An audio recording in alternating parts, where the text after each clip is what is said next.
Who did?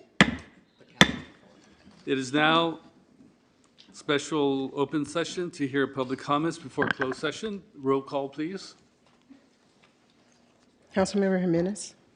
Presente. Councilmember Vice Mayor Robinson. Here. Councilmember Wilson. Here. Councilmember Zepeda. Here. Mayor Martinez. Here.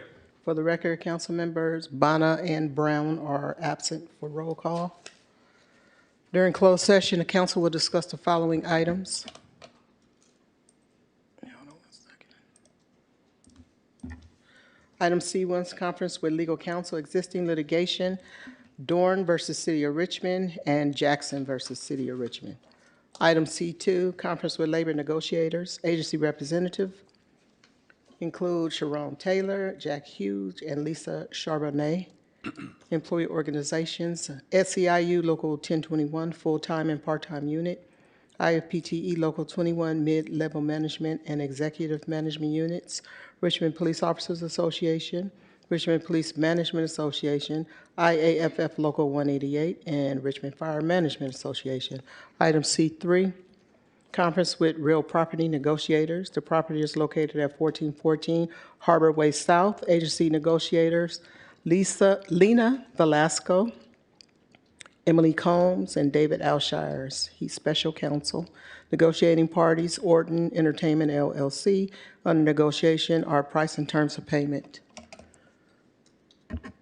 We have one request to address the council. Well, two, sorry. If there's anyone joining us online that would like to address the council, please raise your hand at this time. Cordell Hendler and Nate Lonzo. So, good afternoon, Mayor Martinez, Council. For the record, I am Cordell Hendler and I'm a Richmond resident. So, when you go back into closed session, the unions have done an outstanding job for our city. I have been observing them and I'm like, they deserve a raise because everything is expensive these days in California. Gas, food, and other things. So when you go in that closed session, think about everything that these groups have done to make Richmond a better place to work and play. And with that, I'll yield my time to Nate. Our next speaker is Nate Lonzo.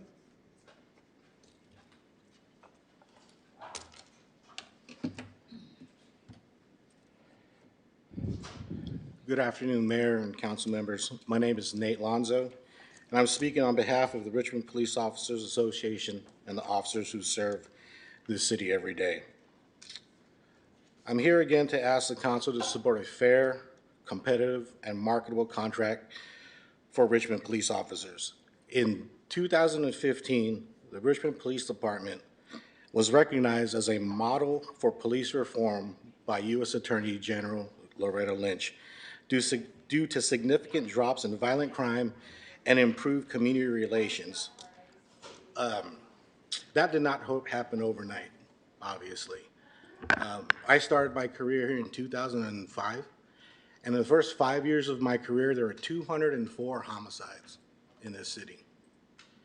I believe your attorney, your negotiator, Jack Hughes, was part of the negotiation team that negotiated a contract in 2008. And I'll go back and say that when I started here, I believe I was like the 138th member of the RPOA.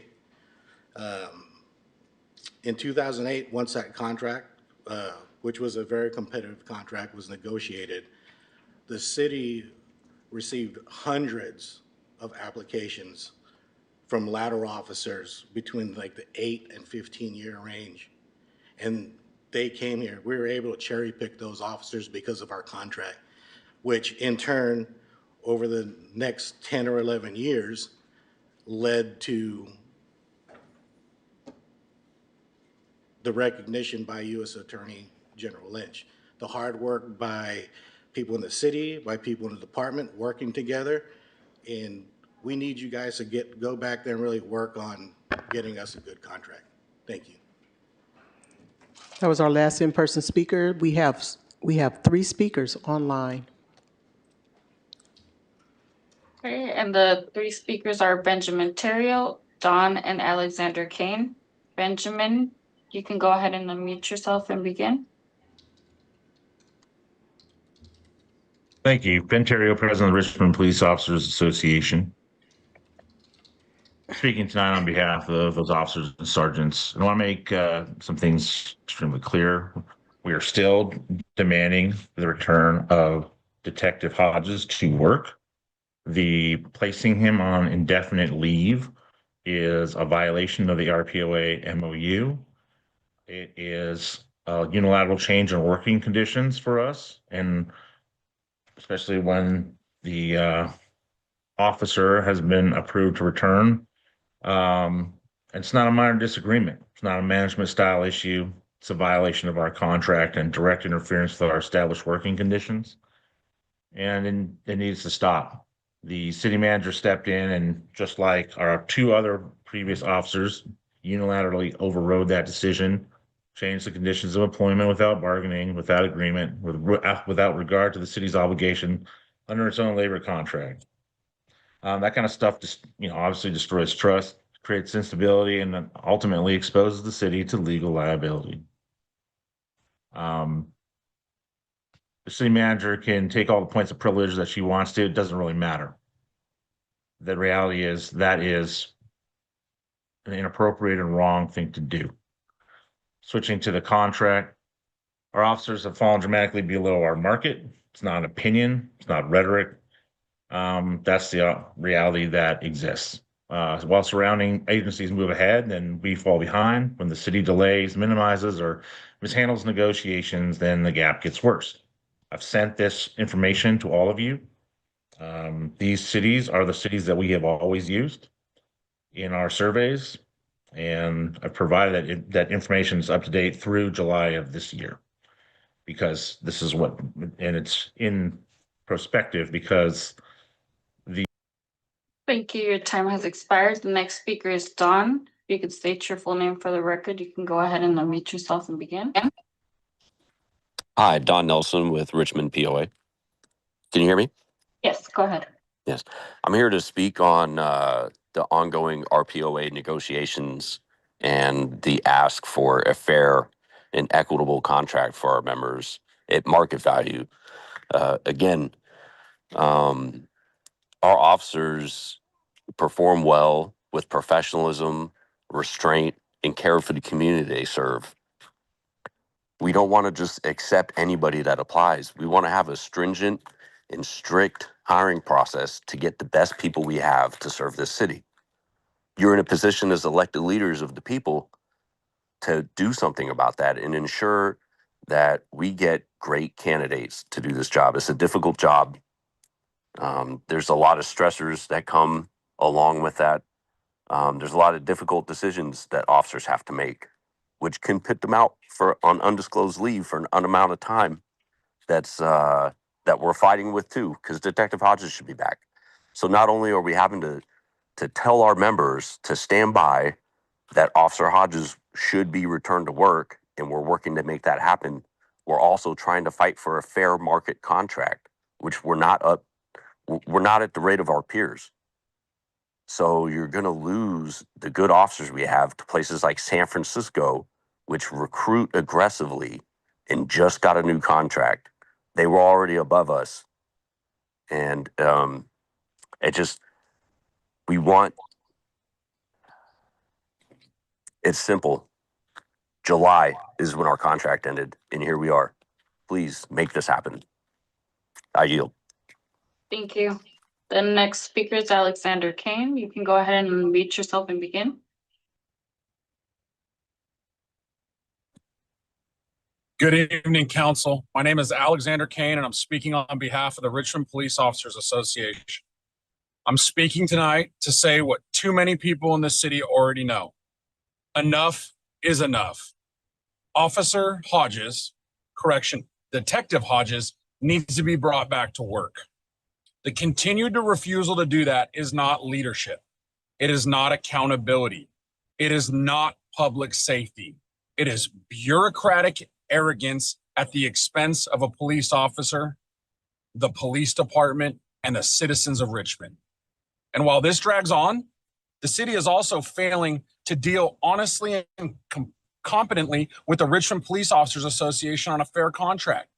That failure starts at the top. The city manager continues to show a stunning lack of labor understanding and complete inability to handle basic employer-employee relations in a professional way. That is not an insult. That is an observation based on conduct. When you have the city manager who talks contract compliance, working conditions, and labor obligations are optional inconveniences, you have a serious problem. When management acts like it can delay, dodge, and disrespect the bargaining process, that is not sophistication. That is inexperience. That is poor judgment. And that is exactly what we are seeing. Let's be honest. A city manager who does not understand labor relations has no business creating chaos with the people who actually keep the city functioning. Police officers are not disposable. Contracts are not suggestions, and due process is not something management gets to ignore because it is politically convenient. Richmond residents should be asking, how does sidelining officers? Your time has expired. Thank you. And that was the last speaker. Thank you. With the last speaker, public comment is now closed, and we will retire to closed session.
Huh?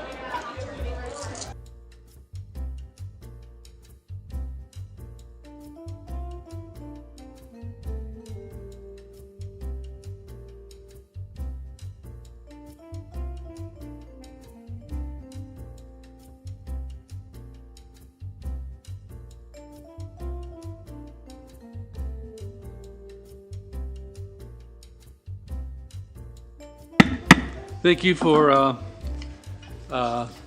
giving us the opportunity to begin the regular meeting of the Richmond City Council. We will begin with the Pledge of Allegiance. I pledge allegiance to the flag of the United States of America and to the republic for which it stands, one nation, under God, indivisible, with liberty and justice for all. Roll call, please.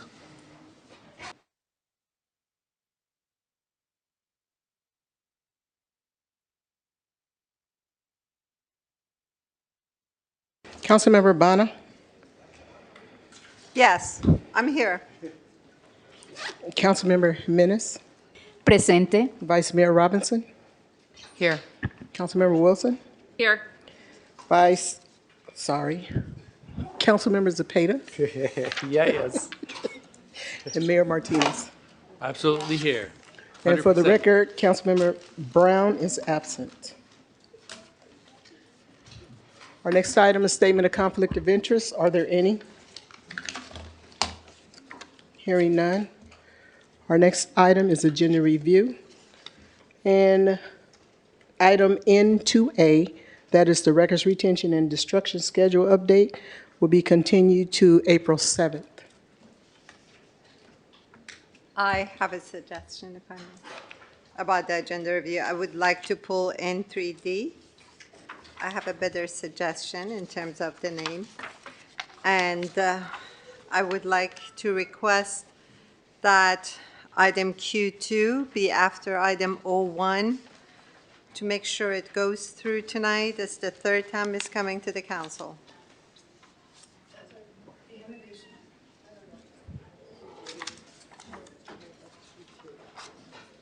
I'm sorry, you wanted Q2 to do, Be the After first the children fund.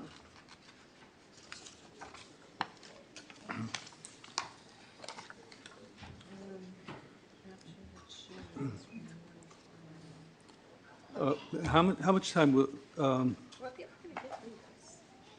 the public hearing will be,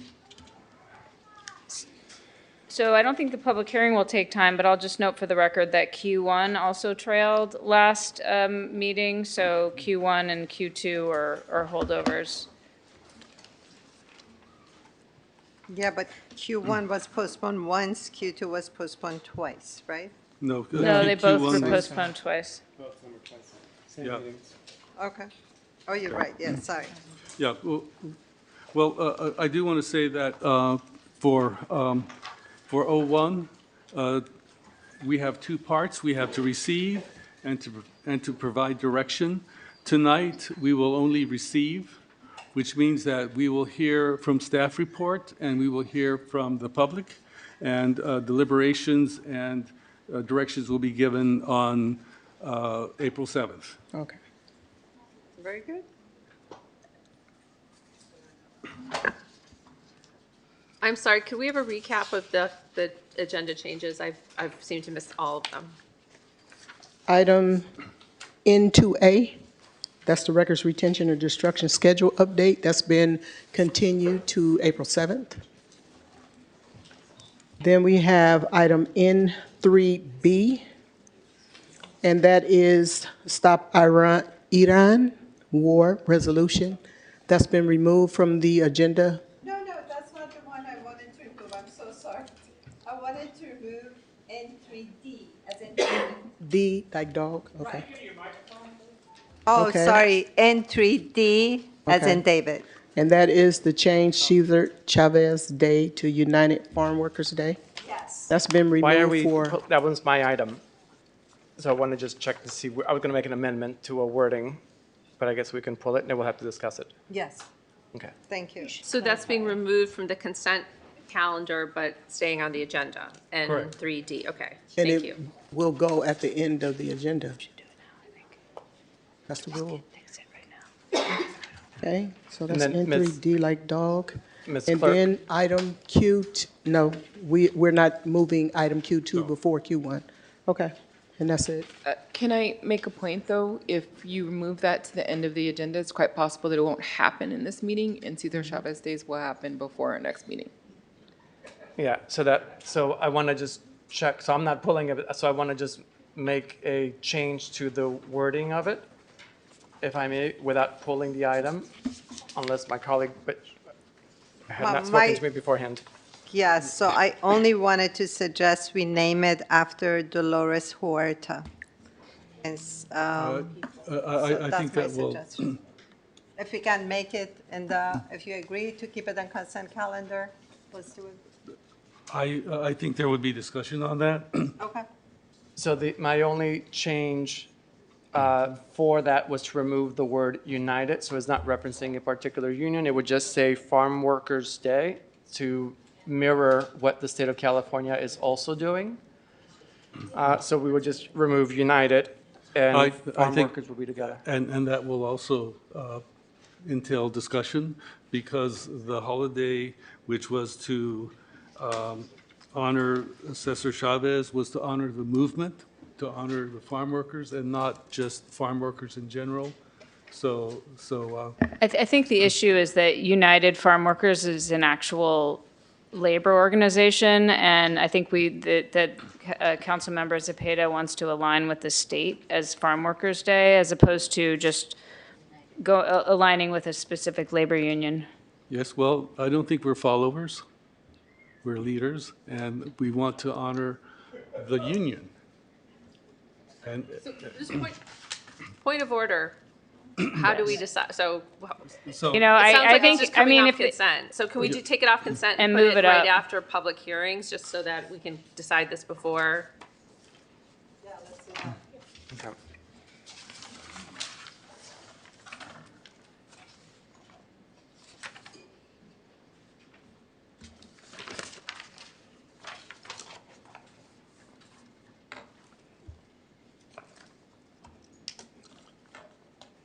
Anything else under agenda review? No. Okay. Our next item is report from the city attorney and final decisions made during closed session. No final decisions were made during closed session this evening. Our next item is a report from the city manager. Good evening, Mayor and members of the City Council, City Manager Shasa Curl. KCRT, can you please put up the slide deck?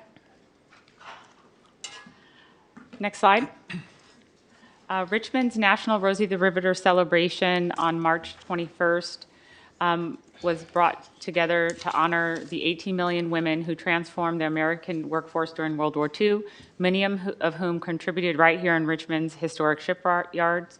Attendees showed their Rosie spirit by dressing as Rosie the Riveter and homefront workers while participating in a lively, family-friendly event. The day featured interactive activities, live music, and engaging presentations from the National Park Service, alongside opportunities to meet Rosie interpreters and connect with local community partners. The celebration highlights Richmond's vital role in the wartime history and reinforces the city's strong sense of community pride and its legacy.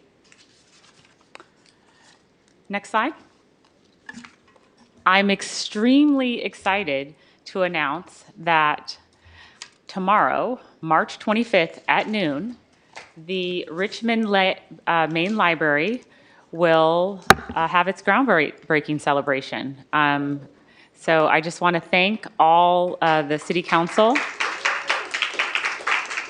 and Public Works staff, and in particular, I would like to thank our library director, Kate, and all of the staff in the library, LaShonda, that has been coordinating with Library and Public Works, and in particular would like to thank Daniel Chavarria and Wendy in our Public Works Department, that is the project manager in engineering that's helping lead this effort. So this is really exciting that the main Richmond Library is undergoing a complete renovation, And this will make the site much more appealing for family and youth in our community. And we're really excited to note that we were able to do that with a significant grant from the state of California, along with funds from the city.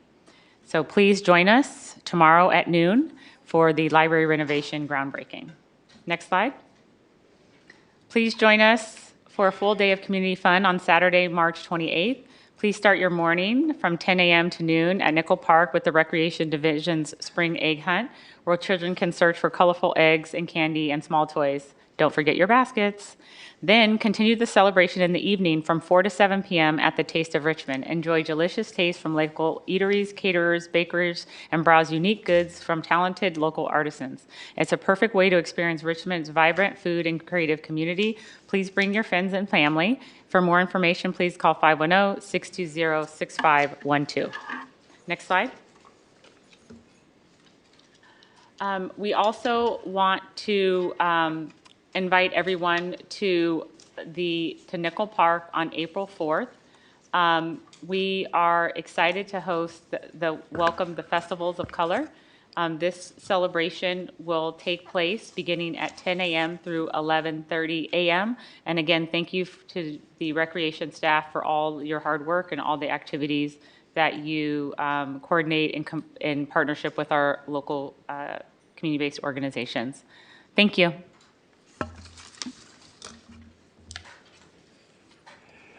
Okay. Our next item is open forum. An open forum is an opportunity to address the council on items that remain on the consent calendar or items that are not on the agenda. There are 2 items that were removed from consent calendar. Item N2A, the records retention and destruction schedule update has been continued to April 7th. Also, item N3D, the change Cesar Chavez Day to United Farm Workers Day.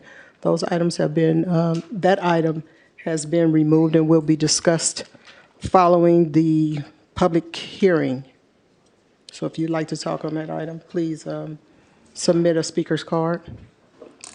Tonight, we have 9 speakers. Anyone joining us online that would like to address the council under open forum, please raise your hand at this time. We will start with the in-person speakers and then move to the online speaker. When your name is called, please come forward and line up behind the speaker's podium closest to the wall. And for your safety, all aisles, including the area behind the speaker's podium and staff presentation area, must remain clear. When you're called to address the council, state your name and your city of residence is optional. Please terminate your address to the council when your time expires. Each speaker shall be allowed up to 2 minutes to address the council. We welcome your comments and request that you present your remarks in a respectful and appropriate manner within the established 2-minute time limit. The speakers are Cordell Hendler, Don Gosney, Andrea Landon, Mark Wasberg, Diego Garcia, Lucy Data Arley, Furman Salazar, and our last in-person speaker will be Cesar Cepeda. Cordell Hendler. That's me. So good evening, Mayor Martinez, council. For the record, my name is Cordell Hendler and I'm a Richmond resident. So I was watching the last council meeting and what could I say? On a scale of 1 to 10, I give it 8.5 because I watched it and I'm like, our leaders who in our community, y'all doing a wonderful job. But after what I saw, it was like, it was an embarrassment to me because I watched it myself because councils were disagreeing, that's part of the job. But you also got to realize you got people out here watching this and they're like, how come city council is arguing? And it's like, it's unfortunate because I'm trying to be a good example because I have a 10-year-old godchild. I'm teaching him how to respect people. Like the old saying goes, to earn respect, you get respect. So you see this, what I have here? See this? We want the community to, you want the respect of your community, you gotta respect them. It's very important. So I'll just leave it at that. And then the second thing is, you know that money you got from Chevron? this is what this money should be going towards, the youth, because which you will hear later in the agenda.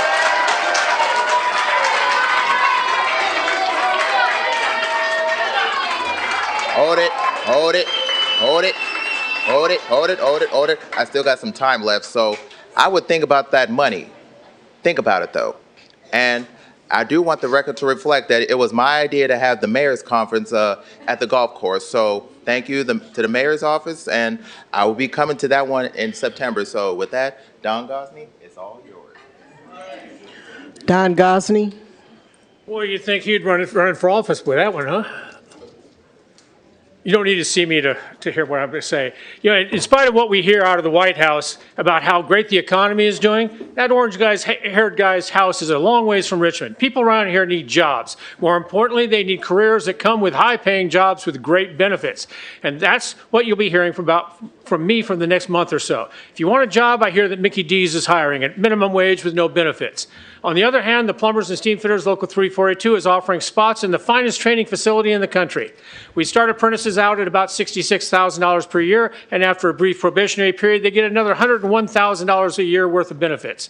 The apprenticeship lasts 5 years, and you get about a 12.5% pay increase for each year until you turn out as a journeyman. Right now, a journeyman earns about $165,000 per year. We pay for all the books, the training materials, and costs. We negotiate top-of-the-line contracts. We find you the jobs. The contractor pays for all the tools, and most importantly, you'll have more than 4,000 brothers and sisters standing behind you to ensure you always get a fair shake. Local 342 is the largest, most powerful, and best organized building trades union west of Chicago. If it has anything to do with pipes, that's us. We're talking HVACs so the buildings stay hot when they're supposed to and cold the rest of the time. We build hospitals, skyscrapers, pharmaceutical plants, computer chip plants, pipelines, and we're the ones that actually make sure our refineries are built and maintained to operate as efficiently, as cleanly, and as green as possible. We have steam fitters, plumbers, the best welders on the planet, and HVAC technicians. Sign-ups to take the entrance test are online the entire month of May. We don't test your ability to put pipes together, we test your ability to learn. We don't care if you're male or female, we don't care what color your skin is, we don't care if you sleep with men or women or pigs or dogs.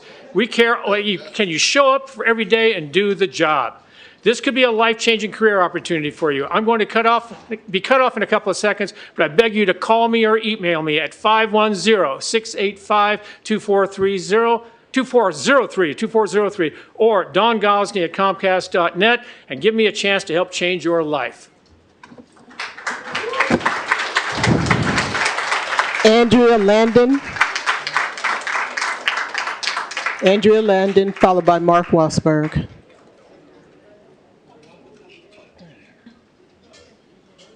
Hi, good evening. My name is Andrea. I'm here with various community organizations and all these students who are speaking about item 01. I'm not speaking about that right now, but I would like to ask, out of respect for their time and the fact that they all have to get to school early tomorrow morning, if you would consider letting them speak during this first set of public comments or as early as possible instead of waiting until late in the meeting.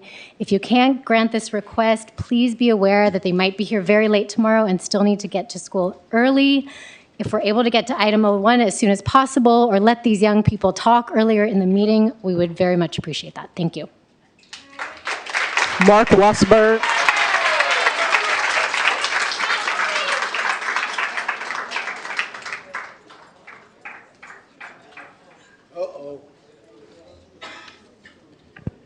Let's see what Google has to say about illegal immigrants. Let's see here.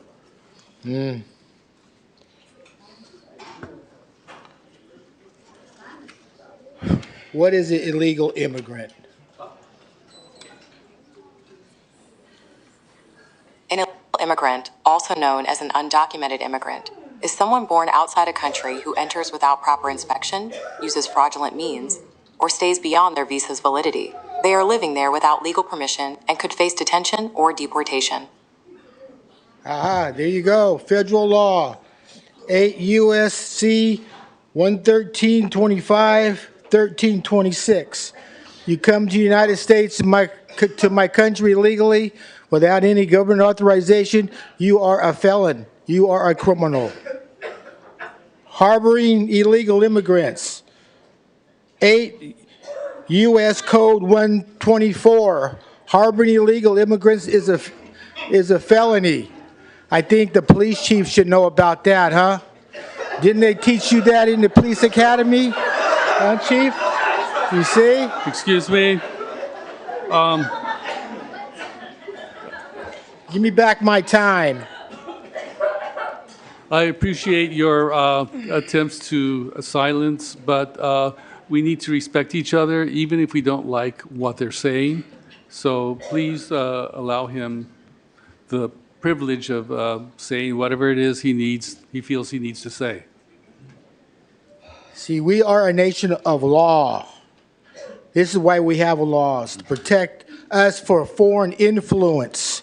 So we don't have a bunch of immigrants coming over here changing our laws like they've been doing. And you can't have the people in our federal government, like the RPA, passing laws to support criminals and hiding criminals from the law.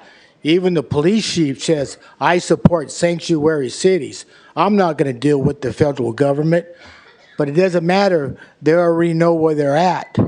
And for the war in Iran, don't worry, Vanna. Trump is going to blow the hell out of Iran. They're going to teach them a good lesson because they've been a terrorist country for the last 47 years, and we're going to annihilate them. Diego Garcia. Diego Garcia, followed by Lucy Data. All right, for some relevant information. As an immigrant that came here from Mexico 45 years ago in Richmond.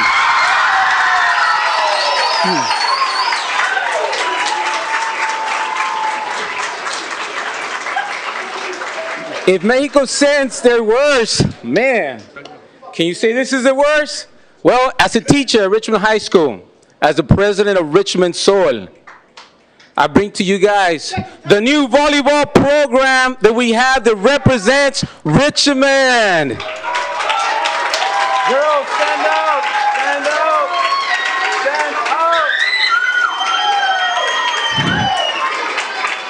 The girls started first year at 46th place, representing out of 60 clubs in the Bay Area, moved up to 27th place, then to 11th, and just last weekend they played for the first place team and the play. So big round of applause to these young girls.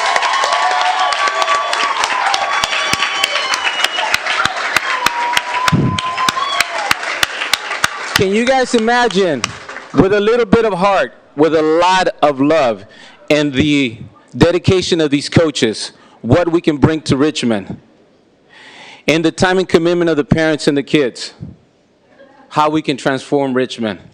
And all of this happens only because there's a huge need in the city of Richmond. And I just want to let you guys know that you guys continue supporting our programs, our community, and this is the result right here. So a big applause for everyone right here.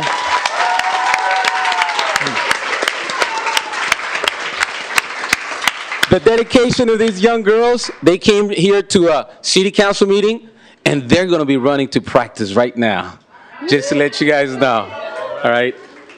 There's really not much I can say because a picture says a million words, but when they're here in person, that's even more powerful.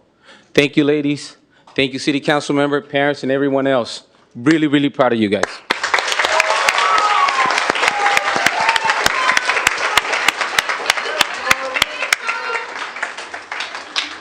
Our next speaker is Lucy Data, followed by Arlie.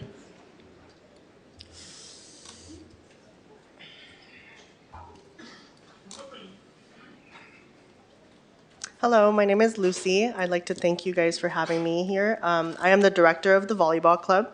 We just started this club this past year season, and like Diego said before, our premier team is now second out of 60 clubs in the Bay Area. We have gotten so much recognition from other clubs from far away, not even knowing that Richmond had a volleyball club, but now we do, and we have a lot of players wanting to come to Richmond Volleyball Club from other clubs already. We would like to also invite you guys to tournaments that they have coming up and games as well. We have only 2 games left. Our furthest one at the end of May is going to be in Reno, and we're hoping to get first place for that team, for that tournament. Richmond really needs clubs like this for, youth sports and everything, and we try to make it as affordable as possible for these players and parents. As you know, Richmond is not very fortunate for many things, but now that we have this, I think we will benefit it for the players. And yeah, thank you so much. Would you, excuse me? I would like to request of the coach if she could send a schedule to the city council and the mayor's office so that we can start promoting you.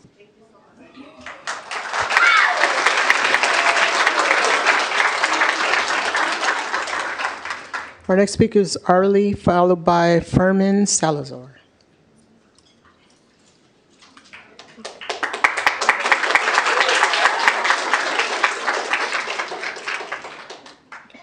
Hi, my name is Aurelia Alvarado. I was raised in Richmond.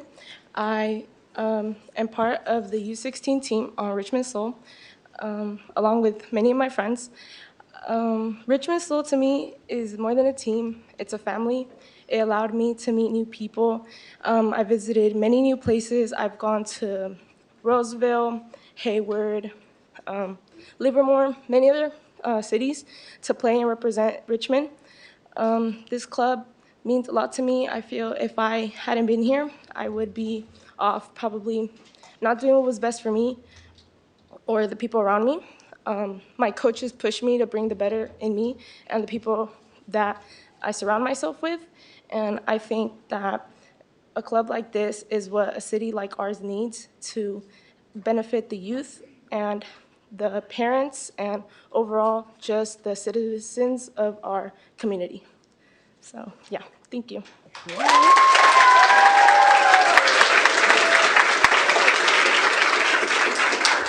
Okay, next speaker is Furman Salazar, and our last speaker will be Cesar Cepeda.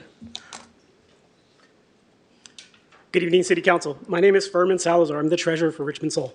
I would like to extend an invitation to the City Council and the entire Richmond community to join us for our upcoming award ceremony.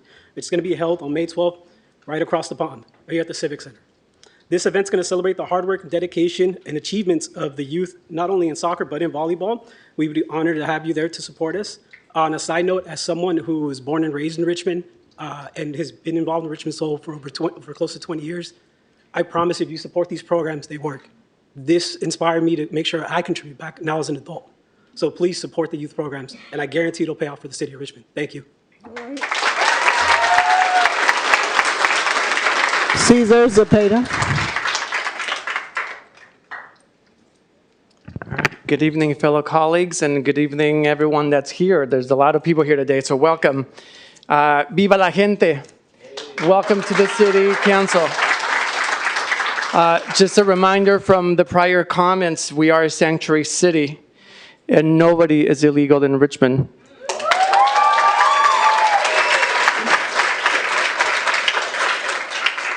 And remembering that immigrants made and continue making this country. And we're going to be voting some more, but the reason I wanted to come up was just to bring a comment in regards to the other item that I have on the council agenda, which is the Blue Envelope Program. I hope that others take a look at the agenda. We ended up putting in the consent calendar, and hopefully my colleagues will vote on it. But the Blue Envelope Program, I believe, will be a very useful tool for our community, especially for those individuals that communicate differently with first responders. This program will be coming back to City Council in the future once it gets rolled out, and our first responders are more aware of how to communicate with the community. Many individuals communicate differently. Either it could be a different language, it could be different body language, or they might not speak at all. So having this program be active in our community is going to be a very great tool to keeping everyone safe. So again, we'll bring this information back to council and to the community, but take a look at the agenda for the Blue Envelope Program, which is going to help a lot in our community. Thank you so much. That was our last in-person speaker.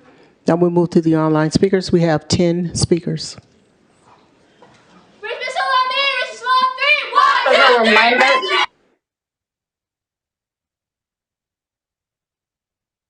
okay, and just as a reminder, you'll have 2 minutes to speak, and once you hear your name called, please be ready to unmute yourself to give your comments. The first group of speakers are Marilyn Langlois, Alexander Kane, Koa, Stocking, and Michael Pagling.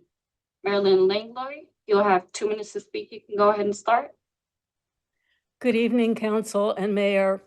I would like to thank Councilmember Bonner for item 3B on the consent calendar, expressing opposition to and strong condemnation of the U.S. and Israel's unprovoked aggression in Iran, and thank the Council for adopting this item. By initiating this war on Iran, the U.S. has once again shown itself to be a pariah state, guilty of countless crimes against humanity. Crimes that include the cold-blooded murder of 170 Iranian schoolgirls in a double-tap bombardment, the illegal kidnapping of the head of a sovereign state of Venezuela, and the shameful strangulation of the peace-loving people of Cuba. The U.S. needs to completely terminate support for Israel and remove all of its military bases from not only West Asia, but also from the rest of the world, including from Guantanamo, on land that rightfully belongs to Cuba. I'm glad Richmond is taking on a stand on this crucial issue. Thank you very much. Thank you. The next speaker is Alexander Kane. You'll have 2 minutes to speak. You can go ahead and start.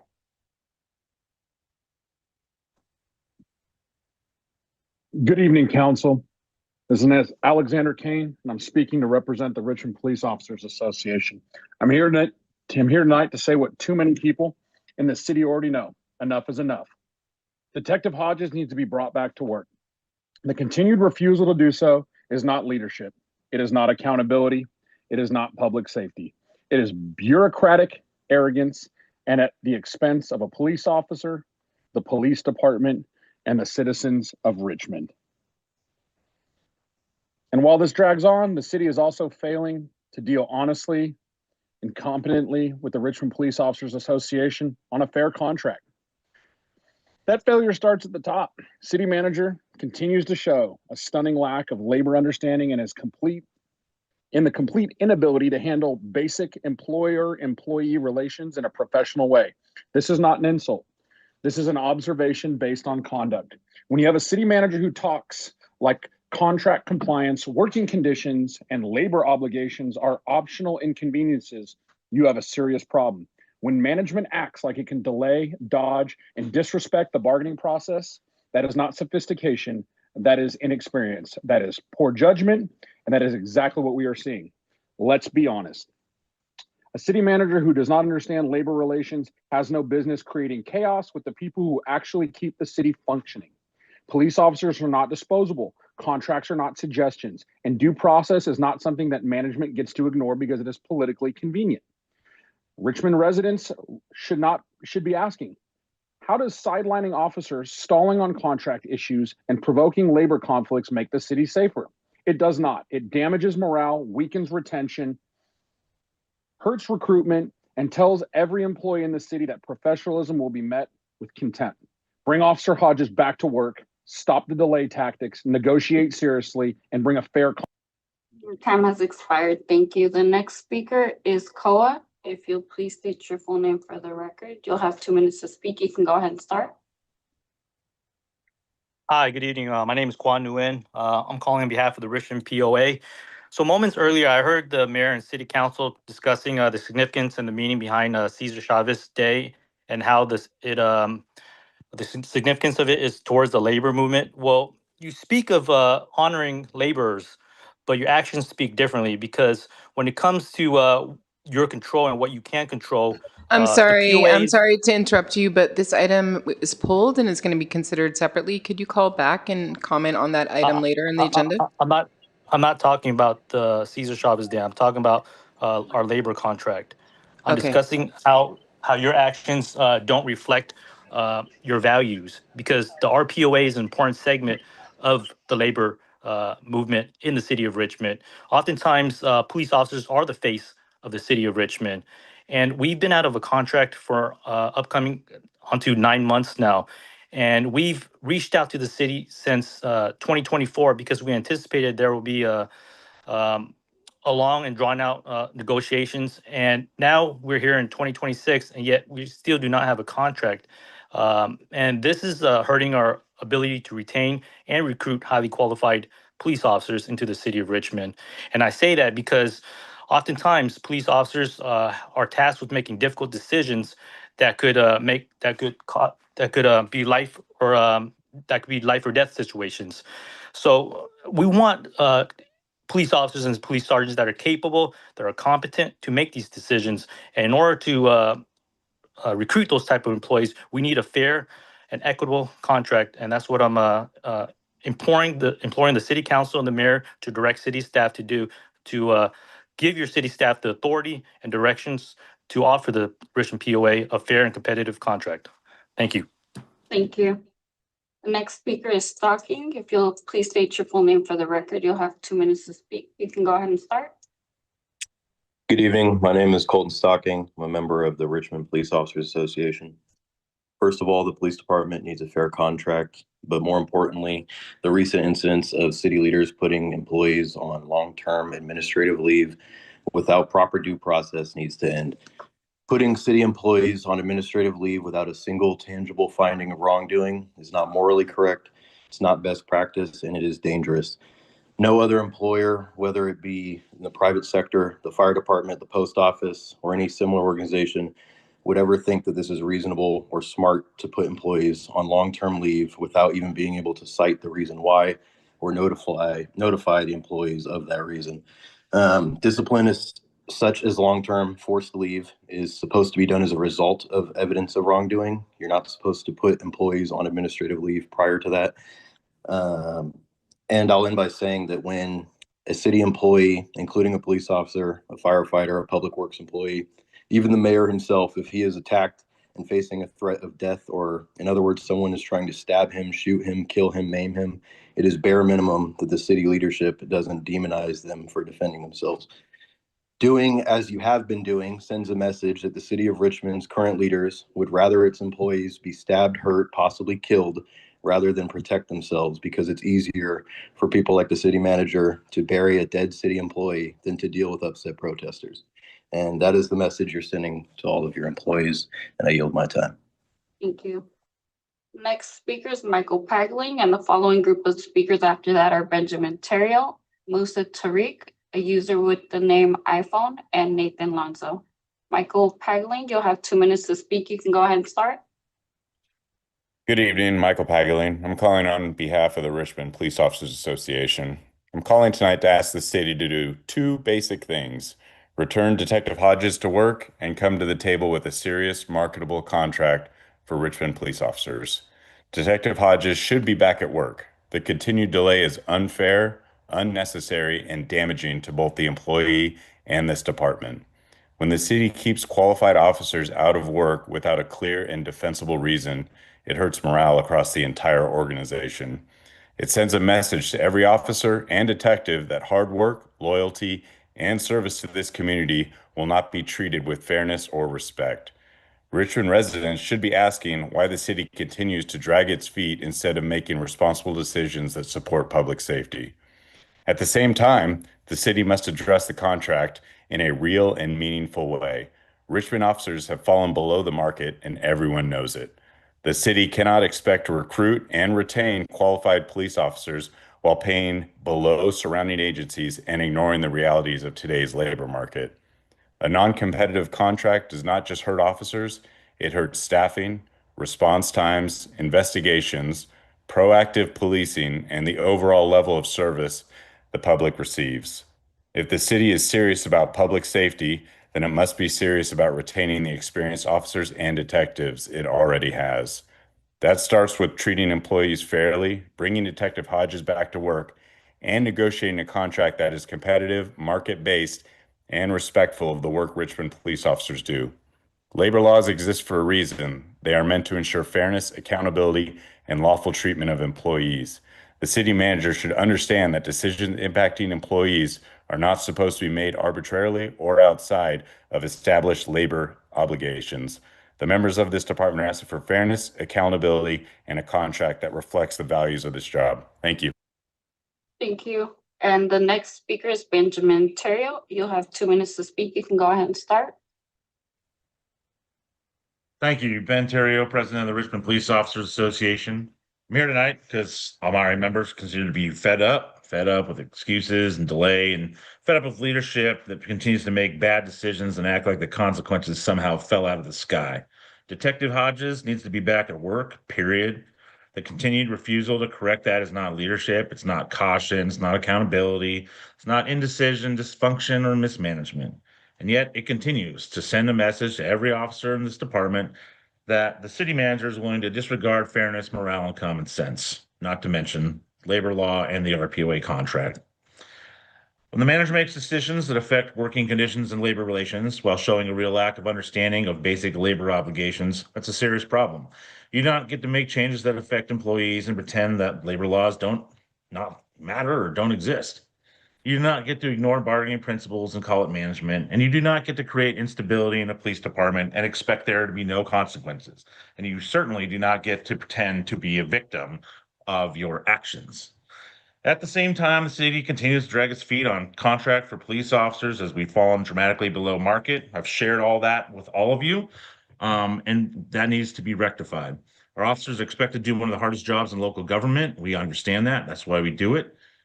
And respond to violence, crisis, protect the public, hold the city together on its worst days. And when it comes time for the city to do its part, we get delay, excuses, and compensation that no longer reflects the market. That's why recruitment and retention matters and morale matters. So I'm saying it tonight as clearly as I can. Enough. Bring Detective Hodges back to work, follow labor law, and come to the table with serious, marketable contract that respects the men and women who do this job. Richmond officers are done being treated like they're expendable. We're not going to be quiet about it anymore, and this community is going to be put on notice about it and the actions that people do or do not do when they run this city. Have a good night. Thank you. The next speaker is Musa Tariq. You'll have 2 minutes to speak. You can go ahead and start. Good evening, Mayor and Council members. My name is Musa with CARE, the Council on American Islamic Relations, and we want to thank you sincerely for recognizing Muslim Appreciation Awareness Month this year. This recognition is especially meaningful as Muslim communities have faced an unprecedented and unrelenting wave of Islamophobia, violence, and discrimination in recent years. Muslim residents in Richmond work hard, raise families, and contribute every day to the core cultural fabric of the city. So we sincerely thank you for this recognition and for continuing to stand with your Muslim community. And we also want to support Councilmember Bana's Stop Iran War resolution, which opposes the U.S.'s illegal war in Iran, reiterates an arms embargo on Israel, who are actively committing horrific genocide in Gaza and bombing and killing children in Iran. And finally, we condemn the hate speech of one of the earlier speakers who, year after year, clearly has nothing better to do with his time. Thank you so much. Thank you. And the next speaker is a user with the name iPhone. If you could please state your name for the record, you'll have 2 minutes to speak. You can go ahead and start. My name is Nicholas Remick, and I'm a member of the Richmond Police Officers Association. I'm speaking to the City Council tonight to urge you to take 2 essential actions in support of public safety in Richmond. Return Detective Brandon Hodges to full duty immediately and direct the city to come to the table with a serious, competitive, and marketable contract for the Richmond police officers. Detective Hodges is a highly decorated veteran officer with an outstanding record of service. The continued delay in returning him to work is unfair, unnecessary, and damaging to him, to the department, and to the entire community we serve. When the city keeps qualified, experienced officers and detectives out of the field without a clear and defensible reason, it erodes morale across the department. It sends a troubling message to every member of the force that work hard, express loyalty, and have daily commitment to protecting Richmond residents. Richmond residents deserve to know why the city continues to drag its feet instead of making responsible decisions that strengthen public safety. At the same time, the city must finally address the expired contract in a meaningful way. Richmond police officers have fallen significantly below market compensation compared to surrounding agencies, and this reality is well known. The city cannot realistically recruit or retain the quality officers this community needs while offering non-competitive pay and benefits that ignore today's labor market. A substandard contract doesn't just hurt officers, it leads to chronic understaffing, slower response times, weakened investigations, reduced proactive policing, and an overall decline in the level of service the public receives. If the city council is truly serious about public safety, then you must be serious about retaining the experienced officers and detectives we already have. That begins with treating employees fairly. Bring Detective Hodges back to work without further delay and negotiate a contract that is market-based, competitive, and respectful of the dangerous and demanding work our officers perform every day. Labor laws and principles of good governance exist to ensure fairness, accountability, and lawful treatment. The council has a responsibility to provide oversight. Thank you. Your time has expired. The next speaker is Nathan Lonzo. You'll have 2 minutes to speak. You can go ahead and start. Good evening, Mayor and council members. My name is Nathan Lonzo, and I'm speaking on behalf of the Richmond Police Officers Association and the officers who serve this city every day. I'm here for two very simple reasons. First, to again ask the council to support a fair, competitive, and marketable contract for Richmond police officers. Second, to demand accountability from City Manager Curl to return Detective Hodges to work immediately. Richmond is already in a staffing crisis. Officers are leaving, retirements are accelerating, and recruiting has become increasingly difficult. Every officer in the city is watching how this contract is handled, and they are watching now how Detective Hodges can be kept off duty indefinitely with no timeline, no resolution, and no explanation that meets basic standards of fairness. That is not how functional organizations operate. The failure to bring the Detective Hodges back is not only unjust, it creates real legal exposure for the city of Richmond. Prolonged administrative removals without resolution increase liability, undermine due process, and send a chilling message to the remaining workforce. Officers see this and they leave. Potential recruits see this and they never apply. A fair contract and basic accountability are not radical demands. They are the bare minimum required to maintain public safety and organizational stability. City Manager Curl was hired to manage, to make decisions, to resolve issues, and to lead. Kicking the can down the road while Detective Hodges sits at home and staffing collapses, it's not leadership, it's avoidance. Council members, you cannot say you care about public safety while allowing this to continue. Support a marketable contract, demand that City Manager Curl do her job, and bring Detective Hodges back to work now. The former 5-time Officer of the Year deserves better from all of you. Good evening. Thank you. And that was the last speaker. Mayor, if I may provide an update on police staffing, if that was of interest to the council, or I'm happy Sure. to email it. Go ahead. Okay, so as of a report that I received today, we currently have 145 authorized sworn positions in the police department. The city council authorized the fiscal year 25-26 fiscal year budget with approximately 9.7% vacancy rate.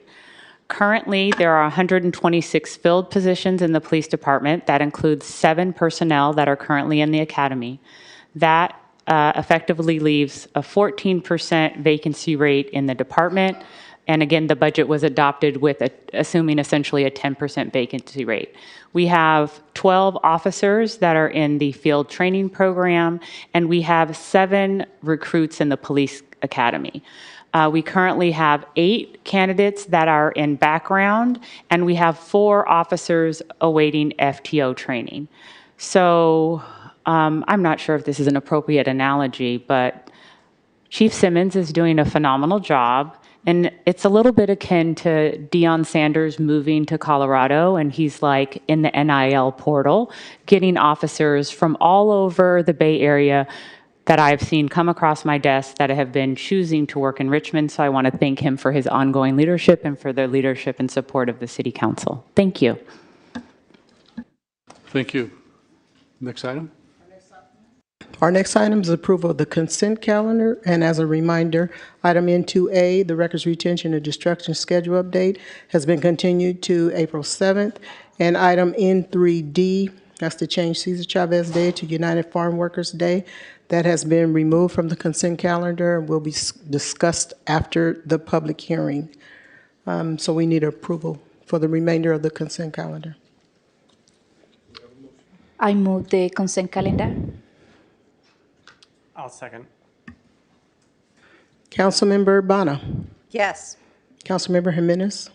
Yes. Councilmember Wilson. Yes. Vice Mayor Robinson. Yes. Councilmember Zepeda. Yes. And Mayor Martinez. Yes. The motion passes with Councilmember Brown absent. Okay. Our next item is under budget, and it is item Q01.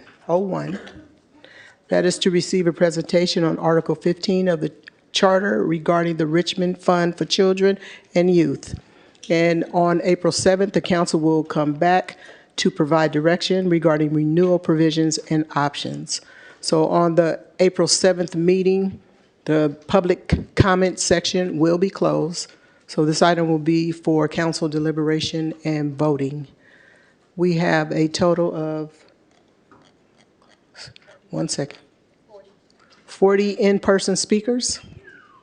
If there's anyone joining us online that would like to address the council on this item, please raise your hand at this time. For your safety, we ask that all the aisles, including the area behind the speaker's podium and staff presentation area, must remain clear. And as I call your name, when public comment is open, please line up behind the speaker's podium closest to the wall. Thank With you. that many speakers, 40. I would entertain the notion to restrict them to 1 minute so that we can get through them all. Reduce it to Yes. 1 minute? That's a motion? second it. There's a Okay. motion? Yes, Your a motion? Okay. and a second. And a second by Bonner? Yes. Councilmember Bonner? Yes. Councilmember Jimenez? No. Councilmember Zepeda? Yes. Vice Mayor Robinson?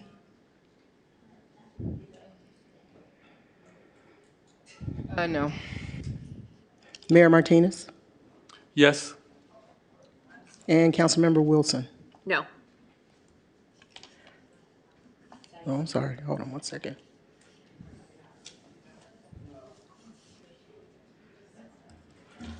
Okay, so that was a no. So it fails. the motion fails. Yes. Okay. All right. 2 minutes. Okay. Staff? KCRT, if you could pull up the slide deck, please. Thank you.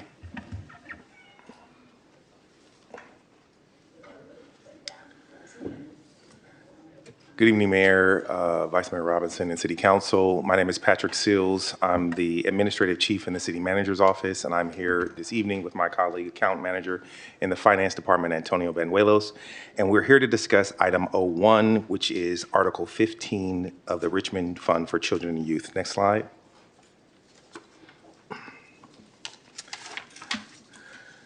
So the item reads in the agenda is to receive a presentation on Article 15 of the Charter regarding the Richmond Fund for Children and Youth and provide direction regarding renewal provisions and options. And just as a note, you all should have a hard copy deck in front of you for your reference and use. Our presentation outline is going to be as follows. We'll start with background and purpose. We'll consider some of the funding from our first 10-year period at 3%, consider contributions continuing at that rate, discuss policy options, potential amendments, contribution scenario, and timeline, next steps, and address any questions. Next slide. So, the Richmond Fund for Children and Youth, formerly Measures E and K, were a resident and community-led initiative that was adopted in June 5th of 2018. And it established the Department of Children and Youth. It established a 15-member oversight board, as well as distinguishing a portion of the general fund revenue to be set aside to fund youth programs. Next slide. In addition to that, the department serves quite a few roles and functions. The two major ones being the administration of the grant program aligned with the measures E and K, now Article 15 of the Charter, as well as being a funder, as well as being an evaluator, an advocate, and an administrator. And all of these roles are quite significant, and we take them quite seriously. Next slide.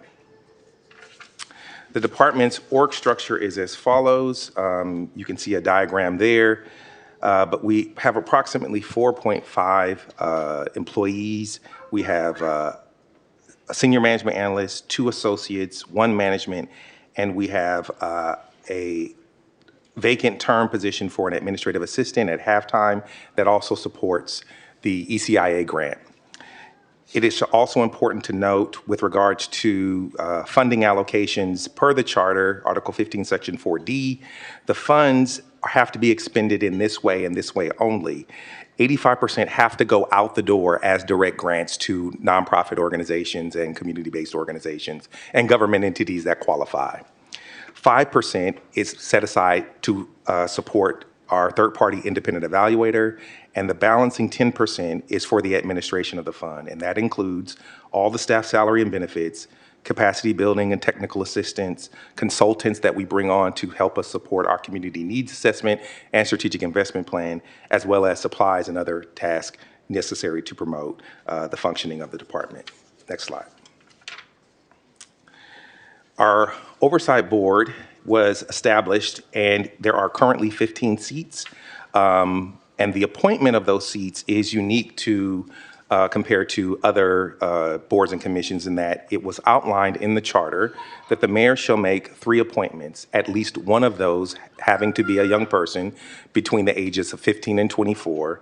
And then the mayor has the prerogative to choose individuals that are also at that age or above 24.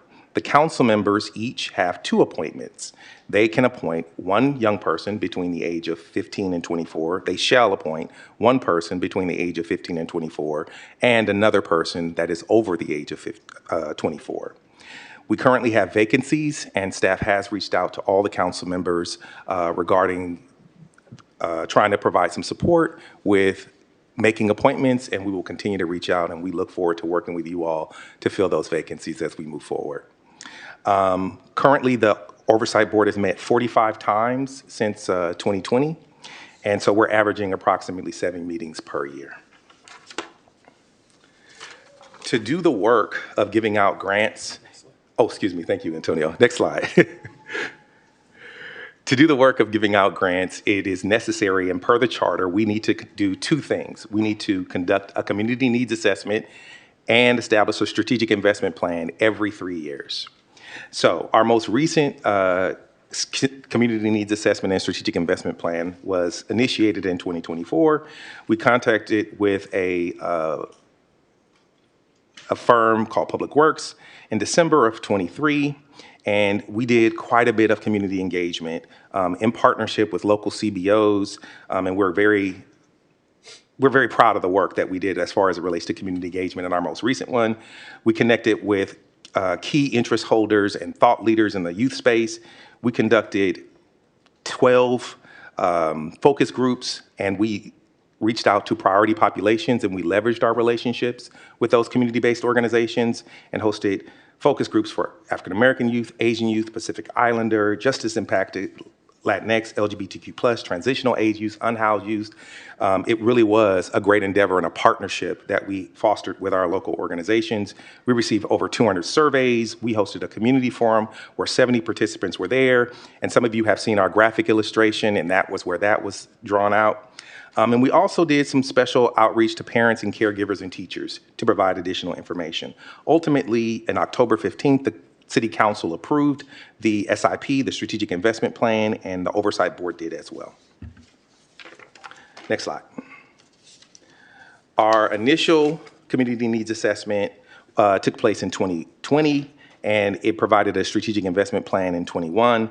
Ultimately, we conducted the same steps, but this initial strategic investment plan and community needs assessment shifted virtually because we were in the midst of COVID. And so we used We really leveraged our relationships again with our CBOs to get creative around data analysis and interviews, and use interactive online tools to ensure board participation. And at that point, again, City Council approved the SIP in December 15th of 2020, as well as the Oversight Board. Next slide. Just to give you a brief overview of that first funding cycle, 21-24, we funded 46 organizations and gave out 56 grants, totaling about $9 million. We were capable of serving a demographic representation that mirrors the makeup of the community, which we're also extremely proud of. And as you can see there, we focused, and the funding was really focused to support those most between ages 6 and 12. Next slide. Sometimes the conversation shifts with regards to how do we categorize where this funding is going? And here are just three representations, as you can see. Currently, in our new funding cycle, 25 to 28, we are funding organizations, and we awarded $7.9 million. That $7.9 million is divided as follows. $2.1 million is going to organizations who are providing direct services in West Contra Costa Unified School Districts annually. $1 million is been awarded annually to City of Richmond programs, and that includes our recreation department, that includes our library and LEAP, it includes our employment and training, as well as our Office of Neighborhood Safety. And the balance of that 7.9 annually is going to other organizations who are doing programming, perhaps at their sites or other sites. Next slide. The purpose of this item that we're here, why this matters now, is that the funding cycle is set up in a 10-year term. And that 10-year term is going to expire in the fiscal year, in July 1st or June 30th of 2028. So a decision needs to be made with regards to extending the fund for an additional term. Article 15, Section 11, Council may extend by a majority vote if no action by December 31st of 2027. So if the council does not extend by December 31st of 2027, the measure is placed on the ballot. And so staff is bringing this item now in 2026 because the June 28 election occurs at the end of the current term, and the timing of that can be a little problematic because it falls right in the middle of the calendar year. And so additionally, because if we decide to renew, we would need to conduct a needs assessment in the year of 27. And so we need to kind of make a decision now as far as it relates to some of the things that need to happen. At this point, I'm going to turn it over to my colleague, Antonio Banuelos, and he will walk us forward with relates to some of the revenue processes and then to talk to us about spending or contributions from the general fund as well as options. Antonio. Thank you, Patrick. Good evening, Mayor Martinez, council members. Again, as Patrick mentioned, I'll go over some of the numbers here. Next slide, please. Just as a reminder, a few months after Richmond voters approved measures E and K in June 2018, voters approved measure H in November of that same year. This added a tiered rates to the transfer tax on the sale of properties in Richmond. The higher the sale price, the higher the tax rate for the individual transaction. Fiscal year 2019-20 was the first full year under this new structure, and this slide showed the documentary transfer tax since the adoption of Measure H. As you can see, revenues rose sharply in fiscal year 21-22 and 22 and 23 during a strong real estate market and some very significant sales of individual properties within those years. Collections then declined as the market cooled with a rebound in fiscal year 25. Although very volatile with significant year-to-year swings, Measure H remains an important source of general fund revenue supporting community programs such as the Richmond Fund for Children and Youth. Next slide, please. This slide summarizes the city's investment in the Richmond Fund for Children and Youth from 2019 through 28. So some are actual numbers, the other ones are projections. In the early years, the fund received fixed dollar amount, $250,000 in 2019, $700,000 in 2020, mainly to build the initial infrastructure of the program. There was no transfer in 2021. Starting in 2022, the funding shifted to a percentage of the general fund revenues. It began at 1%, increased to 2% in 2023 and reached a full 3% allocation in 2024. By 27-28, the annual contributions are projected to reach just over $9 million per year. Altogether, the 10-year total comes to about $48.2 million. Next slide, please. This slide shows the same basic information, same funding information as the previous slide, but in a bar chart form. You can see the small fixed amounts in the early years that jump when the fund moved to a percentage of the general fund revenues, and the steady growth once this full 3% took effect. Next slide, please. This slide shows the projected contributions from 2029 through 2038 if the city keeps the funding level at 3% of the general fund revenues. Under the Kids First Ordinance, the City Council can extend the next 10-year term without any changes, which would keep the 3% contribution in place. Over the next 10 years, maintaining the 3% contribution would generate about $99 million for this fund. Next slide, please. This chart shows the projected funding for 2029. Again, this is the same information as the previous slide, but in a bar chart. And again, totaling $99 million over the next 10 years if the 3% allocation is maintained. Next slide, please. This slide covers the decisions the City Council needs to make. The current 10-year fund ends in 27-28, and the council must decide whether to extend it for another 10 years. If the council doesn't act by December 31, 2027, the question has to go on the 2028 ballot.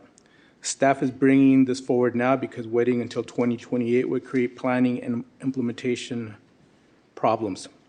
We'll also be presenting policy options for renewal, and staff will host community meetings in April, gather input before bringing back final recommendations. Next slide, please. So for option one, basically keep as is, where the City Council reauthorizes the article without amendment. Again, the City Council can reauthorize Article 15 with a simple majority vote by June 2026. This would extend the fund for another 10 years from 2029 through fiscal year 2038 without any changes, and it would not require voter approval. All existing provisions would stay the same. Next slide, please. Option two. Here is option two for the City Council not to reauthorize Article 15. In that case, the measure would automatically go on the November 2026 ballots, and voters would decide whether to renew the fund for another 10 years. This option makes no change to the article. Everything stays the same, but the voters decide instead of City Council. Next slide, please. Option three is for the council to propose amendments to Article 15. In this case, the council would not reauthorize the articles as is, but would put one or more changes on the November 2026 ballot. Any amendments will require voter approval. Next slide, please. This slide shows examples of possible amendments the council could consider. These include adjusting the general fund contribution, expanding or prioritizing certain program areas, and changing the administrative or evaluation cost limits to better cover expenses. Any amendments to Article 15 would, again, require voter approval. The council cannot implement these changes on its own. Next slide, please. This table compares projected funding over the next 10 years under three scenarios: keeping the contribution the same at 3%, reducing it to 2%, or 1%. At 3%, the total is $99 million over the next 10 years. Reducing it to 2% drops the total for that same period to $66 million, and at 1%, it would be $33 million. These figures illustrate the impact of any potential amendment council might consider. Next slide, please. Again, same information as the previous slide, but in a bar chart format. Again, the projected funding at 3% in blue, 2% in red, and 1% in green. You can see how the amounts decrease as the percentage drops. Next slide, please. This slide shows the key steps and deadlines if voter action is required. It outlines when fiscal analysis needs to be completed, when community listening sessions would occur, and when study sessions would be held. The final step would be council adopting a resolution by June 13th to place the measure on the 2026 ballot. Again, this is if voter action is required. These milestones align with legal and election deadlines to keep the process on track. Next slide, please. And with that, I'll hand it back to Patrick. Thank you. Thank you. This slide here identifies what next steps would be if no voter action is required. Ultimately, if the City Council were to reauthorize the charter language without amendment, these would be the milestones and tentative dates. What we would want to seek to do is draft a RFP for community needs assessment and strategic investment plan consultant towards October. We would then want to contract with the consultant that would be finally selected in December. And then we would initiate the community needs assessment and strategic investment plan from January to June, approximately 6 months. And that would include some of the steps that we've highlighted in our previous needs assessments, as well as holding study sessions that allow for the oversight board to weigh in, as well as study sessions for the City Council to provide feedback and recommendations as well. Ultimately, we would then draft and finalize grant guidelines, which set parameters and funding amounts, et cetera. We would seek also to hold study sessions with the Oversight Board and come to the City Council and seek feedback as well in June, and ultimately release the grant guidelines and applications in July of 27 to initiate award and grant funding in January of 28. Next slide. And just want to reiterate some additional next steps. Again, we are, one of the things that we hope we can do is, again, work with you all to finalize filling vacancies on our board. And so we'll be reaching out to support you in that effort. And we also are working, as we previously come in February and January, when we brought our evaluation. Staff is strengthening the annual evaluation framework to improve accountability and transparency. We want people to feel confident as it relates to where the dollars go and how the funds are being used, and that the young people that are being served are Richmond residents. And how we're doing that is we're implementing an unduplicated participant count by organization. We're developing organization metrics and performance profiles for every organization. So they'll see tailored metrics for every organization, as well as some of those global metrics that we brought up and spoke to last time. We'll be also conducting financial audits, and we're in conversations with our finance department to bring on a consultant to do that, as well as establishing data accuracy and verification protocols. Our evaluators have developing a protocol for us, given that we want to move to that direction, to make sure that the young people are verified as Richmond residents. And finally, release the request for proposal to procure consultants to support the needs assessment strategic investment plan, and ultimately release an award of grant funds. Next slide. So tonight, again, the action on the agenda reads to receive a presentation on Article 15 of the Charter regarding the Richmond Fund for Children and Youth, and provide direction regarding renewal provisions and options. Next slide. We want to thank you for your time, as well as the community and residents for their presence, and staff is available to address any questions, given that that's an opportunity. Thank you so much for the presentation. Now the forum is open for public comment. Okay, the first 10 speakers. So I'll call your name, please come forward. Line up behind the speaker's podium closest to the wall, and please keep the aisles clear.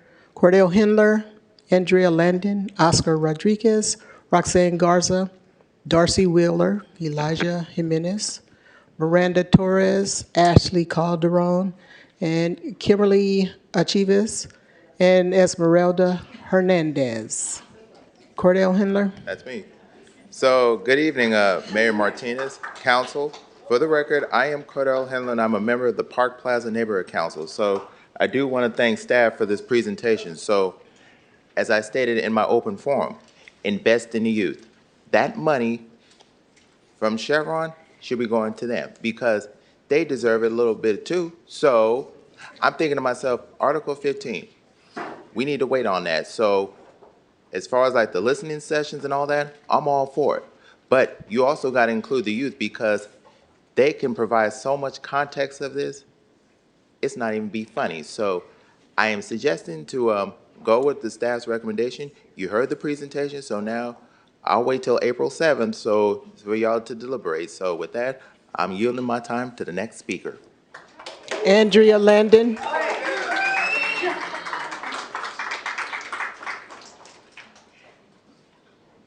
Our next speaker is Andrea Landon, followed by Oscar Rodriguez. Hi, good evening again. My name is Andrea. I'm a Richmond resident and parent. I'm going to keep this brief because someone has to go to bed. I'm also the program director at East Bay Center, and I'm just encouraging everyone tonight to listen to our young people. This funding provides tons of free arts instruction at East Bay Center for thousands of kids every year. It's not just East Bay Center. We have amazing organizations here. We have RISE and YES and Richmond High, and all of these organizations are keeping our city safer. They're engaging our young people. And again, just as a parent, I feel better knowing that these organizations are out here, that my child will have a place to go. So I'm going to hand it over to our young people, but thank you for your time and thank you for listening to them.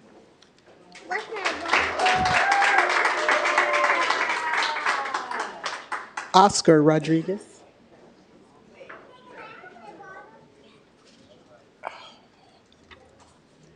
Hello. Good evening. My name is Oscar Rodriguez. I am a student at Richmond High. And I would like to discuss or ask for the reauthorization of the grants that have been given. 'Cause I personally feel like these kind of programs are the things this community needs, especially when this is such a culturally diverse place. And the arts are something that hold a lot of value to this place. And I feel like via these grants, I and many others have been given the opportunity to do a bunch of wonderful things by following our passions. Recently, we managed to get a trip to Disneyland, and we got to record music for a movie or two movie scenes. If you told me that 2 years ago, I would never believe that. I wouldn't believe because they've told us that it was possible, but that we didn't have the money. And now we have the money, and I would be eternally grateful for the future generations, including me in a few years, to be able to continue to have programs like these. So we can all share our passion and support and grow this community, showing who we are as a whole. Thank you. Have a good night. Roxanne Garza, followed by Darcy Wheeler. Good evening. My name is Roxanne Carrillo Garza with Healthy Contra Costa, and I'm here tonight to underscore that when Richmond Kids First passed in 2018, it was a partnership between the cities and its staff, the network of many community-based partners, and the community. It was this active partnership that reached out to voters, developed agreements with the city, and ultimately was affirmed by the highest margin of voters of any measure. Many of us saw it as legacy work, to not just serve our youth, but to make bold decisions to change their lives. DCY and the Oversight Board provides an opportunity to hear the voices of parents, students, and community leaders in order to ensure resources are intentionally allocated. And I particularly like that North Richmond is part of this. I was hoping it would be, and it was. Given the current chaos and trauma our community is faced with, it is even more important to sustain our intentional fund to ensure that youth continue to be supported, inspired, and given the services they deserve in even this more oppressive climate.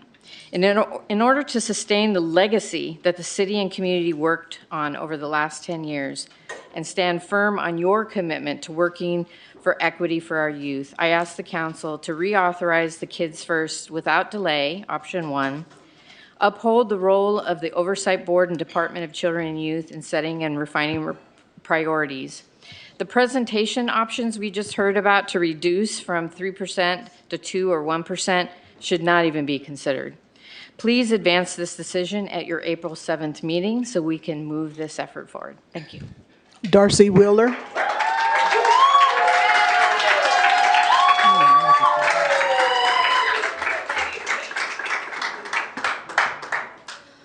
Good evening, my name is Darcy Wheeler. I'm a fourth generation Richmond resident, and this summer will be my third summer at East Bay Center for the Performing Arts as a diploma student. The fact that East Bay Center programs are free for youth in the community is so key and has provided opportunities to countless students. East Bay Center provides a place like no other to let people try so many different things. I've taken theater, dance, and music classes there. I've been able to meet some of my closest friends at East Bay Center, and we've been able to bond through our shared love of the arts. I went to a very small elementary and middle school, and my first summer at East Bay Center provided me with a place to finally interact with my peers, and now I look forward to all my different classes there. Any kid with an interest in the performing arts deserves a chance to access the many classes East Bay Center offers, which is why we need the Richmond Fund for Children and Youth, so more people can continue to thrive there. Thank you. Elijah Jimenez.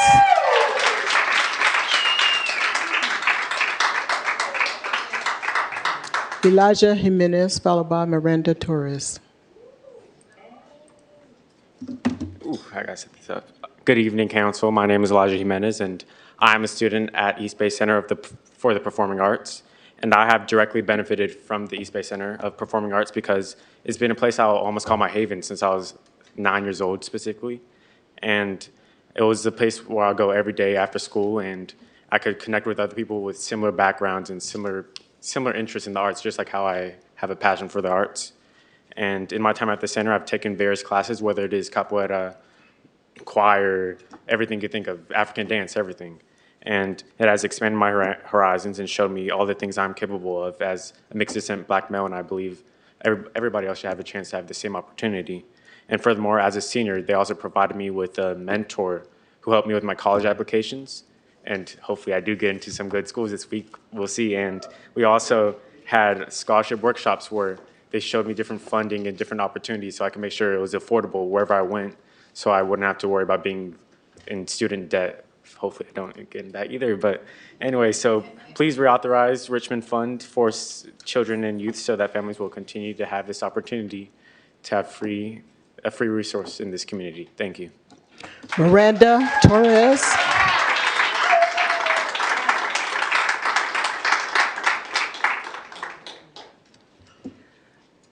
Hello, good evening, City Council members and fellow community. My name is Miranda Torres. I am a current high school senior and a student at the East Bay Center for the Performing Arts Diploma Program. It is unfortunate that we have to come to this point where we need to advocate for students' rights to creative expressions and many other activities. As I am about to graduate the next couple of months, I fear for the students who use music as a safe space in their lives. Growing up, I wasn't the kid who loved sports or anything near that. I struggled to find myself in any activity, but music was the only thing that called my name. My time at the center opened up many opportunities and tested my creative limits and has connected me with so many students, teachers, and mentors. The center has not only helped me out creatively, but academically, helping out with college applications, as mentioned before, and financial aid. As a kid, I would have never thought that I could get to where I am today. I am now an admitted student at UCLA and many other universities, and this wouldn't have happened if it weren't for the center. I hope this funding is crucial for students who were once in my shoes, and I hope you can take mine and everyone else's experience into consideration while making this decision. Thank you.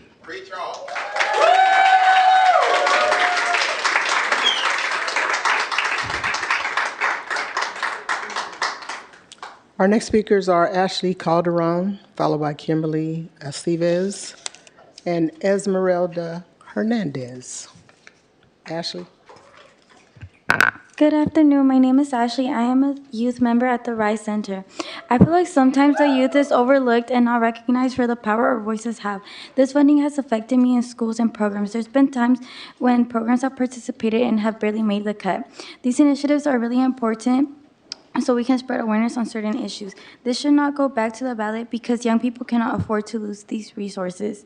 I've also experienced issues with this at school, and we have lost many classes and teachers. At the end of the school year last year, we lost many teachers, and in the new school year, we came back to many classes being taken away from our school, leaving us to not having many more options and having a limited amount, keeping us away from learning new skills. Our demand is to reauthorize Richmond Kids First today.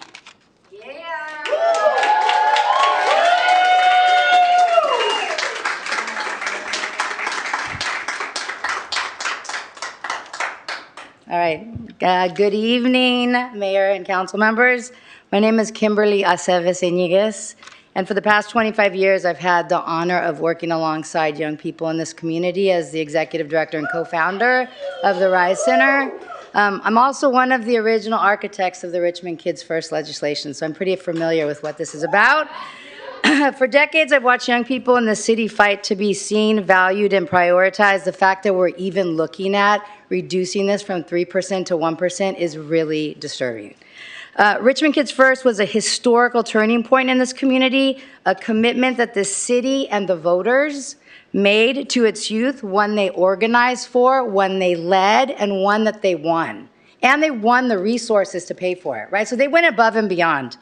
I want to be clear that the legislation was intentionally designed to balance community voice, accountability, and partnership with the city. It is a living structure built to evolve over time. The pathway for reauthorization is very clear. And the important question being raised about priorities, evaluations, outcomes, and funding amounts, they do not need to be resolved before reauthorization. Those decisions are designed to happen in the structures, the Oversight Board, the Department of Children and Youth through community-informed planning, ongoing evaluation. The Oversight Board is connected to the City Council. That is what they are here to ask. That is why I'm here to ask. I believe reauthorization needs to happen Your time as soon has as possible. expired. Thank you. Okay. Our next speaker is Esmeralda Hernandez, and will the following individuals please come forward, line up behind the speaker's podium, closest to the wall so that we can move the meeting forward. Angela Hernandez, Lavender Stewart, Nulani Stewart, Eric Ahome, Nichelle Carmona, Darren Allen, Elise Avalos, Larry Caldwell, Jamaica Henderson, and Cecilia Behavides.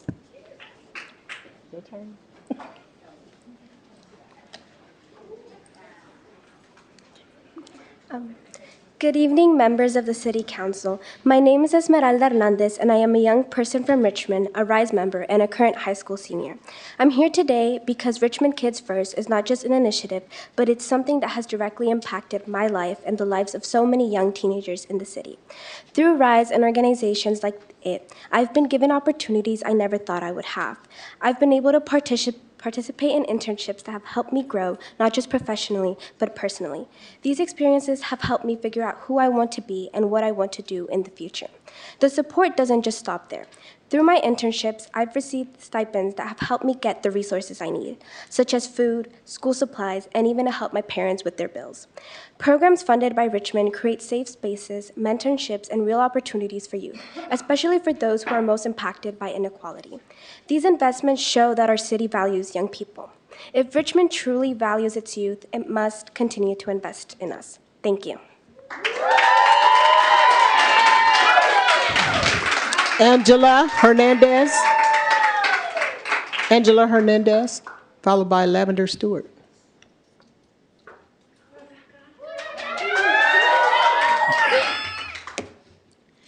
Hello, my name is Angela Rebecca Hernandez Lebron. I'm here as a youth advocate to give our youth a voice to what they fought for to get Richmond Kids First passed. To make sure it stays today and not be sent to the ballot, because I see so many young youth come into Rice Center every day for all the resources we provide for our members and a safe space for them to be in. They depend and can't afford to lose or pause these essential resources youth centers like Rice Center provides. All their needs, foods, education, job research, sports, just to name a few, that they may not be able to get at home. I've had members come to me say Rice is like a second home to them. Parents come to us to have their youth have a space for them to get resources, opportunities, and place for young people to have a voice. I've done focus groups with youth. They love being heard and included in decisions that impact them. They say they need more youth centers and they love Rice. Thank you.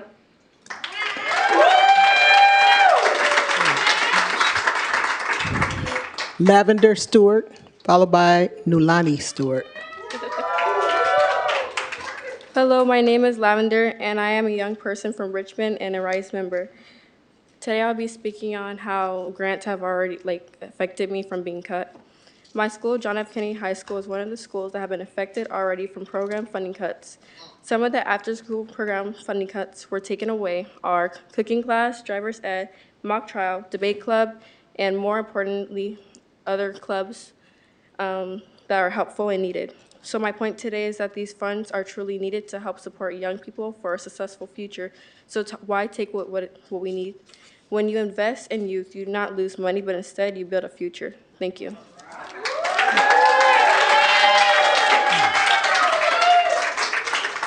Nulani Stewart, followed by Eric Ahom. Hi, my name is Nolani, and I'm a young person from Richmond and a RISE member. Where a city puts its resources shows what it truly values. If Richmond values young people, then it must invest in us. Our demand is to reauthorize Richmond Kids First today and do not send it back to the ballot. Young people cannot afford to lose or pause these essential resources. Programs funded through Richmond Kids First gives us safe spaces, mentorship, education, and opportunities that shape our futures. Investing in young people is not a risk, it's a responsibility. When you invest in us, you invest in safer communities, stronger schools, and a better Richmond for everyone. Thank you.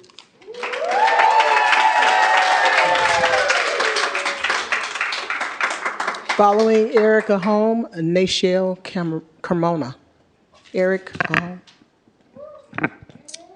Good evening, Mayor Martinez and council members. My name is Eric Ahom, and I'm a Richmond resident in District 5 for the past 14 years, and I've had the honor of working as the executive director of Yes Nature to Neighborhoods for the nearly past 20 years. And as one of the several nonprofit leaders who worked diligently to create the Richmond Kids First initiative back in 2016, including going door to door to get signatures and garner support in my Richmond Annex neighborhood, I'm here tonight to urge you to reauthorize Richmond Kids First without amendment. As others have shared, we work in partnership alongside the city, its leadership, and the unions to intentionally design an initiative that balances community voice, accountability, and city partnership. It is not a static policy, but rather a living structure built over time to evolve with the needs of our children and youth. Most importantly, the legislation provides a clear pathway for reauthorization by the council and includes elements that we rely on as strong leaders to ensure accountability. This is built into the DNA of the measure itself and includes having the following in place, as you've heard: the community-informed needs assessment, the strategic investment planning cycles, the oversight board, and ongoing evaluation and learning. To be clear, sending this back to voters risks the stability young people urgently need and that we as community partners provide. What they need now is a follow-through on the commitments that we've already made to them. Richmond Kids First is one of the city's most important commitments to our youth, and for this reason, I urge you to reauthorize Richmond Kids First as it stands with the 3% allocation without delay, uphold the role of the Oversight Board and Department of Children and Youth, use existing structures to strengthen evaluation and impact. This is the moment to stand firm in the vision that Richmond voters supported back in 2018 and that young people depend on. Thank you for your continued commitment to our Richmond children and youth.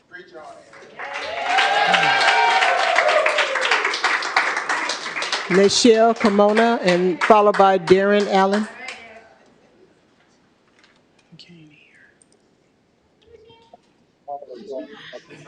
Hi. Hello, City Council. My name is Neyshell, Neysshell. I am a proud Mexican, 17-year-old high school student who is also a member at RISE. I am a representative as a youth and have lived in Richmond for almost my entire life. We're all at some point have experienced lack of funding in our community. As once a youth yourself, wouldn't you want to have the same opportunity, the same right to be able to self-advocate for not only yourself, but for your peers, families, adults? Sometimes adults make irrational decisions, and I would really like to address the fact that our education, not only does that involve funding for our schools, programs, or any other type of opportunities for the youth, it matters so much because at the end of the day, we are our future and we need this. Thank Maybe you. a good idea.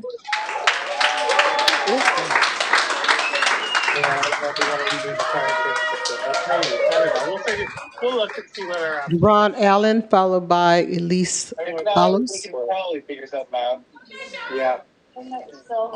Hello. My name is Excuse me, we're having interference. KCRT. Mayor, we need to direct those inquiries to KCRT. Nikki Mastay, Deputy City Manager, and Sue Hartman, IT, can you please confer with KCRT? Thank you. Go on, Darren. Okay, hi.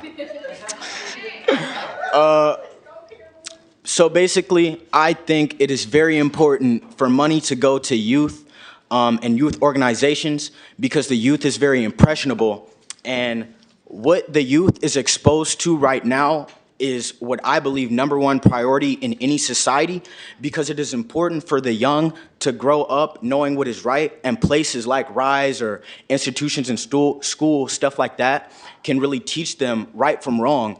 And if they grow up not knowing that, or they grow up in a wrong environment, and there could have been funding to help them grow up in a right environment to really make important decisions, or like think in a positive light instead of negatively, or something that may negatively impact their community, I think that it is very important for the money to go to stuff like that. And I don't think it's right to cut funding for things that would help the youth. I don't even know how that even came up. I'm not understanding, man, because it doesn't make any sense to me. Not to say that, I'm just saying. All I'm trying to say is, and get the point across, is that it is very important that the youth have funding for the things that they may want to pursue. It may keep them off the streets. I know a lot of people who may go down the wrong path. I know a lot of people could have gone down the wrong path. And institutions and places and youth centers like RISE have helped them, and they've grown as people for the better. And I have never, in my 4 or 5 years of attending RISE or other places that help youth grow, it's never really gone bad. So I think it would be an excellent idea for you guys not to cut funding whatsoever, because that could only go bad. I don't see how that's improving anything. Thank you for your time.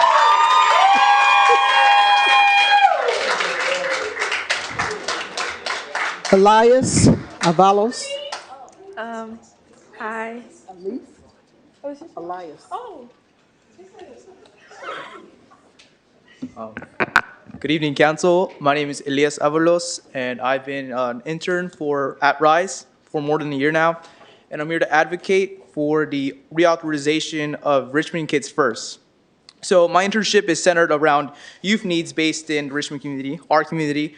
And through my research at RISE, I've learned the extent of what a Richmond youth, what they have to go through, whether that is the pollution of our refinery, or fighting for basic necessities, or in my case is battling the school district to give our schools, what they need, the necessities. What Richmond Kids does is it puts youth at the center, and youth, we are the people who have the potential and are changing the world. The RISE Center, for example, is one of the most impactful places for youth in Richmond because of the way it's interactive with youth. It empowers you. It makes you feel like you belong in this community. And what it's done for me is that it's empowered me to become a leader in my school, to fight and advocate for my people, for my friends, for my families, because I realize that as a youth, so much has been taken from us. As a minority in the world, so much has been taken from us, and it's our job, right, to stand up and fight for what we believe in. What needs to go is investment into youth, because you claim to be the city of pride and purpose, so pride yourself in investing in our youth. The purpose of life is to live, so let our youth live without the stress of figuring how they're going to pay for college, how they're going to move up in the world. Invest in youth, and the youth will invest in you. Thank you.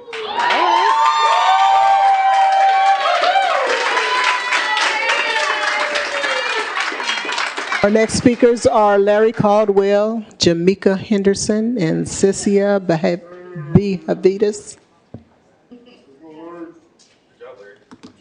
Hello. Nice to meet you guys.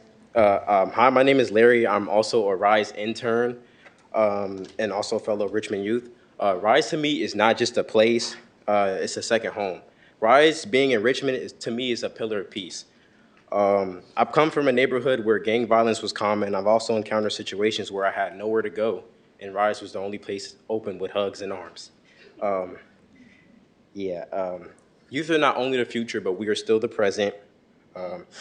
Rise and other youth places keeps kids off the streets and gives amazing pivots to where kids are able to go to college, like me, Sacramento State, my friends, UCLA, and other schools. Youth cannot afford to lose education. Youth cannot afford to lose a pillar of peace and positivity. Voting to reauthorize Richmond Kids First is like saying, like NFL saying, if you bet on anything, bet on me, and I think you guys should bet on the youth, because if you bet on us, hey man, we're gonna bring it all the way back to Richmond for us. So just bet on us, man, and we'll bring it back home. So that's all I gotta say. Thank you guys. Our next speaker is Jamaica Henderson. Y'all. Hi, my name is Jamaica Henderson. I am a Richmond resident, born and raised, and I'm also a youth advocacy of the last 15 years at the Rice Youth Center. I'm here to speak in support of reauthorizing Richmond Kids First, also known as the Richmond Funds for Children and Youth, because our young people deserve consistency, opportunities, and real investment in their future. Sorry. Reauthorizing Kids First means continuing to invest in prevention instead of reaction. It means choosing community over crisis. It means believing that every young person in Richmond deserves support, guidance, and a chance to thrive. When we fund our youth, we strengthen our entire community. The impact doesn't just stay with them, it ripples into family, neighborhoods, and future generations. So today, I urge you, I ask you to stand with Richmond youth. Reauthorize Richmond Kids First, and let's continue building a safer, stronger, and more supportive community together. Thank you.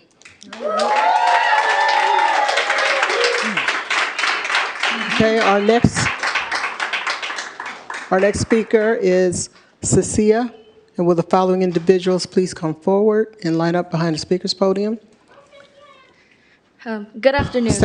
Hold on one second.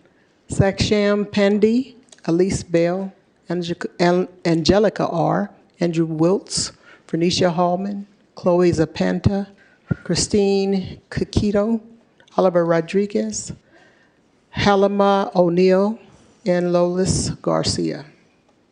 Okay, Cece.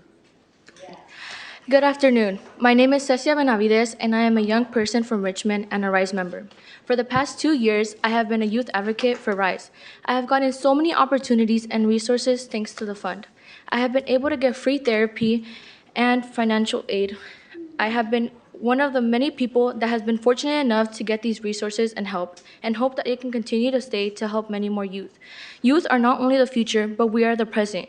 We know what our communities need. Investments like Richmond Kids First creates real opportunities, safety, and support for youth, especially those impacted by inequities. This fund is shaping the future of medicine, engineering, and more. Thank you. Okay. Saksham Pandey. Saksham?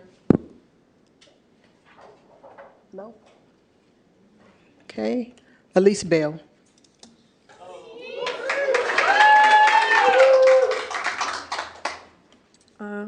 My name is Elise, and the reason I'm here today is because it's come to the youth's attention that you guys are considering not reauthorizing the Richmond Kids First funding.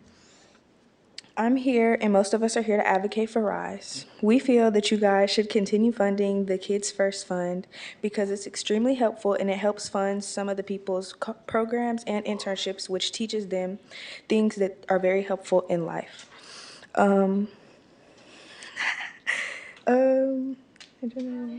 sorry. Okay. It's important that what the youth has fought for, and stuff that is made for the youth by the youth continues to thrive in Richmond and continue to thrive for the young people of Richmond, and to show that it has helped, because if it wasn't for all of these things like RISE and the things that the Richmond Kids First Fund have helped, I don't think most of these kids or people here today would have been here.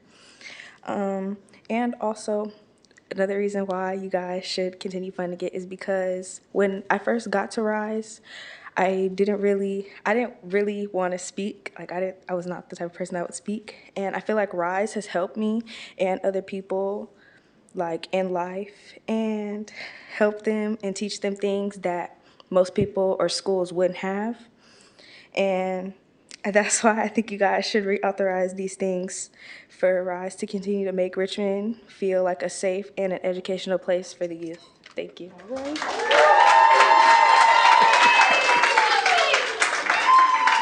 Angelica R. Angelica R.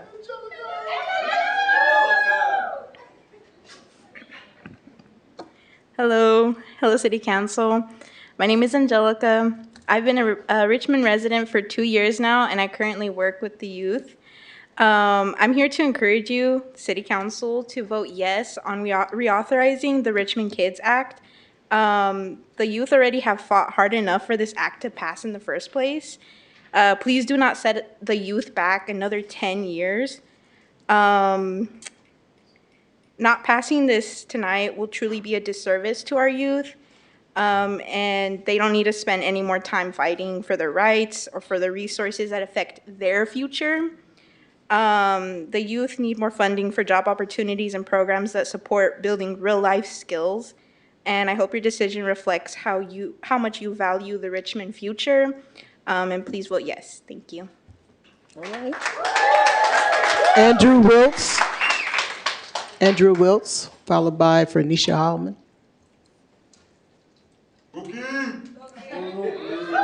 Good evening, everybody. My name is Andy Wilkie. I direct the music department at Richmond High School. This is my 12th year there. It's an alumni right there. Currently raising our 4th generation in Richmond, over in May Valley there. My wife was just up here with him a little bit ago from East Bay Center. So I've been there for 12 years at Richmond High School. As many of you know, and played a part in helping with.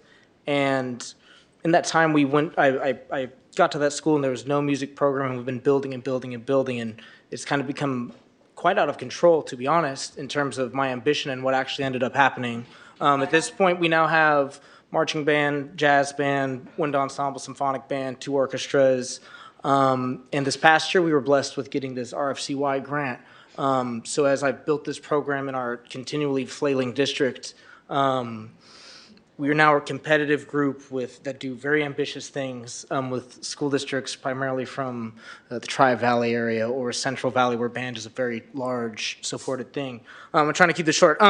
So since we've got this funding, suddenly we are able to have coaches come in like any other high-functioning high school program. We're able to go on trips without all of the fundraising falling on the backs of essentially people sitting right here, right, us begging for nothing.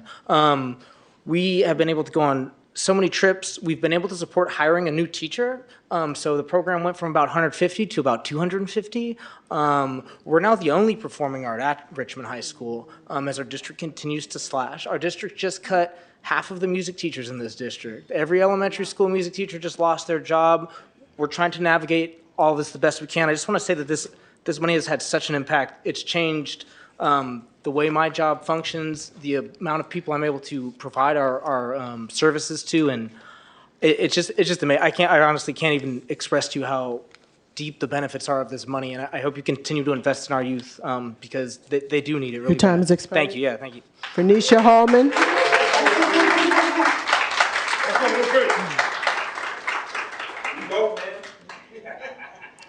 Hi, good evening. My name's Fernisha Holman. I'm a Richmond native, a Richmond resident, as well as a small business owner here in Richmond. And most importantly, a parent at the East Bay Center of Performing Arts. The funding provided by the Richmond Fund for Children and Youth is pertinent to keeping programs like the East Bay Center for Performing Arts free for families like mine and others in the community. And as a family of 4, extracurricular activities on top of tutoring and rising cost of living can become overwhelming and even impossible for some. And without programs like those offered at the East Bay Center for Performing Arts, my children and many others would not have access to the kind of in-depth and culturally rich arts education that East Bay Center provides. My 14-year-old daughter, Kayoni Huey, has been part of the diploma program there for 3 years now, and I've witnessed so much growth since she's begun this program, as far as her confidence increasing, social and leadership skills, and she's developed, leadership skills have developed, and she's exposed to cultures, languages, and art forms from all around the world that she's even She's been exposed to cultures, languages, and art forms from all around the world, and she's even brought that learning home, teaching me and the rest of the family about instruments and traditions that I haven't been exposed to myself. This is something that she looks forward to at the end of her school day. And as I previously stated, I grew up here in Richmond, attended school here from preschool to 11th grade, and I've seen firsthand what happens when young people don't have access to safe and enriching after-school programs, especially kids whose parents are working to make a living and can't be home. And there's nothing more to get involved in other than the wrong extracurricular activities. So please continue to support the youth here and invest in their future. Thank you. Chloe Zapanta, followed by Christine Hikudu. Hello, my name is Chloe Zapanta, and I am a member of the RISE Youth Center here in Richmond. We, the youth, can potentially pave the way to an even better Richmond, but to do so, our resources need the proper funding. And I think I can speak for everyone when I say budget cuts can negatively affect anything. So please, maintain our funding for Richmond youth.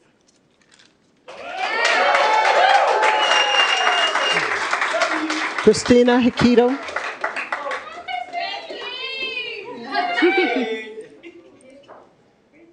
Hello, Mayor and Council members. My name is Christine Hikito, and I work at RISE. I'm here in strong support of reauthorizing the Richmond Fund for Children and Youth.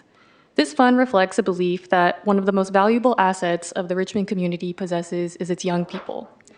At RISE, RFCY has helped us reach hundreds of youth in Richmond. We started a new college prep cohort this year, centering young people who will be first in their families to go to college. Over 50 youth created resumes in the past few months. And funding has also helped us reach youth who are most marginalized from our systems, including youth who are navigating homelessness, housing instability, violence, and the deep traumas of family deportation. Through our community assessments and incredible youth-led research, young people are repeatedly telling us that they feel neglected by our systems and that they want us to work together to better create an ecosystem of services and caring adults. The challenges and urgencies of these times make RFCY more critical than ever. I know these kinds of programs are truly life-changing and transformational because an after-school program like RISE changed the trajectory of my own life.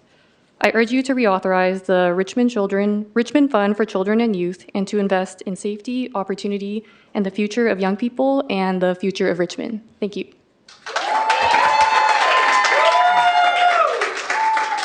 Okay, our next speaker is Oliver Rodriguez, followed by Halima O'Neill. Hi, my name is Kuya, Oliver Rodriguez as well. I'm not here to speak for myself. I'm here speaking on behalf of a young person that couldn't be here.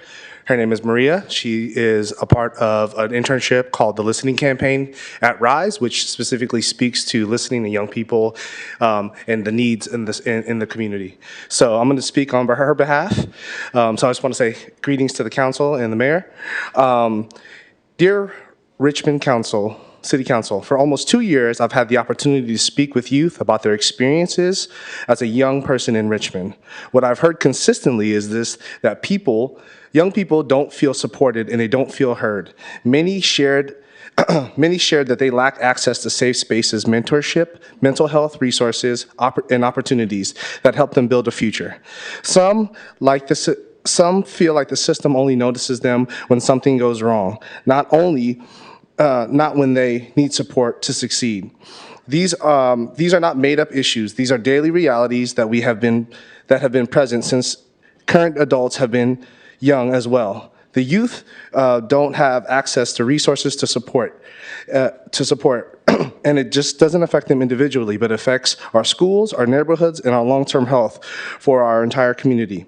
The encouraging part is that young people are not asking for handouts. They are asking for opportunities. They want programs to give them guidance, skills, and the sense of belonging. If we want to be truly safer and a stronger community, we have to start by listening and investing in our youth. And we need you to vote yes and reauthorize. Thank you.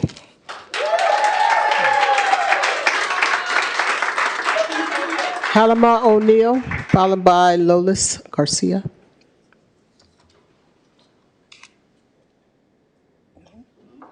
Okay, Lolis Garcia. Okay. Will the next individuals please come forward?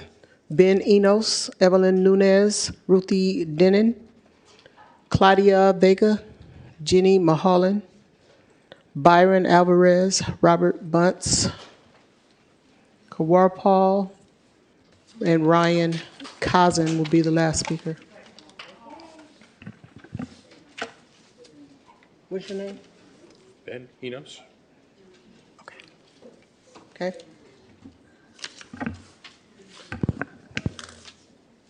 All right. Good evening, Mayor and members of the City Council. My name is Ben Enos, and I'm the Director of Communications at Richmond Promise. As we shared with you last year, Richmond Promise was established by the City of Richmond 10 years ago. The city leaders sought to establish a college graduating culture in our city.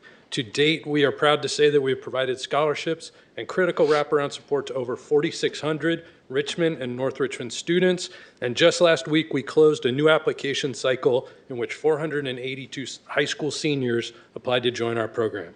Scholarship numbers alone don't capture our impact, and whether it is helping Richmond Promise scholars find the food pantry on campus, learn what classes they need to take to transfer from a 2-year to a 4-year school, or find an internship that provides valuable career training, Richmond Promise works to help students in our community develop the skills they need to start a career and contribute to our local workforce.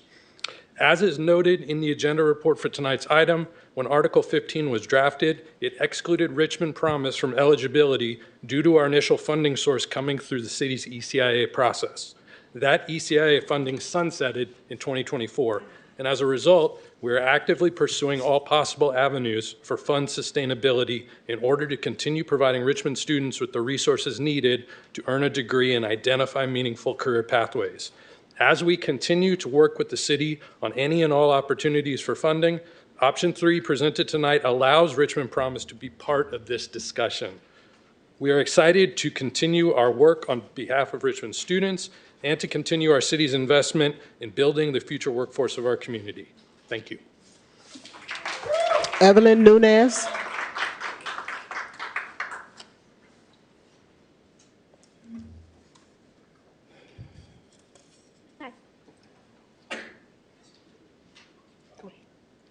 Good evening. My name is Evelyn Nunez. I'm a student at Richmond High and a student at East Bay Center Performing Arts. In 2025, the Richmond High School Music Department received a grant from Richmond Fund for Children and Youth for the first time. This funding has led to expansion of our program in so many ways it provided. Students has countless new opportunities and experiences. The funding that RFCY provides is critical in making for East Bay Center programs and to make it free for our community. I directly benefit from East Bay Center's program in Richmond High because I never thought music would be such a passion for me. It really made me explore who I am and what am I capable of doing, especially with East Bay, putting myself out there a little bit more than what I'm already used to. It helped me a lot to get out of my comfort zone and explore new things. And Richmond High especially helped me enjoy the experience of what I could do and how I could pursue music for a career. Our last trip was Disney, and I would never thought I would have the chance to record a background sound for a movie. If you could have told me that, I would have never thought that was possible for me to do. We actually have the money so we can have those experiences. And I want our future generation to have the same experiences that I have with East Bay Center and Richmond High. Thank you. Ruthie Denon.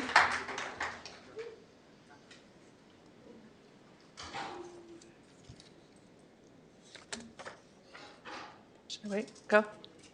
Okay. Hi, my name is Ruthie Deneen. I'm here tonight in strong support of the reauthorization of Richmond Children and Youth Fund. I'm the executive director at East Bay Center, and I've seen the amazing impact this fund has had. This is a total win for our community. For East Bay Center, it means that we're able to stay tuition-free. It means that we can fund our Young Artist Diploma Program students year in and year out. It means that we can support our local high school music programs. Richmond needs this program. Youth need this program. We have up to 400 students on our wait list at our main site. And we're in 15 schools in Richmond, and we have another 15 wanting our programs. We cannot meet the demand. Our budget is $5 million. Recently, all federal and state funding have been cut. This funding is critical now, especially as we face a deficit in our budget. We do not want to cut programs when there are already really long wait lists. This is excruciating. Reauthorize this program as is with a 3% allocation, and don't hesitate. If changes need to be made, please use what we have already set out in the charter, what's already written, what's already established. The charter calls for the strategic investment plan to be updated every 3 years, including a community needs assessment. The Oversight Committee leads this process with the support of department staff. Collectively, we can make several adjustments to how programs are funded, which programs are funded, and further refine it. Do not send it back for a citywide vote. Do not send us back. This would be devastating for us, for East Bay Center, and for our community, and many other amazing organizations in Richmond. East Bay Center and our students were here 10 years ago now, fighting for this win, alongside all of our partner organizations. Do not take it away, and also do not risk taking it away. Do not risk taking it away, please. Thank you for listening to our youth tonight, to our community. This is really important.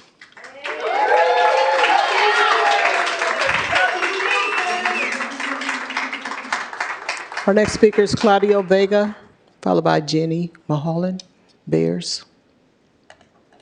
Claudio? Jenny Mulholland?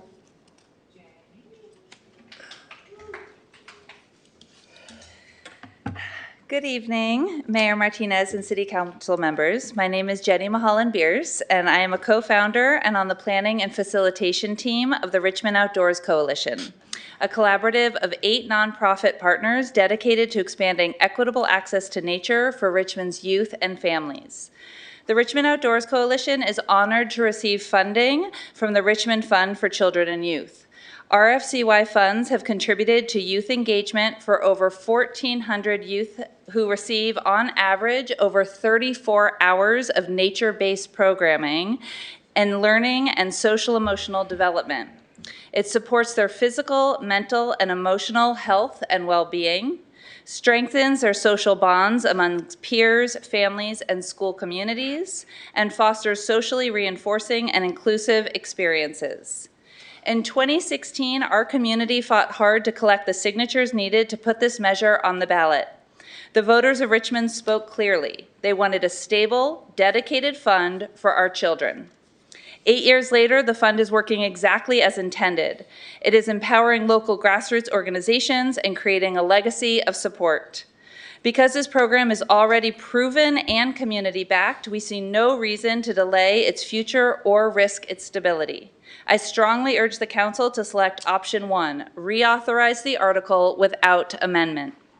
Let's keep this momentum going, honor the original intent of the voters, and ensure our youth-serving organization can stay focused on the kids, not on the ballot box. Thank you for your time and for your commitment to Richmond youth.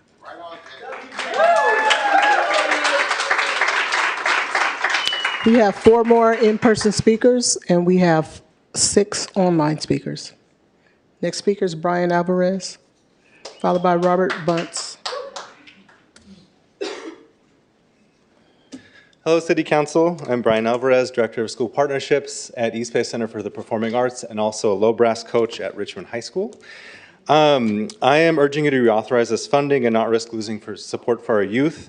I just want to give you a tiny sliver of the impact this funding has had just at the 3 organizations I'm most familiar with, Richmond High, East Bay Center, and also RISE. And this is the full data points the bullet points that I wrote down took me 7 minutes to read. I'm going to read just a couple. Okay, so just this funding right now is serving just within those 3 orgs 600 students plus annually. It provides over 2,000 hours of annual training in music, dance, theater, college and career readiness, and mental health support. We're producing over 30 public performances annually, and probably a lot more than that. We're providing comprehensive wraparound services, which we definitely need in the city, including violence prevention, mentoring, restorative justice. Richmond High also, now one of our instrumental coaches from East Bay Center is doing instrument repair for Richmond High students in case the district cuts that funding. We can still maintain their instruments because no one else can. And then the most important thing is all of this programming is free. It's free for every student from age 3 through 25. And the reason it's free is because we have Richmond Fund for Children and Youth. So without that funding, there's no guarantee we can provide free programming for our students across the board. So we urge you to reauthorize this amendment in April 7th and not risk losing support for our next generation of leaders. Thank you. Robert Bunce, next speaker.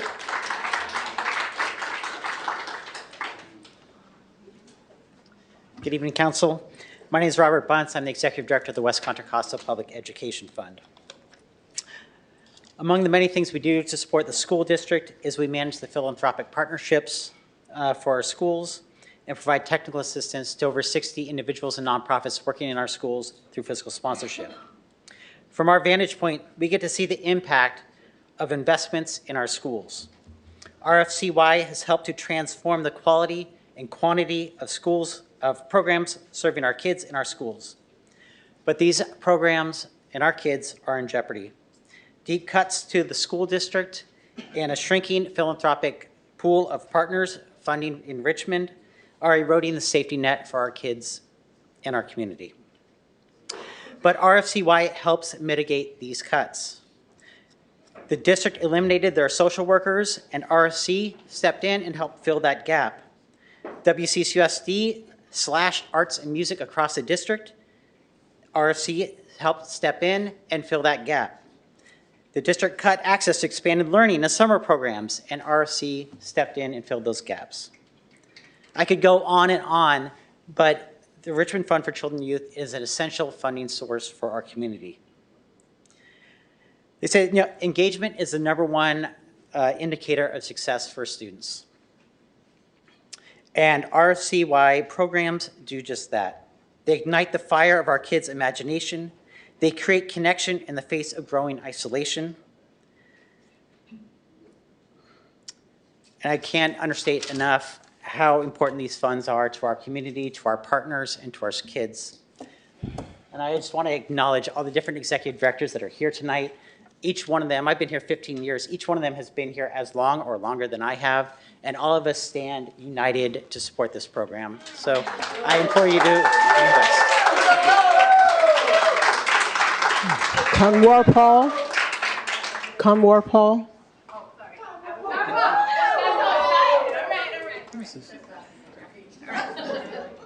Okay. Good evening, Mayor, Council, and Community. Kamar Paul Dhaliwal here, Associate Director and co-founder of RISE. Option 1 is, it's the only option. You have to reauthorize. It is simply offensive that young people have to come here to protect what already belongs to them. To the young folks here all over this city, I'm sorry, this has to be another thing you have to fight for, struggle with, and endure. It ain't right. I'm sorry, for real. Mayor and Council, young people passed 3 ballot initiatives to make this happen, the highest approval ever. And adults, some of you know, fought them the whole way. With that, with all those numbers you saw, they only got 3%. The rest we all get. I need you to remember that. They brought in funds for us. They get 3%. And now we are considering decreasing that? That is some vulgar you-know-what. Option 1 is the only option. You know, the young people, the adult partners who led the fight for this fund, we did it not just for our own organizations. We did it to create plentiness, to put away the pettiness, to cultivate partnerships, collectiveness. We did it together. And now we're hearing it might be dismantled because you don't have enough information. We have the information. So you need to reauthorize.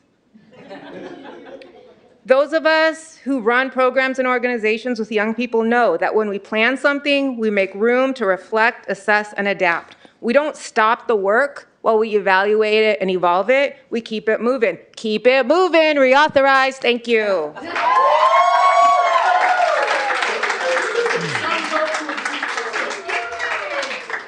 Our last in-person speaker is Ryan Cousin. Hi there, Council. My name is Ryan Kazin. I work at an organization that's located here in the heart of the Iron Triangle called the Practice Space. And thank you. So I have a lot of our partners in here tonight, which is just, it's incredible. But I can't, while I am here to represent the organization, I can't speak for everyone. But personally, I think that option one is the only option. I think, to speak to the kind of work that we have been able to do at the Practice Space, our mission is to provide leadership skills and public speaking skills to youth, particularly those who are marginalized. Although on the subject of teaching public speaking skills, we might soon be out of a job, considering all the people who spoke today. Appreciate you guys. But yeah, I mean, because of the RFCY funding, we are able to provide free services. We have a program at Washington, we have a program at Kennedy, we serve K through 8, we serve high school, and we also host our own in-house programs at our office, right next to the East Bay Performing Arts Center. And we're only able to do that because we have this funding. And we teach public speaking, speech and debate, and advocacy skills, which you've seen on full display tonight by several of our youthful community members. But it is really important that we continue to, because this is to be clear, we are a DEI organization. I'm a volunteer on behalf of the federal government working for them. And I have been personally affected by this administration. I worked 40 days without pay. And the thing is if we didn't have RFCY, if we don't have RFCY, we cannot say in our mission statement that we are working to elevate systemically marginalized voices. So please continue to fund our work. Thank you. Now we'll move to the online speakers, the 6 speakers. Please call the speakers. Thank you. And those 6 speakers are Catherine, Benjamin Terrio, Lisa Johnson, Sharda Parajuli, Deborah, and Guadalupe and Lana. Catherine, you'll have 2 minutes to speak. You can go ahead and start. Good evening, City Council. My name is Catherine Lee. I'm a Richmond resident and a youth organizer at Asian Pacific Environmental Network. As someone who grew up in Richmond, I can't stress enough how important these funds have been to the development of our young people. I was a senior in high school when the first round of petitions for Richmond Kids First was being circulated. I worked alongside Rise Center staff and their incredible youth members, gathering signatures outside of local grocery stores and parks. We dealt with constant rejection, long hours under the sun, and store security guards turning us away. But this is how we chose to spend our weekends and free time, because this initiative truly meant a lot to us. We knew the positive impact it would have for youth and future generations. I did this work as a 17-year-old because I wanted other young people like me in Richmond to have more funding for programs. This was one of my first experiences of seeing what change can look like at a local level. It also played a significant role in shaping my own path to becoming a youth organizer, which I now have been for 7 years. It's clear from the brilliant youth who have spoken tonight that there's still a need to uphold this funding for things like arts programs, job experience, and safe third spaces where youth can truly be themselves and thrive. I'm proud to be from Richmond, especially knowing that Measures E and K exist and have already benefited hundreds of local youth. I also want to commend Richmond Fund for Children and Youth staff for their dedication in ensuring these funds are distributed thoughtfully and equitably. I urge the City Council to vote for option 1. Thank you. Thank you. The next speaker is Benjamin Terrio. You'll have 2 minutes to speak. You can go ahead and start. Ontario. It's interesting to see after 10 years of Major E and K. When I used to live in Richmond, I was actually one of the signatories or proponents on the ballot measure. And I remember going to the old Rise building for it, and it's just fascinating to see how it's come from such a small thing to what it is now. And youth do need opportunities to do a great many things. And I think that it also makes sure that folks don't, come in contact with law enforcement because they have things to do. I definitely believe in that. At the same time, though, I think it's very important, and I don't really know to any certainty, but I did hear in the presentation about accountability pieces for ensuring that it's meant for and utilized by Richmond youth. And I think whatever needs to be done to ensure that, that's important. If that hasn't been occurring, then that needs to be dealt with. But it's really meant for youth in Richmond, and I hope that's what it's being used for and not used for any other purposes, because that was the point. It was supposed to be for the youth here in the city, and I hope there's accountability on that. Thank you. Thank you. The next speaker is Lisa Johnson. You will have 2 minutes to speak. You can go ahead and start. Good evening, Mayor and Council. I voted yes on Measures E and K and strongly support Kids First. My concerns are about fiscal accountability, transparency, and responsible stewardship of taxpayer funds, especially as the city eyes a 2028 renewal. Since 2021, staff reports over $13.2 million in contributions, yet only $9.1 million was previously reported to be distributed to 46 organizations. What happened to the other $4.1 million? At the last meeting, staff indicated they'd implement better audit controls for 2025 funds going forward. But what was glaringly absent was how will the $9.1 million from 2021 to 2024 be properly audited? You can't ask taxpayers to continue allocating roughly $10 million per year without first demonstrating how every prior dollar was spent. That's not on taxpayers to fix. It's the council's fiduciary duty to do so. The council must ensure programs were effective based on objective, measurable, and auditable outcomes, tracking unique Richmond youth served per program. Taxpayers deserve to know their money is being spent effectively, and importantly, families deserve programs that demonstrably work for our youth. I also want to raise a serious governance concern. Councilmember Robinson's organization, Urban Tilth, has received significant Kids First funding. It's a direct conflict of interest if she does not recuse herself from audit deliberations and votes on funds her organization received, and from any future funds where Urban Tilth seeks additional funding. I'd ask the city attorney to review prior votes as well.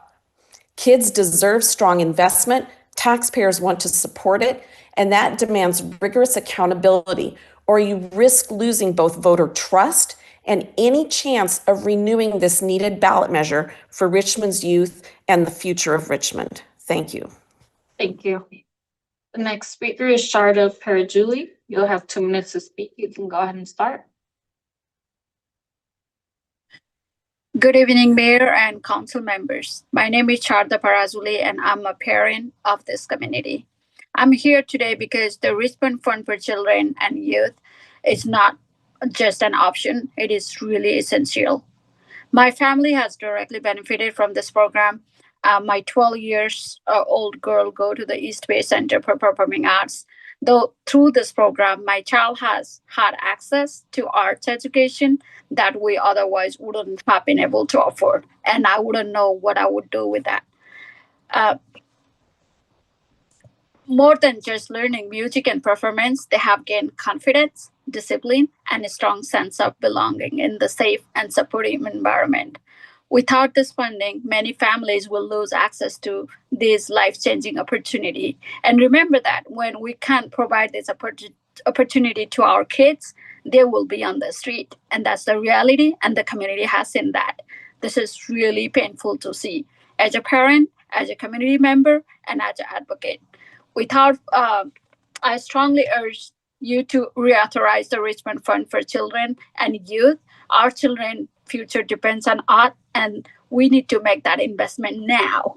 we do spend a lot of time, we do spend a lot of budget or a lot of resources into when this is too late, when kids are already out there. That's not the way. It should be done right now before they even get in there. Thank you so much, and I hope the city council members will realize how important this is for our kids. Thank you. Thank you.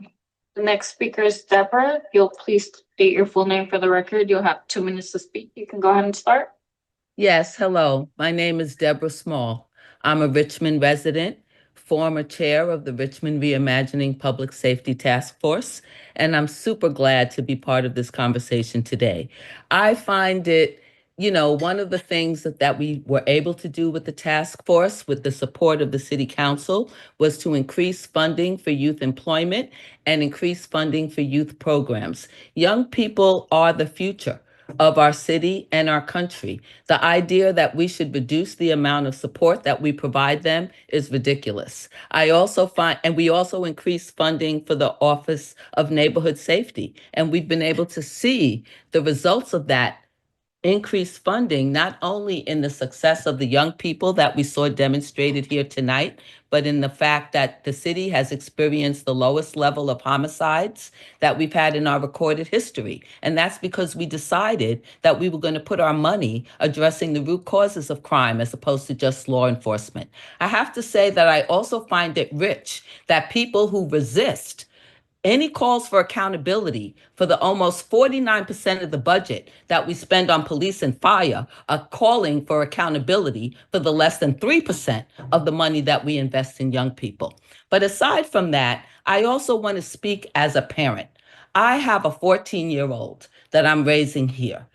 He came to me when he was 7 after his father died. The first program I took him to in Richmond was the East Bay Center for the Performing Arts.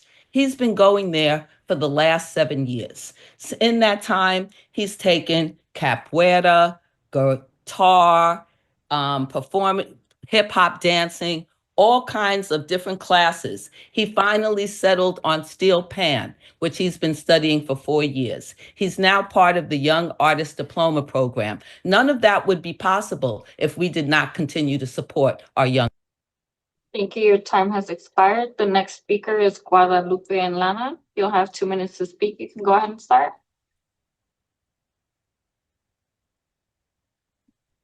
Hello, can you hear me? Yes, go ahead. Okay, good evening. My name is Guadalupe Yana. I am the WCCUSD Presidenta. Today I am here as the previous chair for the Children and Youth Oversight Board and a community member. As a proud member of the Oversight Board for the RFCY since the inception, I stand before you today to urge this council to support the renewal of the critical fund.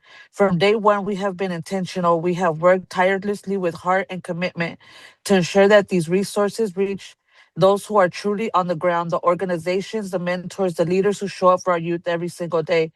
This is about accountability. This is about transparency. This is about impact. We didn't just invest, we built systems of oversight.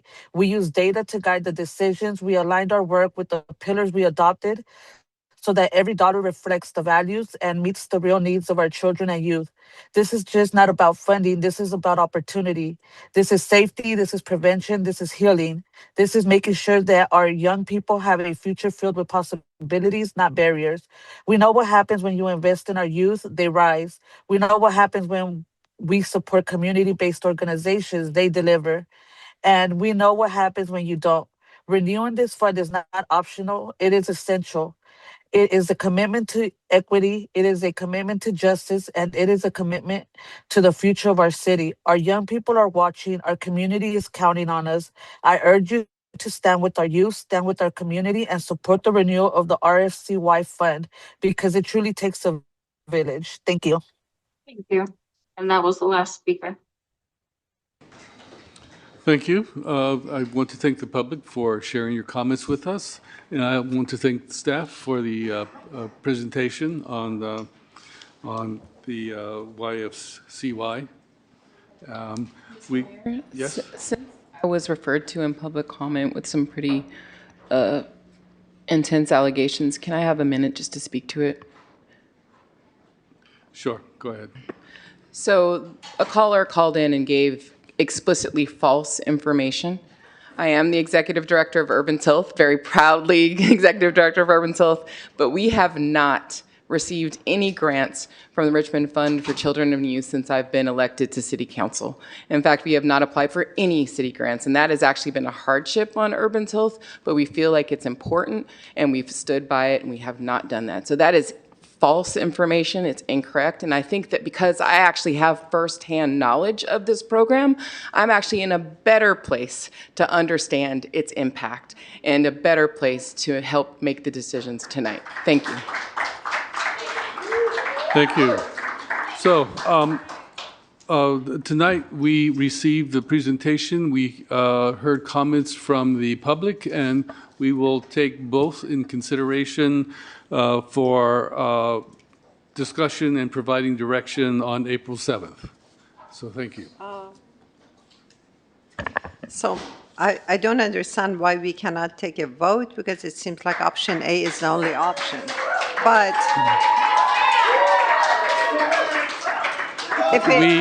if you are to provide direction, can I suggest that we ask the staff to put option A on consent calendar for April 7th?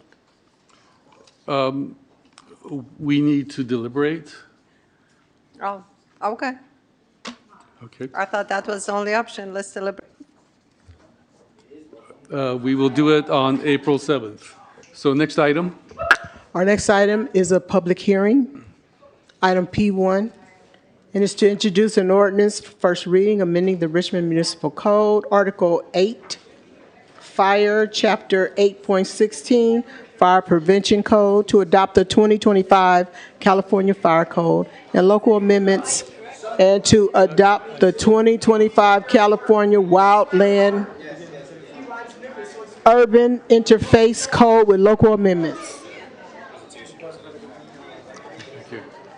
If we have anyone joining us online that would like to address the council on this item, please raise your hand at this time.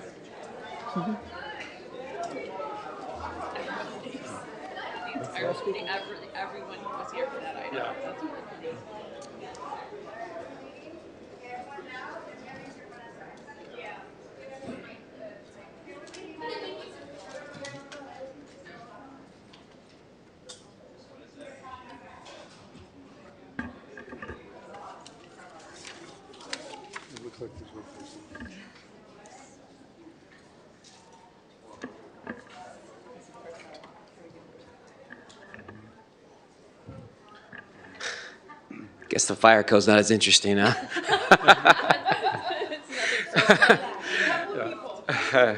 Good evening, Mayor Martinez and members of the council.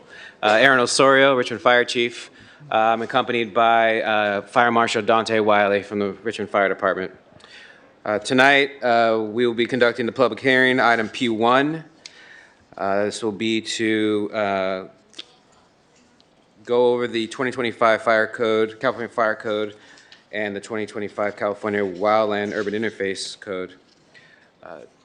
KCRT, oh, there we go, okay. Next slide, please. So a slight correction on the recommended action. There's a typo in the presentation. What we're doing tonight is we're holding a public hearing to introduce the ordinance. This will be the first reading, amending the Richmond Municipal Code, Article 8, Chapter 8.16, to adopt the 2025 California Fire Code with local amendments, and to adopt the 2025 California Wildland Urban Interface Code, Code with local amendments. Next slide, please. Brief overview of what we're going to be covering. We will be covering what is the California Fire Code and its purpose. We'll be discussing the new California Wildland Urban Interface Code and what purpose that serves. And then we will review local amendments and next steps. Next slide, please.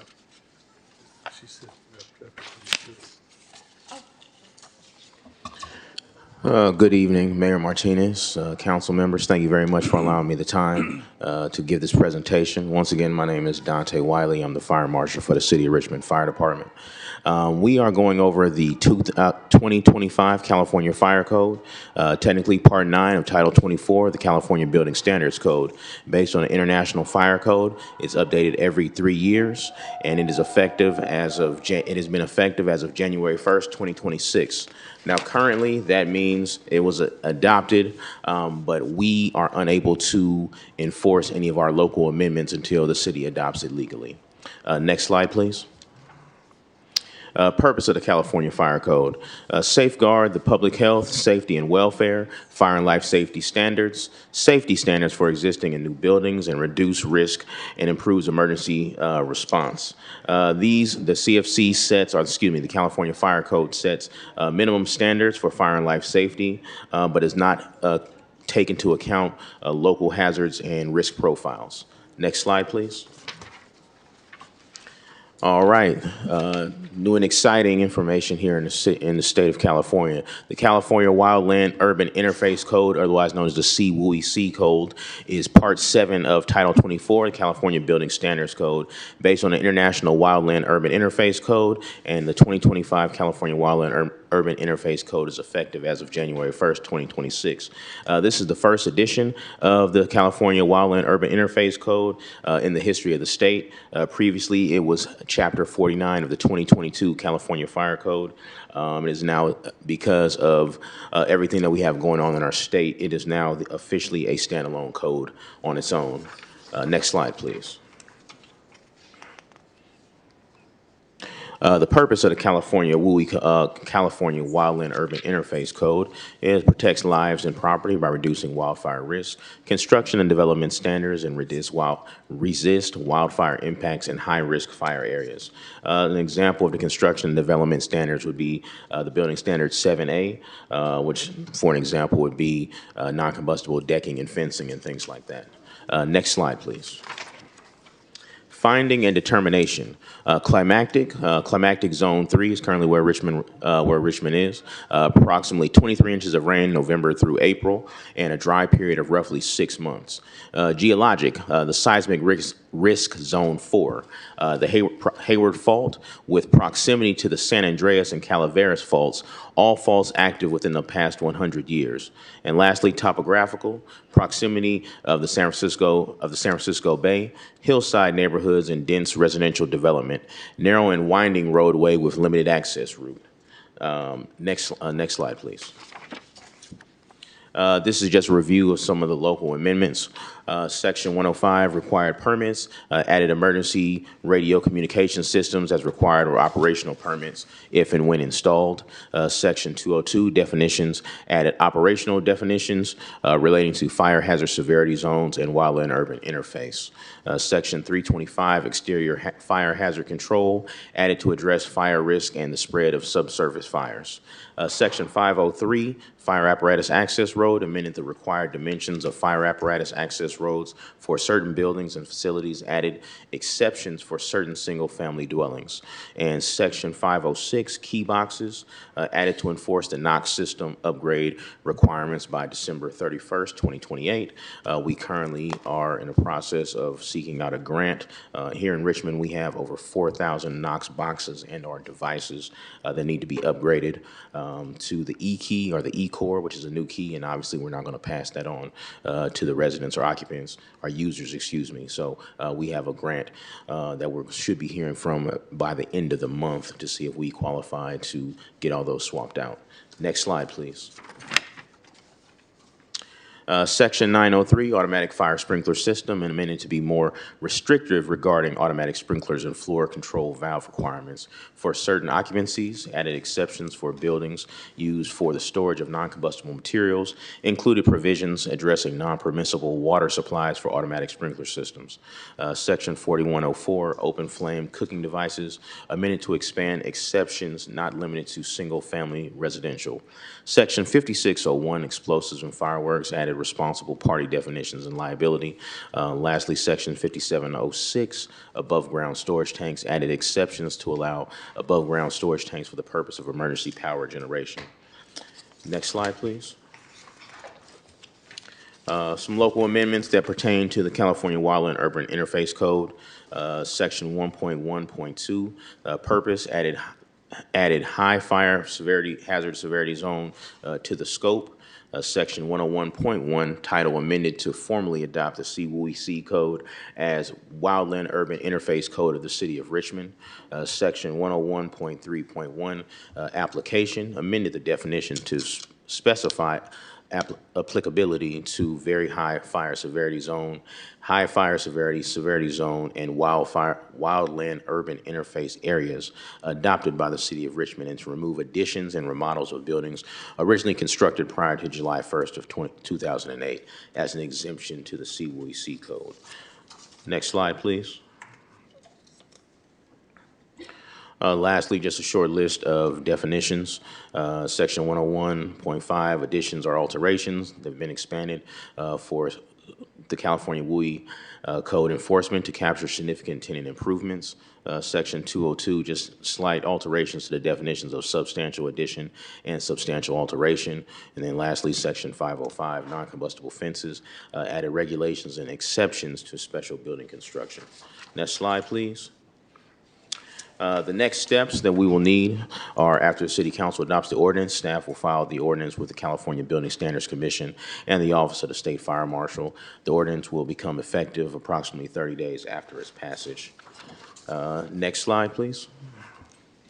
To hold a public hearing to introduce an ordinance, first reading amending the Richmond Municipal Code, Article 8, Chapter 8.6 Fire Prevention Code, to adopt the 2025 Fire Code and local amendments, and also to adopt the 2025 California Wildland Urban Interface Code with local amendments. Myself. And last slide, please.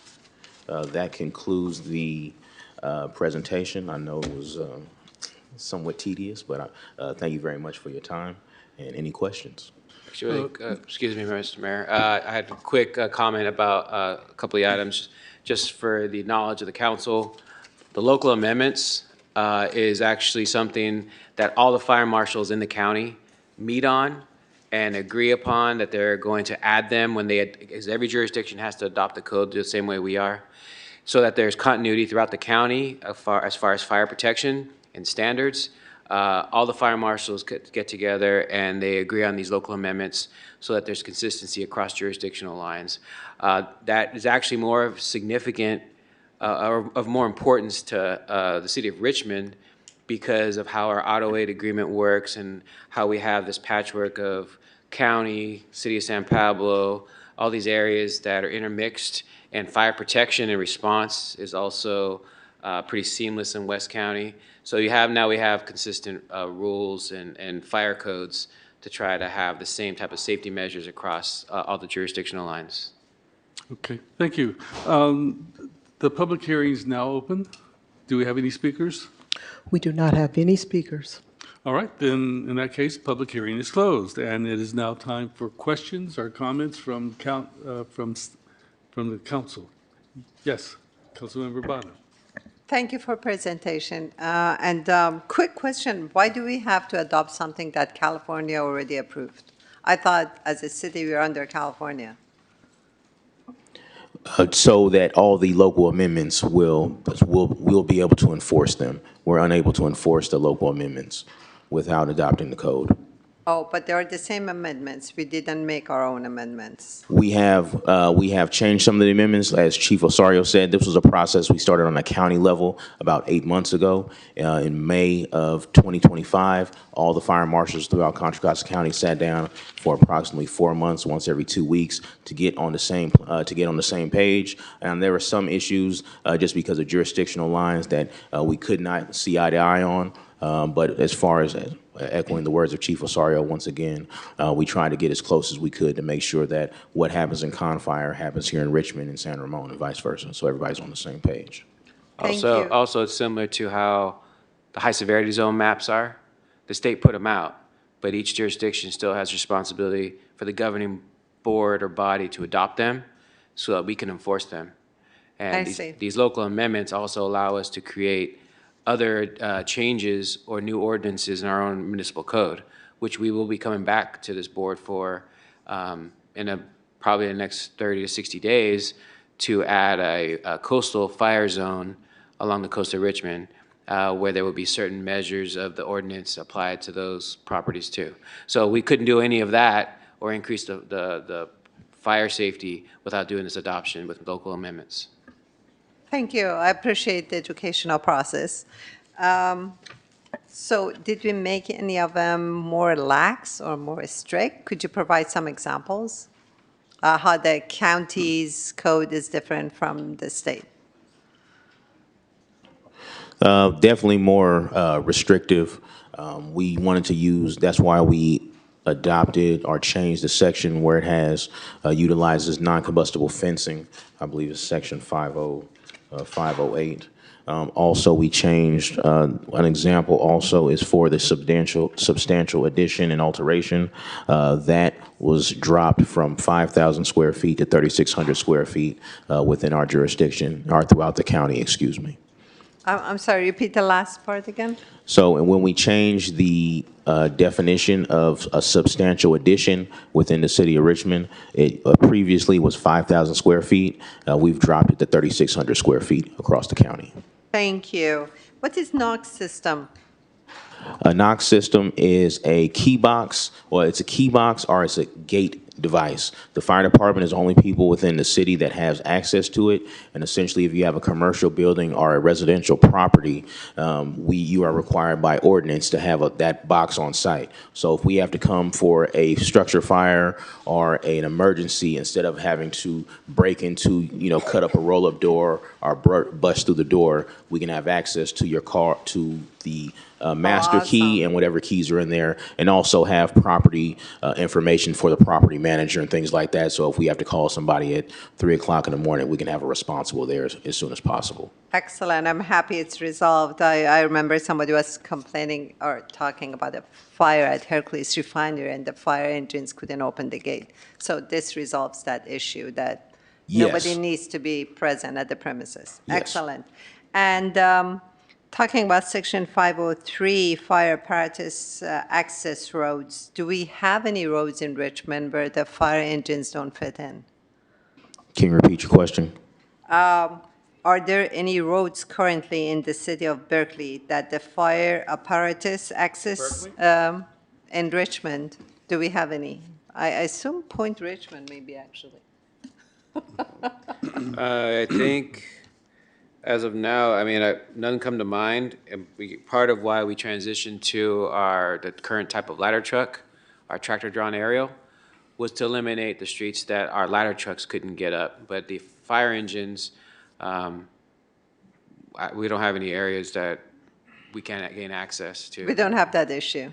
No. You gotta remember that these codes also are for new construction and new streets. These are not to go back and force compliance to existing. This is for new construction projects, renovations, new housing developments, things of that nature. You're right. It's code 7A, which is code 7 now. And explosive and fireworks, can you tell us what it is about? Mainly to have a responsible party on the record for the fireworks display.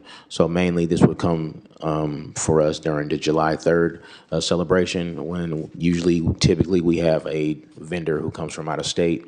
He comes in, we do the inspection over in San Francisco, and then obviously the display is out here in San Francisco, or excuse me, in the Bay, in Richmond. So it's just for us to have better information on title. Nothing related to illegal fireworks, I assume? No, that is correct. Yes, that is correct. Nothing for illegal fireworks. Okay. Thank you. And my last question is about enforcement. I know it's not related to the fire department, but may I ask the city manager who enforces this code in the city? And do we have actually the means to enforce the code? Keith?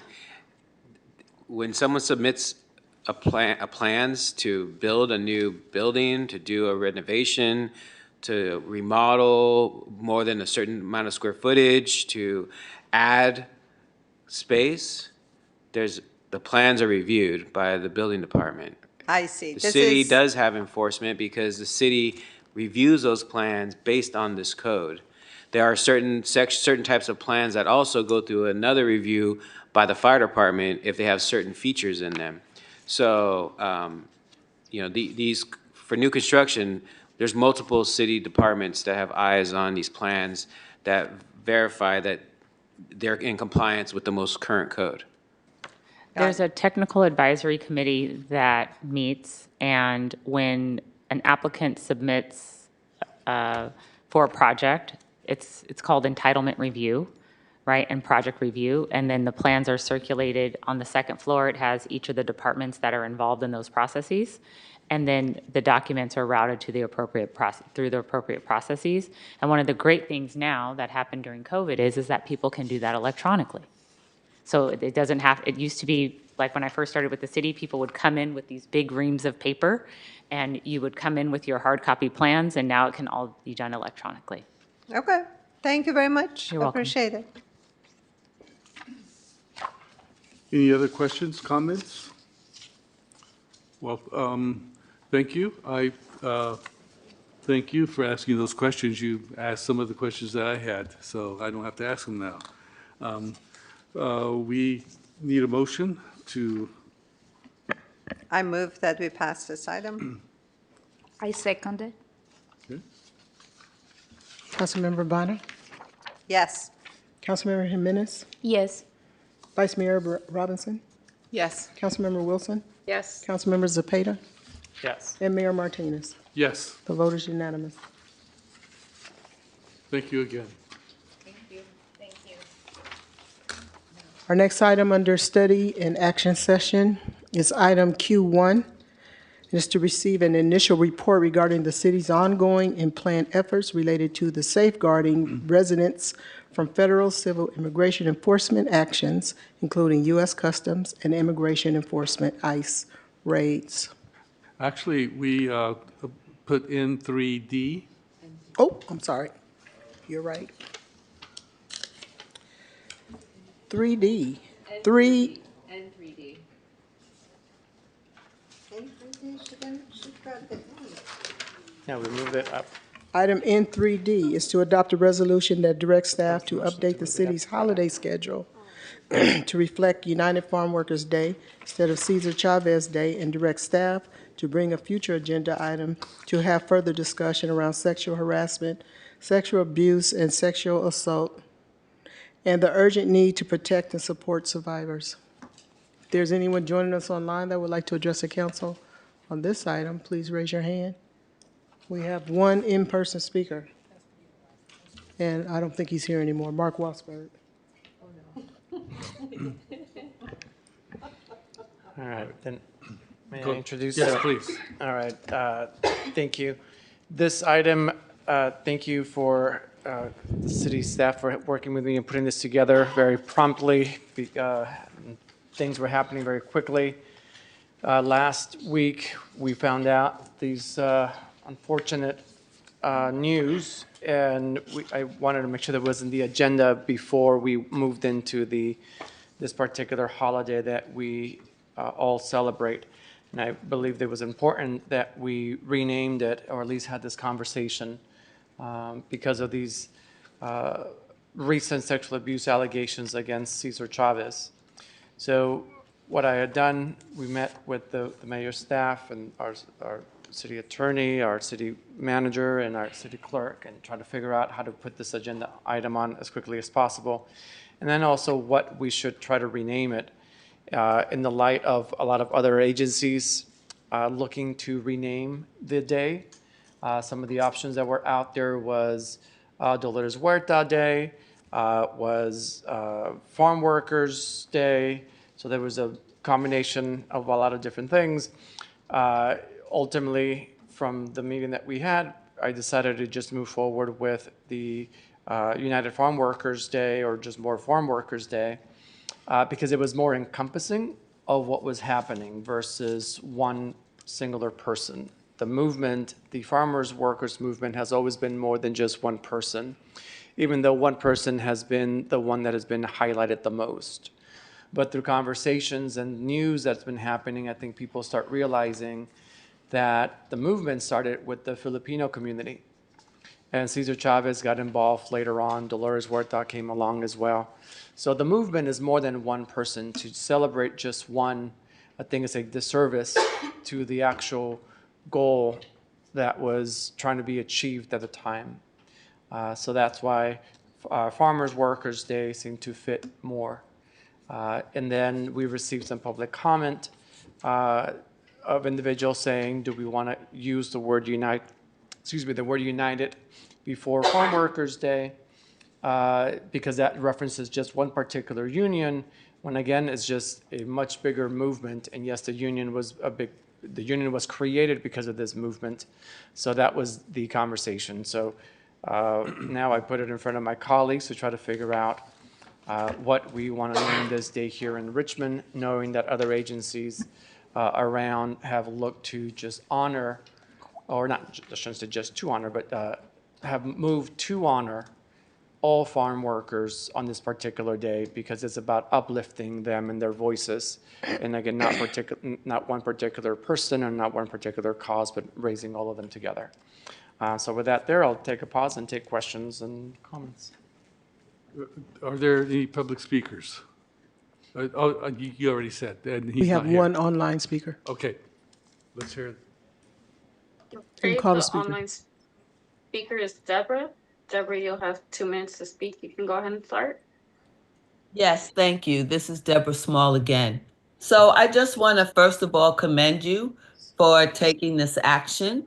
I grew up in New York, and my parents are immigrants from the Dominican Republic.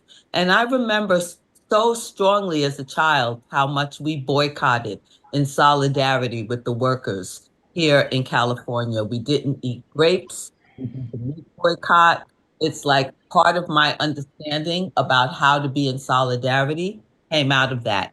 And my hope is that in addition to renaming the day after the farm workers, that we actually think about how can we do some public education for the next generation about the importance of trade unions, about the importance of organized workers, about the role that they've played in creating what was the American middle class. Because I see within our culture, and particularly with the advent of AI, a move to denigrate the role of workers, to make it seem like what we provide isn't as important in the overall prosperity of the country.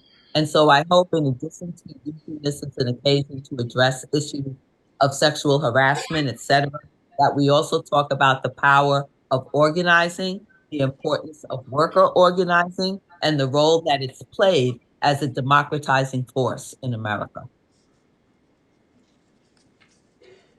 Okay, thank you. Public comments closed. Councilmember Wilson. Thank you. So thank you, Councilmember Zepeda, for putting this on the agenda so quickly. I'm glad we're handling this now. I'm not going to speak for a long time. I just wanted to see if I can make a motion to amend it. Listening to your comments, but previously to the mayor's comments, I would like to suggest that we change it to Farm Workers Movement Day. And I like that for 2 reasons. One is I agree with what the mayor said earlier, that it's not just about honoring farm workers, though it is. It's about honoring the fact that they organize themselves into a movement. So I like including the word movement, but I also like removing the word United Farm Workers, because that is just one particular organization. That's the name of one union. That was obviously hugely important. But I think there were other organizations that were part of the farm workers movement. And so I would rather, instead of focusing our day just on one union, I would like to call out the movement in general. So that is, I'm making a motion to amend it to Farm Workers Movement Day. I second that. I have a substitute motion. We women usually don't have a face in history, and I'd like to use this opportunity to name this day after Dolores Huerta, who stood shoulder to shoulder with Chavez. She was not only a co-founder of the United Farm Workers, but a strategist, an organizer, and a lifelong advocate for workers, women, and civil rights. She also endured and survived harm in a movement that, like many others, did not always protect women. Renaming this day as Dolores Huerta Day would do more than honor one individual. It would affirm the leadership of women in labor movements, recognize resilience in the face of injustice, and send a clear message about the values we want reflected in our public commemorations. Dolores is well known as a symbol of farm workers' movement. That's why I'm making this suggestion. I have issues. Is there a second? Is there a second? I'm sorry. To the. Do I to have a Councilmember second? Bonner's motion. Yeah, that was a motion. Dolores Huerta has no supporter here. No second. Dies from a lack of second. Yeah, I wanted to say that I have difficulties deifying individuals when it should be the movement, the unions that we promote. Because we glorify individuals, we have statues, we have parks, we have schools named after people who some would consider traitors because they were Confederates who separated from the Union. But they're still honored. And I think that if we switched it from honoring those individuals and honored what they stood for, which was separation of the Union, would we still honor them? I think it's the idea, the organization of movements that should be glorified as opposed to individuals.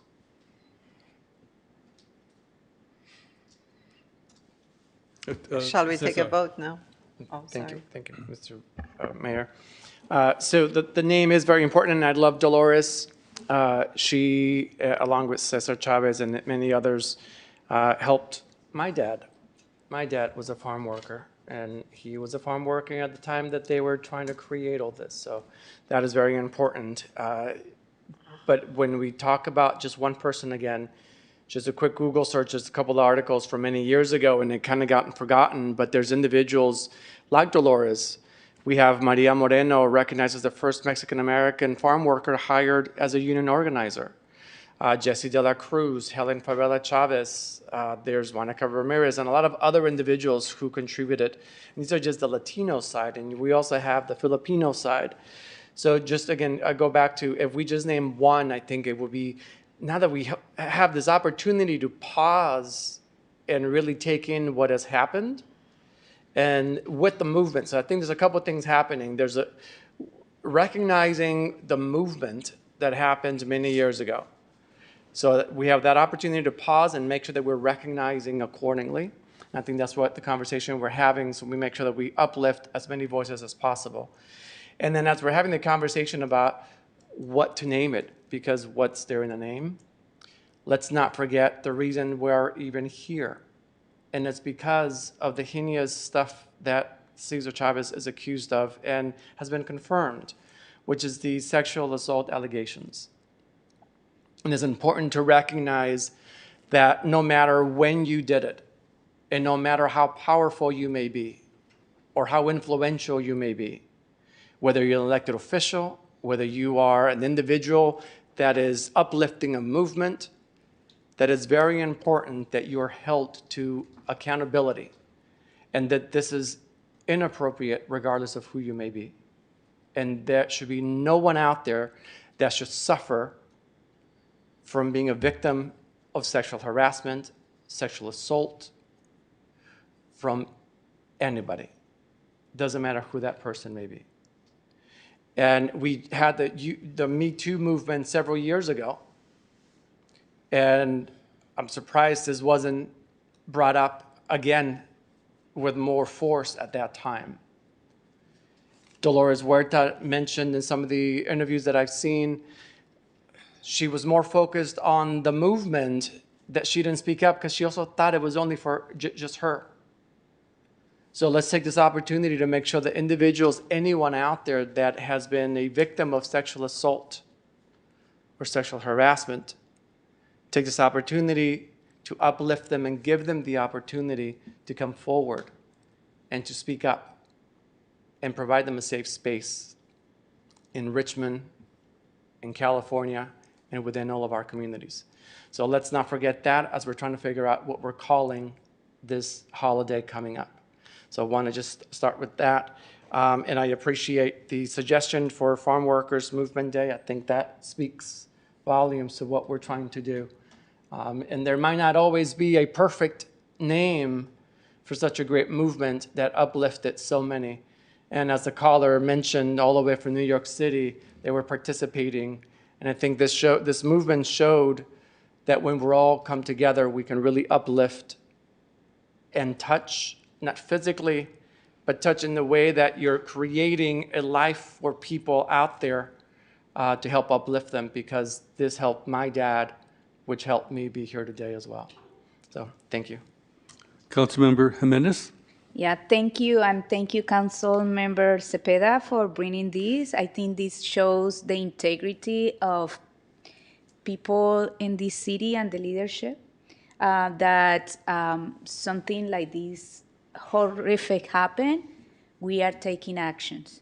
And I wish we can do that at the federal level, because we had the steam files and nobody had been prosecuted, or we are not saying anything about that. But this is how we show that leadership, and I hope that steam files start being a center at the national level to really prosecute these people who did horrific things. And nobody is above the law, even if they are billionaires. So thank you, and I agree that, and I thank you that you mentioned all other women's, because, yeah, I love Dolores Huerta. I think like it's really terrific what happened, and that she comes out right now, and I think like it shows how women's has been just quiet because they are afraid. But I understand the significance of doing this tonight for the city of Richmond.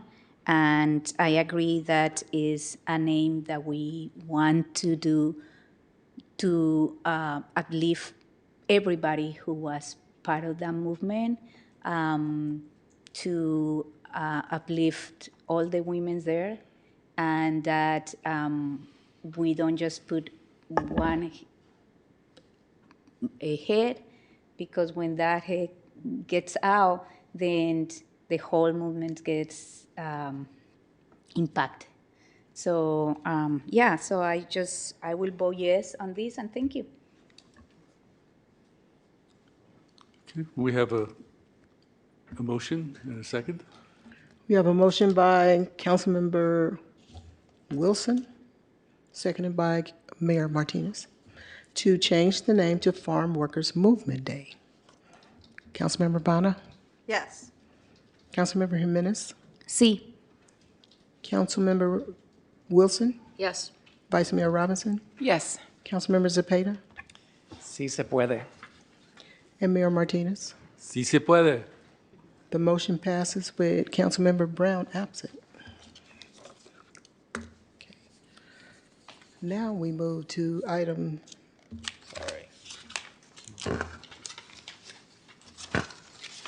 Under study and action session, item Q1 is to receive an initial report regarding the city's ongoing and planned efforts related to safeguarding residents from federal civil immigration enforcement actions, including U.S. Customs and Immigration Enforcement raids. If there's anyone joining us online that would like to address the council on this item, please raise your hand at this time. KCRT, can you please put the PowerPoint presentation?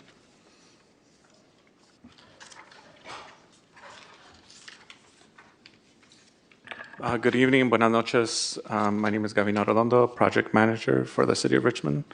And we also have our Chief of Police, Tim Simmons, and Kim Chin, City Attorney's Office. Today, we're going to provide, next slide, please.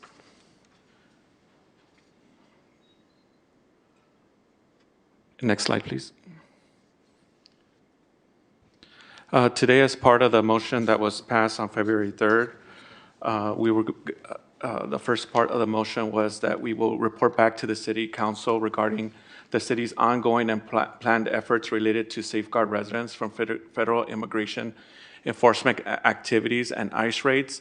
So we will first begin by talking about what we already have on the books already, our landscape analysis within the city of what we have been working on. And then we will be talking about the implementation plan and the development of update of the ordinance. But first of all, I just wanted to thank all the immigrant legal service providers. It's been amazing to see them in action. And as city staff, this has been a new topic, at least for myself. And being able to see how they organize and coordinate and try to support our community has been inspiring. I think that pushes us internally to move ahead. And we're also grateful that the City Council has also provided leadership and funding for these efforts. So our next slide, please. So I'm going to give an overview of our ongoing efforts. I'm Kimberly Chin, Senior Assistant City Attorney from the City Attorney's Office. If I may, we need to We pause just lost for- quorum, We so need to. I think that we're back.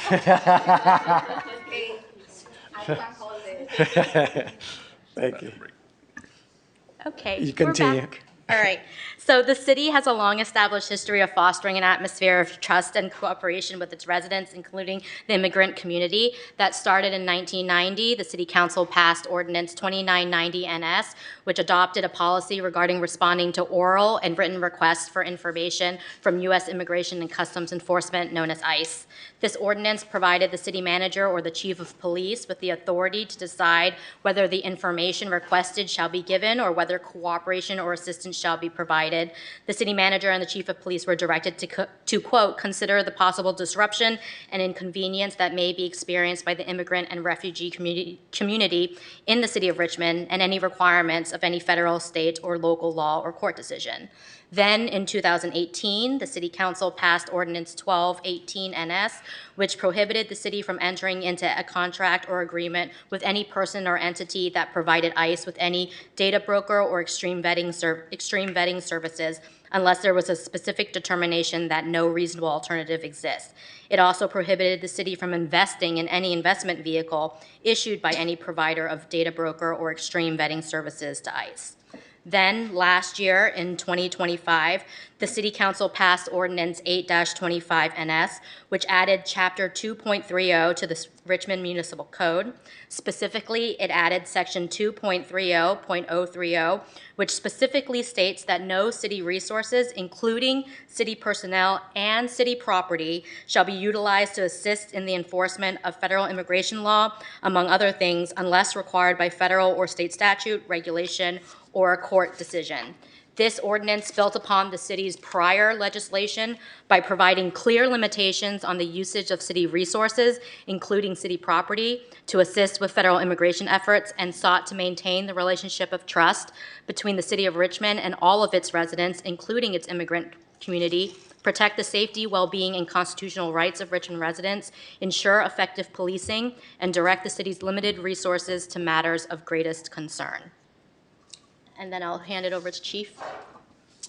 Good evening, Council. So, in compliance with California Senate Bill 54, the Richmond Police Department has a longstanding immigration policy that comports with California law, being a California sanctuary state. In the last year or so, we've gone through the process of making our policy more compliant, more strict from beyond just the state law and compliant with our sanctuary city policies. And a lot of the areas that used to have discretionary lines, we moved those into areas where there shall nots. And I just want to highlight what some of those are, that are some of the differences from our policy compliant with a sanctuary city policy compared to just SB 54. Richmond Police Department Policy Section 414.2.1. It's titled under Immigration Sweeps and Special Enforcement. This is a shall not. Richmond Police Department does not or shall not conduct any immigration sweep or engage in any concentrated effort to identify or detain suspected undocumented individuals. And this is some of the stuff we're seeing in some other states and jurisdictions where immigration enforcement is coming in and they're conducting these type of sweeps, and you're seeing at times what looks like local law enforcement having participation in some way, shape, or form. We have a shall not in that area. It is not a discretionary area in our policy. 414.2.2, it's ICE request for assistance. If the U.S. Immigration and Customs Enforcement requests assistance from this department for support services such as traffic control or keep the peace or perimeters, things like that, efforts, authorization shall not be granted. In other words, there's no discretion for a watch commander or any other law enforcement personnel with Richmond PD to decide they're going to participate. It is a shall not. Another area that's a shall not is 414.2.4, notification of Immigration and Customs Enforcement. It is the policy of the City of Richmond and the Richmond Police Department that the department shall not comply with Immigration and Customs Enforcement hold requests or ICE detainers. I do want to make a distinguishing difference here. We have a shall not in our policy as it relates to those types of things. When an individual that might be in our custody is booked into a county jail, I'm unsure as to what the policy of the sheriff is as it relates to how those holds and detainers are honored or not honored.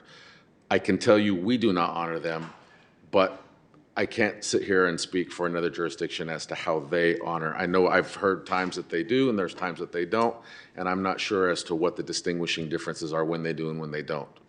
414.4, immigration inquiries are prohibited. This section is officers shall not inquire into an individual's immigration status for immigration enforcement purposes. Those are questions that our personnel are not even allowed to ask, and if it's found out that they're asked any of those types of things for immigration purposes, that's a violation of our policy, and our personnel would be subject to discipline. Those are the primary areas of the shall nots that I really wanted to highlight as it relates to our policy. Our policy is 8 pages long. I encourage members of the public to find it on the City of Richmond's website. It's under our transparency portal. You'll see my beautiful picture pop up on the right-hand side. Can't miss it. On the left-hand side, you'll see a transparency drop-down menu where the entire policy is available for the public and for the council, for that matter. Thank you. Thank you. Next slide. We can't see the slides up here. This whole screen. But if you're on slide 5. Okay, great. Ongoing efforts and moving forward. Additional policies and procedures we have internally. Even when the federal government, you started seeing more public immigration enforcement activities, there was a lot of fear and questions from our staff internally about what would happen if ICE would show up to city facilities. So through the leadership of our Human Resources Department, limited assistance protocol was developed. And city staff were trained related to how to contact our city attorney's office. We have a 24-hour line. If ICE would show up to a city facility, more clear signage, and this limited assistance protocol is something that we have as an internal city staff department on how we communicate with each other and also with the city attorney's office. In addition to that, Human Resources has also provided counseling services for staff impacted during these situations or these heightened immigration enforcement activities that happen throughout the nation. So we've actually had services available for staff. And also because, city staff also have families that are from mixed status families also, and we serve mixed status families. Other resources we have in this area is the Municipal ID program, and also the current outreach and legal services funding that we have that is used for residents. which some of the outreach is mainly focused on know your rights education and defensive and affirmative legal services. Next slide. So the first 3 months of the program, we have gotten some initial data related to the 3 organizations working on the programs, and we have some initial deliverables that they have sent to us related to the work. We're also working internally with the Department of Children and Youth to also get better metrics and be able to communicate this to the community and to the council on the funding every quarter on how our immigrant legal services and public awareness campaign providers are doing. Next slide. So the limited assistance protocol, we will be continuing training and implementing that internally as we get, we're also getting, as we get new staff and also outreach to across the city. Next slide. Another main component to the motion was to create a implementation strategy. So the motion requires the development of a coordinated implementation strategy, including interdepartmental protocols, staff training, which we have some of it addressed through the protocol, and a community-facing preparedness and communications plan. Next slide. The community-facing preparedness and communications plan, we have gotten a lot of feedback related to what should it entail. This will entail communications of how we will communicate between city staff, how will we communicate with the rapid response networks and community-based organizations, and then after that, how will we communicate to the public and through what mechanisms? Text, websites, alert systems, existing, or if new ones need to be created. So currently, city staff have been evaluating different messaging platforms and also researching existing networks that are currently provided by the rapid response networks. Next slide. As part of our communication and preparedness part of the direction from the motion is encouraging the development of neighborhood safety plans. Community-based organizations have already developed plans of what to do with families to prepare ahead of time if there's any separations at school districts, and also businesses are also doing the same on how they should prepare in case there's increased immigration enforcement activities impacting their businesses or their workers. Community-based organizations have developed these templates, so we're also reviewing them on how we should incorporate into our publicly facing strategy. Next slide. So from the two community engagement meetings that we had about 70 participants. We had an in-person meeting here at the city council chambers and also through Zoom. So some of the main community input areas was the use of multiple social media platforms and also gearing the social media platforms to different age ranges. Different age ranges use different social media platforms. Making the resources available in multiple languages beyond English and Spanish. Mobile trainings and services in the community, the issue related to how we're going to outreach to the unhoused, related to our strategy and services came up. We also had suggestions related to improvements in the municipal ID program in its outreach to also the unhoused community. We also got comments related that the plan should also have a section related to our communication to the school district, our community college system, and cities and neighborhoods around here in this Bay Area, because we're not just alone in Richmond when there's enforcement activities. We should be clear on how we will be communicating between all these systems. And next slide will provide an update on the development of the ordinance. So as I already stated, we currently have Richmond Municipal Code Section 2.30.030 that already states no city resources, including but not limited to city personnel and city property, shall be utilized to assist in the enforcement of federal immigration law unless required by federal or state law. The city attorney's office is currently working on amendments to this chapter that would clarify what the existing limitation on the use of city-owned property encompasses, including preventing the use of city property as a staging area, processing location, or operational base for civil immigration enforcement. We're also looking at amendments to clarify what the existing limitation on the use of city resources means. The amendments may also delineate departmental responsibilities to implement and train employees on the limited assistance protocol that we previously discussed. It will also memorialize the development of the external communications plan that Gambino just spoke about and establish reporting requirements regarding the implementation of RMC Chapter 2.30. We anticipate that the proposed amendments will be ready in April to ensure thorough review before they are presented for the City Council's final approval. Next slide. So our next steps would be that the revised ordinance will come here to the City Council for discussion and approval. We will continue with our community input meetings and engagements. We have already received 3 requests from different community-based organizations to give more input after the community meetings. And also city staff are researching existing service providers that could also support community engagement activities and communication related to this plan. And also, if the City Council thinks it's important to give feedback at a faster pace, we also have put a consideration if there would be an interest to have an ad hoc related to this topic. And last slide, thank you. And that's it for our presentation today. And today was to receive a report on our ongoing and planned efforts.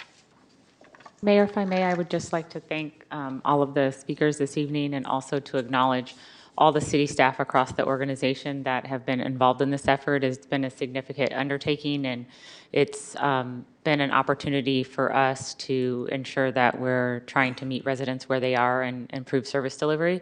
And it's also just a testament to the values of our staff and their commitment to serving residents, and that and acknowledging that this has been a really difficult time for a lot of our community, and the City of Richmond is doing our best to adapt to the changing environment at the federal level. Thank you. Thank you. Much agreed. Do we have public speakers? We have one online speaker. Okay. Shall we hear? Okay, the speaker is Deborah. Deborah, you'll have 2 minutes to speak. You can go ahead and start. Thank you. I'm here with the City Council Survivor Game.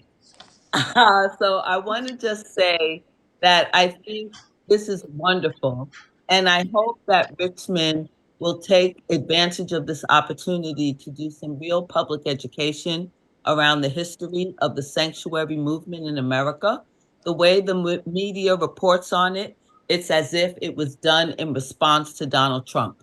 And the fact is that we've had sanctuary cities in America for more than 40 years in response to our policies in Central and Latin America. And a lot of that history has been lost. I think it's a real opportunity for us to talk about that, to talk about the way in which the movement sprung up in our faith communities for people who believed that it was important for them inside of their faith tradition to support those people who, through no fault of their own, found themselves in need of sanctuary. I also think it's important for us to educate the public about the relationship between migration patterns and the level of U.S. involvement and intervention in Central and Latin America. There's such a disconnect between what's happening and what we've done. Richmond is and continues to be a city that has been a leader in California in innovations in ways that many people would describe as progressive. I describe as being common sense. I think it's common sense inside of developing these sanctuary policies to explain to the public where they originate from, why we have them, why we need them, and why they're important for the maintenance of American democracy. So kudos, thank you, educate the public. Thank you. And that was the last speaker. Public comment is closed. Councilmember Jimenez. Yeah, thank you so much for the information. I think it's great to see how what we have and what we are doing, and how the money that we are putting towards supporting our immigrant community is doing their work. I want to ask City Attorney, when is the first reading of the ordinance coming back to Council? The goal is April 7th for first reading, and then second reading would be April 21st, and then 30 days to go into effect, so 30 days thereafter. Awesome. Thank you so much. I know that. Thank my colleague Kimberly Chen, who's doing a lot of the heavy Thank lifting. you, Kimberly. Yeah, we had met with you, and it's refreshing to know how the staff, all the staff here is really committed to support and protect our immigrant community. I have a question because we just saw in the news what happened in San Francisco airport.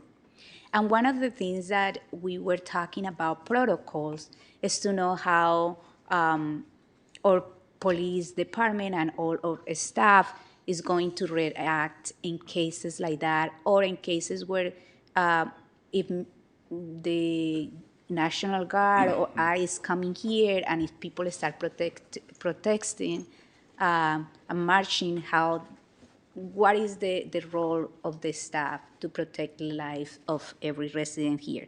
So what we saw in San Francisco was that the San Francisco PD created a circle around ICE, and some of the leaders and attorneys are saying that that is in violation of their sanctuary policy.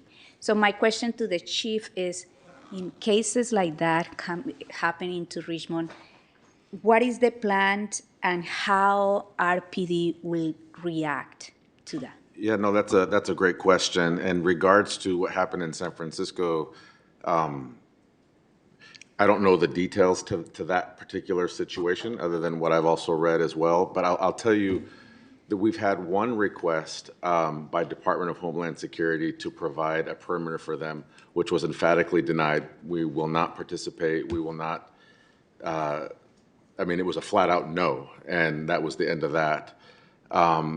We would not protect ICE to do their job in any way, shape, or form. Our main priority is going to be how to protect First Amendment rights of our residents, how to protect our residents' properties, how to protect our residents' lives, things of that nature, people that live here in this community, not how to make way for the federal immigration enforcement to do their jobs. And the best example I can give is the one denial we've already given them when they asked for that support, and we said no. Yeah, thank you so much. And I think I really trust that that is happening, and this is but also it's important to have it in writing and the protocols. This is what people are calling about. What is the protocols? How we can make sure that this is the mandate, that is not just one person, but it's the mandate of everybody. So thank you for that. And then my last question is, how do you plan to coordinate with the school district to protect families? Because as we know, some of the district has also, can reach out to many community members really fast, and we want to make sure that the communication they are sending is the right one, but also just in case ICE is here, if they are in the schools, what is that coordination? Yes, so that issue came up in the community meetings. Originally, when staff was creating our draft implementation strategy, we were mainly we didn't have a section on the school district. So, that's one thing we're adding. And also, it's due diligence for myself as a staff member and our team to talk about the protocols that the school district have and see how they could link.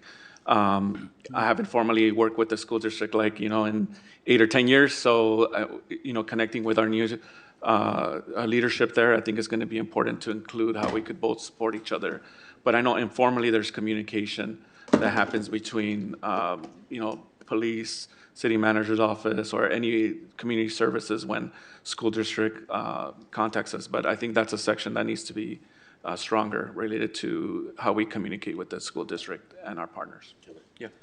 Can I add something to that? Yeah, so on Saturday, I had a meeting with 24 leaders in the Latina Center, and there were a couple of the leaders in that group that talked about having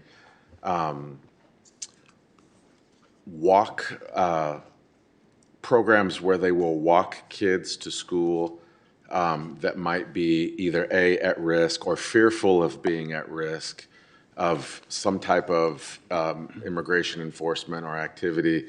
And one of the things that we offered to them to help resource them was through our crime prevention unit, training them in awareness, how to be aware, making sure they have like ready kits, with phone numbers, and if something were to happen, how they can have like a rapid preparedness, who to call. Here's the phone number for Catholic Charities. Let's put it in your cell phone now. Like a variety of different things, how we can support the folks in the Latina Center. I'm speaking specifically about them because that's who I was with on Saturday, but we would offer this to really any group that wanted to do something similar. Now, this is not a direct link to the school district, so it's not a direct answer to your question, but it is vicariously in that we know that there are families that have kids that have to walk to school that are young, and because their parents are leaving for work earlier, they're coming home late and they have to walk home, and trying to help provide buddies that are community leaders and connect them so they have safe passage to and from school as they're walking. So we're working on some of those types of things too. Yeah, thank you. And again, thank you everybody for the work that you are doing. I just wanted to say there is a rapid response with over 600 residents in a list. It's a group where people are ready, like it's volunteer residents who are ready to support any family in need. So, and I think like you had been in conversation with some of the leaders in that group. So thank you so much. And yeah, looking forward for the ordinance and the work to protect our community in these times that are really hard. Thank you. I'd like some clarification. If ICE agents were in the city of Richmond and you saw them violating someone's First Amendment rights, how would you protect them from that violation? So I think it's important that we recognize that ICE agents are another law enforcement agency, right? And our policy, state law and our policy explicitly restricts our ability of interceding and interrupting any other law enforcement's actions. Now, if somebody's life was at risk, like there is a duty to intercede if there's use of force that is not reasonable, but we would have to have the facts. We would have to know what's going on. But state law and our policy is very explicit about interceding. Like we can't prohibit or intercede, and we cannot allow and protect, and like we have to maintain this sort of neutral ground if they're engaged in some sort of enforcement action. But if their First Amendment rights are being violated, you would have to ignore that? Well, how would I know if their First Amendment rights are being violated? Like if there's I would have to conduct an investigation to find out, do you have a judicial warrant? Let me see this warrant. Like that's engaging and that's interfering with their activities.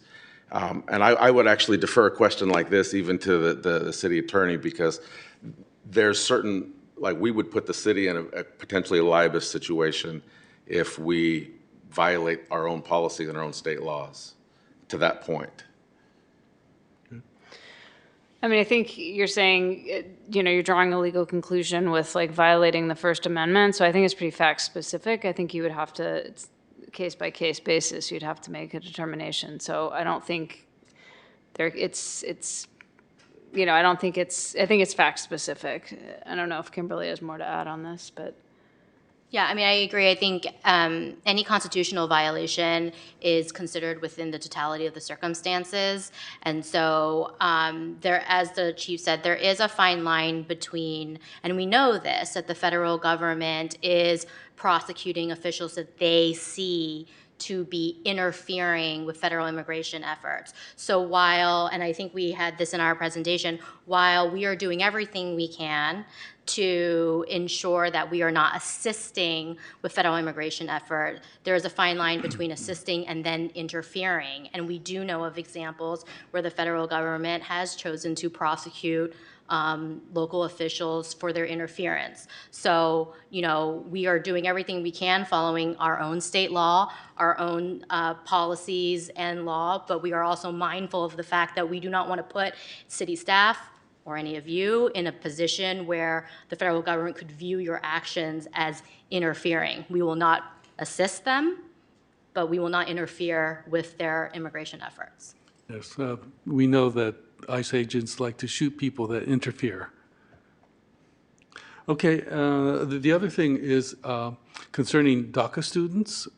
If there are council members who are interested in being part of a ad hoc committee to help staff move this forward, I'd be interested in knowing who you are, and I would hope that you would include DACA students in that.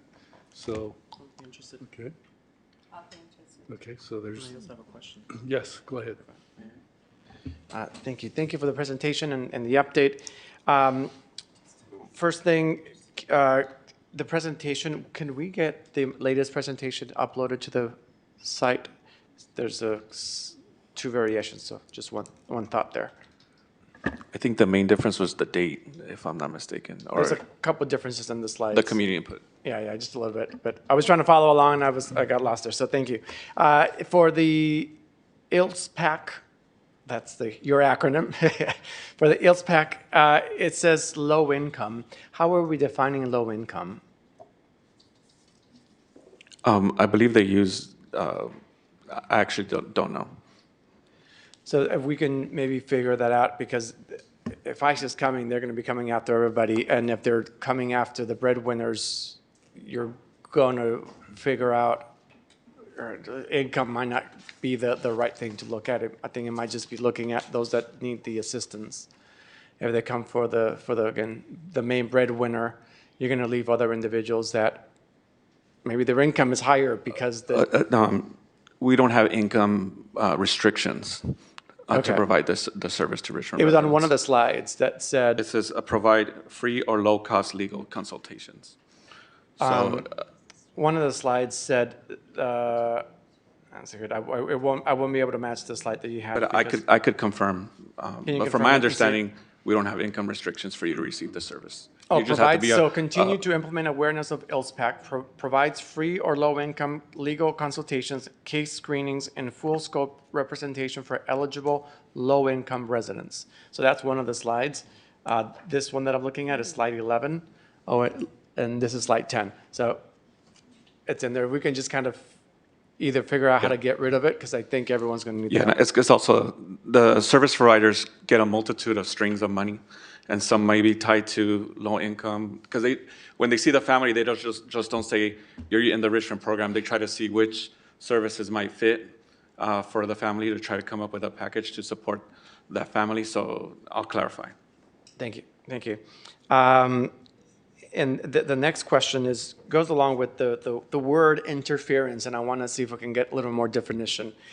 Could RPD help alert us or the community when we're aware that ICE is somewhere around in Richmond?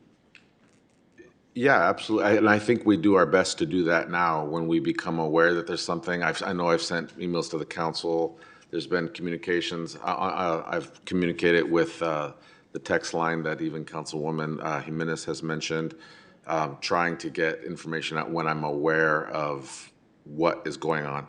Normally, we're finding out about, like, it's either happening at this moment or they're leaving, and we find out what occurred, and we're trying to get information out to let people know what we know.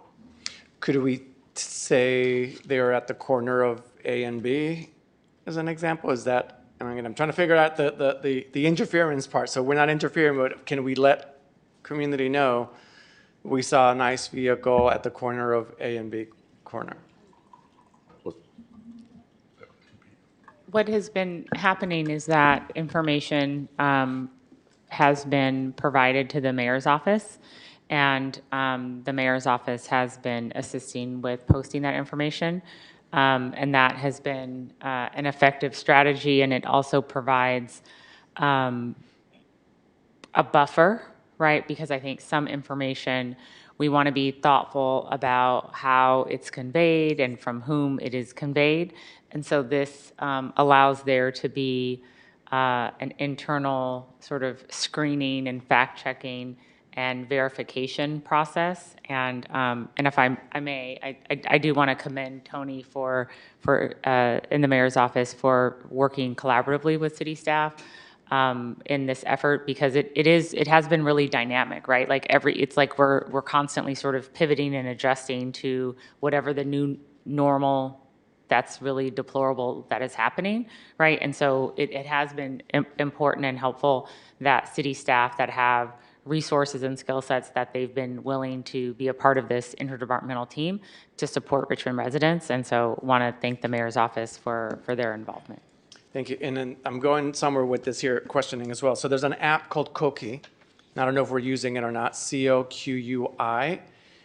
It's an app that it was brought to my attention through other immigrant communities, where you can post not just for immigration purposes, but other stuff that's going around in communities.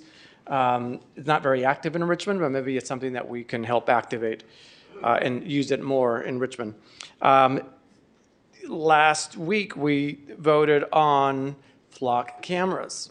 They help track the license plate readers. If we know that ICE is running around, could we help by figuring out where they're going using our technology? We would be able to verify like who the car's registered to. Okay. And so here's the thing with the federal government. They're not driving around, my experience is, they're not driving around in federal government cars. They're renting cars. Okay. So that creates a challenge. But it will let us know that if, hey, this is a rental car, and that's a clue, right? If it's a rental car, okay, that allows us to go down at least one more step to figure out, okay, who's renting this car. But it's to the city manager's point, it's a lot of trying to fact check and get to the bottom of, I will say that the team that Councilwoman Jimenez mentioned has been really instrumental in helping to get real information out there, even taking pictures and sending pictures, and do we recognize this group, this patch, this car, those types of things. That's been one expeditious way of trying to debunk false information. Yeah. Thank you. I mean, if we can use the technology that we have, would it be great as a tool for our community, a positive tool for our community. And that's it for now. Thank you so much. Councilmember, Vice Mayor Robinson. Yeah. So I have maybe just a line of questions that have come up from being in community meetings that have to do with whether or not if the kind of protocols that we're talking about today will deal with things like kind of after something happens in investigation. So I'm thinking specifically of this odd position that local authorities in Minnesota, yes, were put into when they have, a homicide, and they have to decide whether or not they're going to investigate, and if they're able to investigate together. And I wonder, will our policy address whether or not we will or will not investigate what may be crimes committed by federal agents while they're in our jurisdiction? Not interfere with them, but if we determine, after their thing is done, that there may have been a crime committed, will we investigate? So that's also a great question. So any officer-involved shooting that occurs in the city of Richmond that does not involve a Richmond employee, we would be the host investigating agency in that case. So we would investigate it in its totality along with the protocol with the Contra Costa County Sheriff's Office. So there would be we would be doing a criminal investigation. To answer your question, yes, we would be. And so would the county Leafy law enforcement involved fatal incident protocol. They would be also doing an investigation. They would be called in as well. So there would be that same dual investigation would be taking place. What about smaller, not smaller, but yeah, like maybe smaller crimes? Some of the things that you see on television in other jurisdictions are things like, you know, people who are, car windows are being broken and they're being dragged out, even and they're telling the federal agent, you know, I'm a U.S. citizen, you know, and they get maybe dragged off and then dropped off in some random location.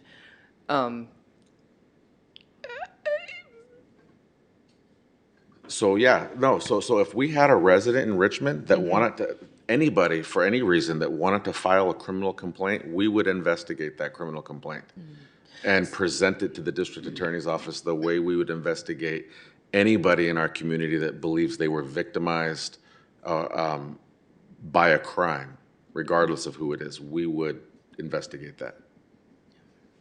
Thank you. Councilmember Jimenez? Yeah, I have just kind of like a question about the ad hoc. You are recommending ad hoc. What is, like, I'm sorry if I missed more of the information. Well, depending on how the city council thinks things are going, right? Sometimes it's a dynamic, evolving situation, and the council wants to continue to have rapid input into the policy matter before we come back to the city council. And then other times you feel like the information that's presented to you is sufficient and you think staff is moving along collectively in the manner that you anticipated. So I think this situation is very dynamic. It has a significant impact on our residents. And so we want to make sure that if the council has a desire to continue to be engaged, that we want to facilitate that. If the council is interested in having an ad hoc. It seems like this is a pressing matter for the community, and there's a lot of interest in what's emerging. So that was why it was included in the staff report. Yeah, I want to make sure, like, that by doing the ad hoc won't delay the policy. That is my concern about an ad hoc, that we start having these meetings, but nothing is coming to the city council for approval of the whole city council. Yeah, I mean, it wouldn't be my intention, but I mean, I think we should stick to Yeah, the no, April I 7th just- deadline. I just wasn't sure. But there's also, in addition to the ordinance, right? Yeah. There's these there's currently 3 entities that the city is funding, right? And since there seems to be a lot of inquiry on, like, what are they doing and so on and so forth, just in the spirit of being adaptive and transparent, want to make sure that that we're able to meet the desired outcomes of the So council. it's beyond also Yeah. the ordinance. Okay, so I will recommend, or I don't know, like, city attorney, do you? No, I was want just to saying say- that as drafted, and we don't have a final draft yet for, first reading on the 7th, but it gives some flexibility and some latitude for the modifications to the implementation plan such that you could modify it administratively. And so because things were changing, so you don't go back to amend the ordinance every time.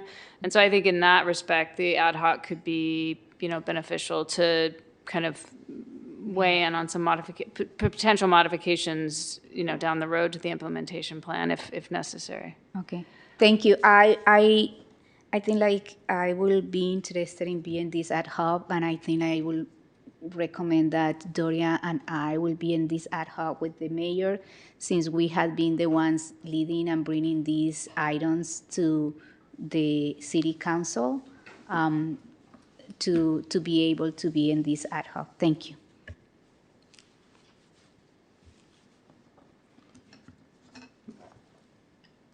Okay, that was a recommendation. How? I believe Cesar and I volunteered to be on the ad hoc. We also have a very strong indivisible movement in our community, and it's important to be a part of this. Cesar? I volunteer because there was nobody else, but I can just wait for the ad hoc to come back. Okay. I think having good representation across the area was good. Well, so we have, yes. I just would like to say that, my district has a very large population of people who would be directly impacted and are directly impacted. I think that I would be happy to continue this effort. I brought it forward. It's not the first one that I co-sponsored, and I just think that it's really there's a lot of people in my district who are vulnerable. Okay. Well, I hope you're not offended if I have Doria, Vice Mayor Robinson, Councilmember Jimenez, who has been working with the Latino community, and myself continuing the work that we're doing. Wow. I would say I hope you're not offended if I'll be working with Claudia and Doria, because we're directly in touch with our communities. I understand you're the mayor, but districts have their own needs. Right, but my office. But you're the boss, you're the mayor, you decide. Well, that's not the point. The point is that my office has been doing a lot of the work already. Okay. Fine. Okay? All right. So then it will be Councilmember Jimenez, Vice Mayor, and myself. All right. Thank you for the presentation. So do we need a motion to make that official? No. No. All right. The mayor decides. You need a motion to extend the meeting if we're going to Yes, we extend do. it. Yeah, I make a motion to extend the meeting I second it. Extend the meeting to, to discuss the item, the cheese park the cheese item. item Q2.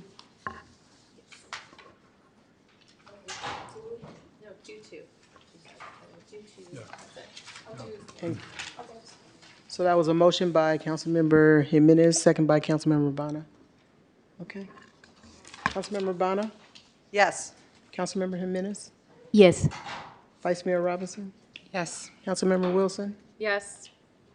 Councilmember Zepeda, Yes. and Mayor Martinez. Yes. The vote is unanimous. Okay, we're moving to item Q2. And that item is to adopt a resolution to direct city staff to prepare a comprehensive work plan for improvements at Cheese Park, including permanent restrooms, a drinking water fountain, playground restoration, safety fencing around the toddler area, completion of repainting started by volunteers, a design of park facilities that include sports courts, senior activity spaces, teen activity areas, and exercise fitness amenities in consultation with the community, and improving the drainage for the area adjacent to the park that has historically been used as a soccer field to restore its usability for soccer and other active recreation, and identify feasible funding sources, fiscal year 26-27 capital improvement program, and operating budget process. We have 3 in-person speakers. If there's anyone joining us online that would like to address the council on this item, please raise your hand at this time.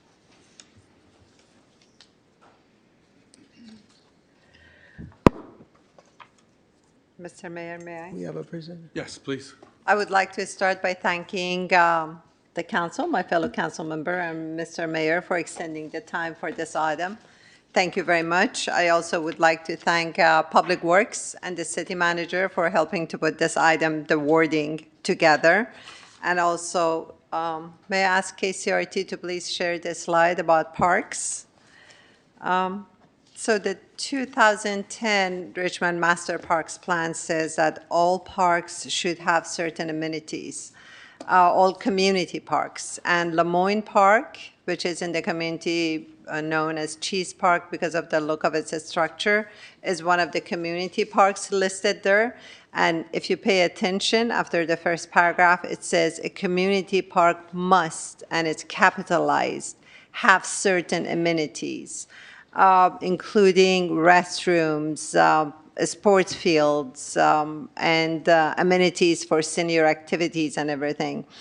Thank you, KCRT, I appreciate it.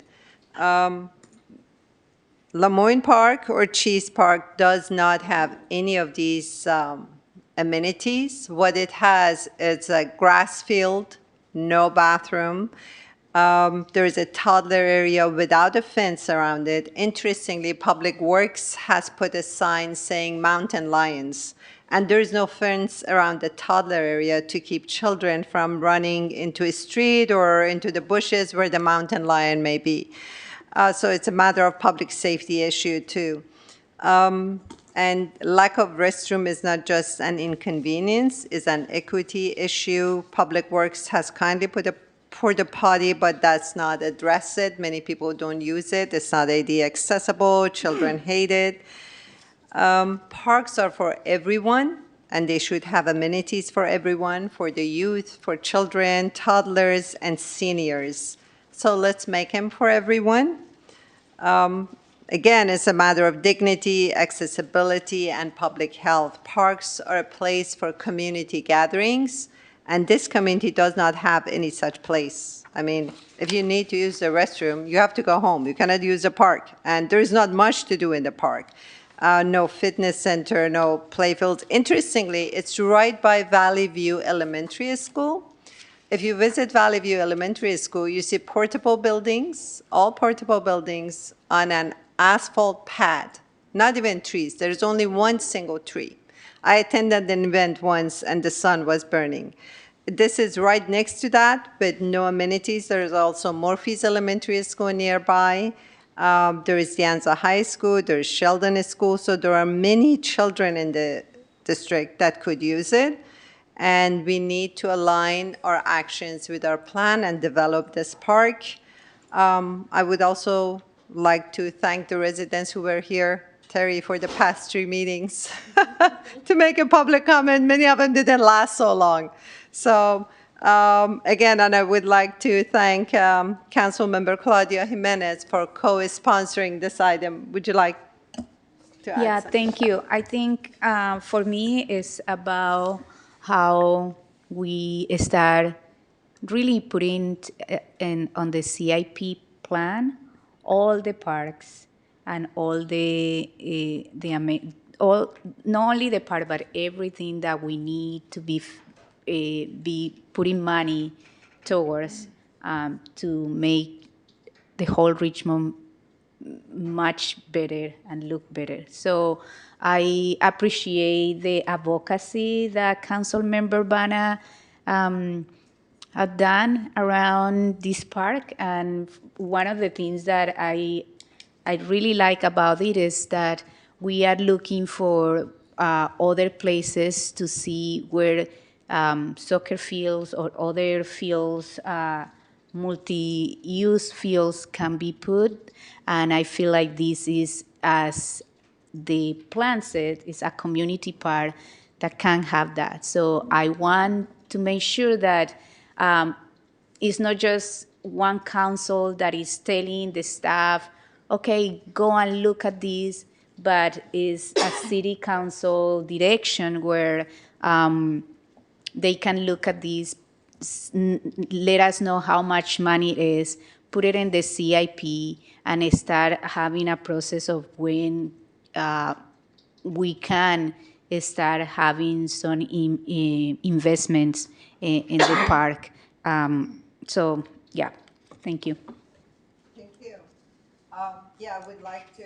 Sorry, I would like to add that there's a grass field there that I used to take my children for soccer games. Again, lack of bathrooms was a problem, but still they could play soccer if they could hold it, and that's not usable anymore. So it'd be wonderful to develop that playing field into the soccer field that is very much needed for the community. Yeah, so all the capital improvement project funds had been allocated before District 4 had a voice, and I came to the council. So I'm asking my fellow council members, please, to consider equity for District 4. They pay taxes too, and they really need it for the mental health of the seniors, for community gatherings, for everything, all the activities. We do need a functional, practical community park. Thank you. Do we have public speakers? We have 3 in-person speakers. The speakers are Don Gosney, Terry Edlinger, and Jamin Purcell. And we have 1 online speaker. Don Gosney. Good evening. How many times have we all felt the need and simply cannot find a sanitary facility close by? When you get a little older or have kids, the need becomes more immediate. How can any of us argue against putting in sanitary units at every park or in our business community? But then we see an initiative like we're seeing tonight where arguments will be made pushing for one sanitary unit in a specific park to the exclusion of every other park in Richmond. Why are we being excluded? Exactly what is so special about this park and the people that use it that make it so special? Why should this park be so blessed when all the parks all around town in our neighborhoods have nothing better than a thinly hidden bush? Most of us know that there are certain rules and protocols in place that our community and elected leaders are supposed to follow to get community amenities. Were those protocols followed for this sanitary unit? Was the proper city department given an opportunity to weigh in? Were the Parks and Rec people seated at the table to give advice and weigh in? I'm asking. Inquiring minds want to know. And then we remember that this is Richmond, where everything becomes political, as we've seen tonight, time and time again. We have an election coming up in just 5 weeks, and we're seeing efforts being made that come across by a lot of people as an effort to just buy votes. We're seeing political alliances that being made, pushing for things where it looks like nothing is being done for the people, just the people in a given district where the candidates are currying favor, even if it means that the rest of Richmond is left out. We've certainly seen this time and time again here in Richmond, and sadly this effort smacks of campaigning. Maybe 60 Minutes should come back into town and air a story on how political and corrupt Richmond has become. I'd buy tickets to watch that show. We're seeing political alliances being made by elected leaders that could barely stand each other, but now are partners because they each wants to leech off of what the other can provide, especially with pork barrel items like this. Come back with a proposal to take care of all of Richmond and not just the people in one small corner of the city. Take advantage of the established procedures and protocols before asking for something like this. Our next speaker is Terry Hedlinger.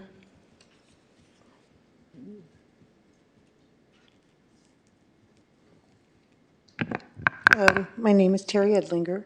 I would like to say for my community, I've lived in my close to Cheese Park, Lemoyne Park, since 1985, and I've watched the community change over the years, and there's many more families and people really looking to find things to do, and in our neighborhood, there's not that many things to do, especially outdoor fun activities. And that park has been neglected for many, many years. And we've tried to get funds for it. I'm on the committee to help paint it. There's just families that are always talking about they wish they had somewhere a community gathering space, and there's nowhere like that in our community. And I feel like that part of Richmond actually gets neglected over some other places. And I would really like to see this park be made into a jewel of the neighborhood and be of value to the future generations to come. Thank you. Jamie Purcell.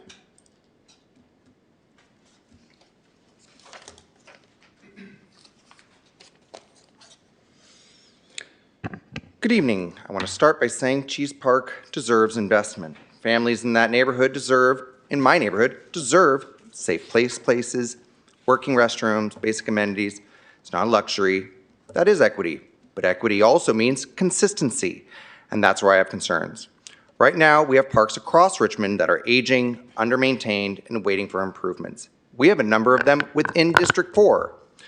What we don't have is a clear citywide plan that tells residents how projects are prioritized, how funding is secured, and when improvements will actually happen. This item directs staff to create a plan, but it doesn't provide funding, it doesn't set a timeline, and it doesn't explain how this project fits into the broader needs of our entire parks system. And that matters because when we bring forward items like this, we are not just starting a process, we are creating expectations in the community. We shouldn't be just creating an opportunity for political ambition. Residents hear that improvements are coming. It gives them hope. But without funding and without a clear path forward, these improvements may not materialize for years, if at all. That's false hope. That's more empty promises for a short-term political gain. We should not be in a position where we are highlighting one park at a time without a system to deliver for all of them. That is how we fall into political posturing instead of real results. If we are serious about equity, then we need a transparent, citywide strategy with priorities, timelines, and funding attached. Not plans, not political promises, but actual delivery, like the other parks that have been promised. I will move to the online speaker. We have one online speaker. Okay, and that speaker is Arto Rintilla. You'll have 2 minutes to speak. You can go ahead and start. Good afternoon, or good evening, Mayor and City Council. My name is Ardo Rintila. I'm calling from the Fairmead Hilltop Neighborhood Council. I live in District 4. I've been here since 1965. We used to go to Cheese Park as a kid, and I could tell you with 100% certainty it was never a soccer field. This smacks of campaigning. Obviously, Claudia Jimenez is running for mayor, and Sohail Habana is running for city council. Sohail has had 4 years to come up with this project, but all of a sudden, now that we're in an election season, she's had this epiphany. And by the way, I don't know if you realize this, but Nat Bates, Gary Bell, and John Marquez all came from your area before you. So that's important to understand. But this does not speak to equity and fairness. We are a lower income neighborhood and we deserve the same, but we're constantly overlooked by our District 4 representative. I'd like to yield my time. Thank you. Thank you. That's it. Public comment is closed. Vice Mayor? So I want to start off by saying that I definitely support all of the ambitions that are in the ParksNet master plan. There's a lot of things that are in there that are really good. I'd also say that there's a lot of things that are in there that we don't have today. Like it recommends that we have 20 soccer fields and we have one. It recommends that all community parks have bathrooms and we have community parks today besides Cheese Park that do not have functioning bathrooms. They don't. And so I feel like it's really important for us to recognize the responsibilities that we have across our parks. I am the liaison to the Parks and Recreation Commission. So I actually hear all of the projects that are moving forward, all of the workload that's on the plate from CIP projects to recreation projects, just regular maintenance. And I think there is a queue of projects that are moving forward. And for me, the thing that I don't like about this is that it's trying to jump the queue. And I feel like that is inherently unfair. I feel like it should be included on the list so that we can include it in the recommendations so it can go through all of the processes, so it can start its way through that queue. I think that that should definitely happen. But we spent a ton of time, multiple council sessions, work from the Public Works Department to develop a system to give a rating to capital improvement projects where equity and other things were a part of that rating. And I think we should use that system.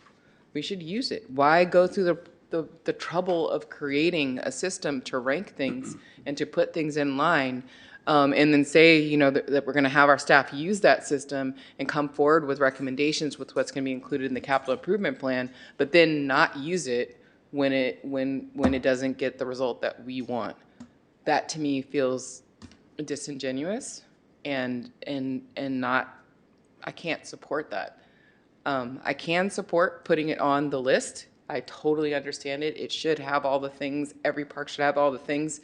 But I would rather use the system that we created and have our Parks Department, who is trying to have a programmatic approach and trying to also address maintenance issues across things. So there's an initiative right now that we funded to actually do repairs to bathrooms and you know, lights and other things, because they're not trying to wait to do massive overhauls, but trying to figure out what else they could do on a smaller scale to improve the value of our parks overall. So I feel like there's a lot of things that have been moving, and sometimes we got to get out of the way and put our project on the list so it can move through the process. That's what I would like to see tonight. I don't want to ignore this need. I know it's a need. I've heard it. I have actually heard Sohail, you bring this up for the full 3 years. It's not a new thing.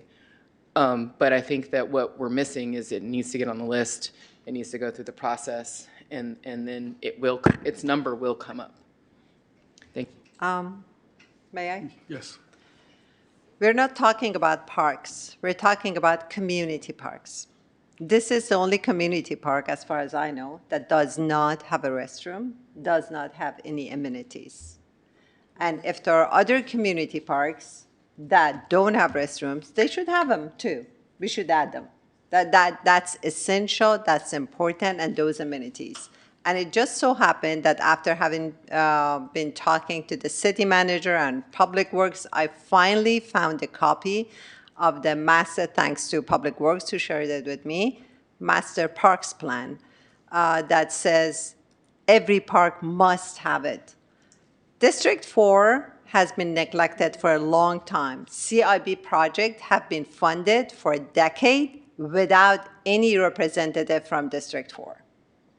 And I don't expect my political opponent to support this, even though he lives in the district. And I don't expect Vice Mayor Robinson, who has endorsed my political opponent, to be supporting this. But in good conscience, I'm asking city council members, consider this for residents of District 4 who pay taxes like all other residents. And what benefits do they get? What CIP project, I'm asking city manager, in the past decade, what CIP project have you received in District 4? None, nothing.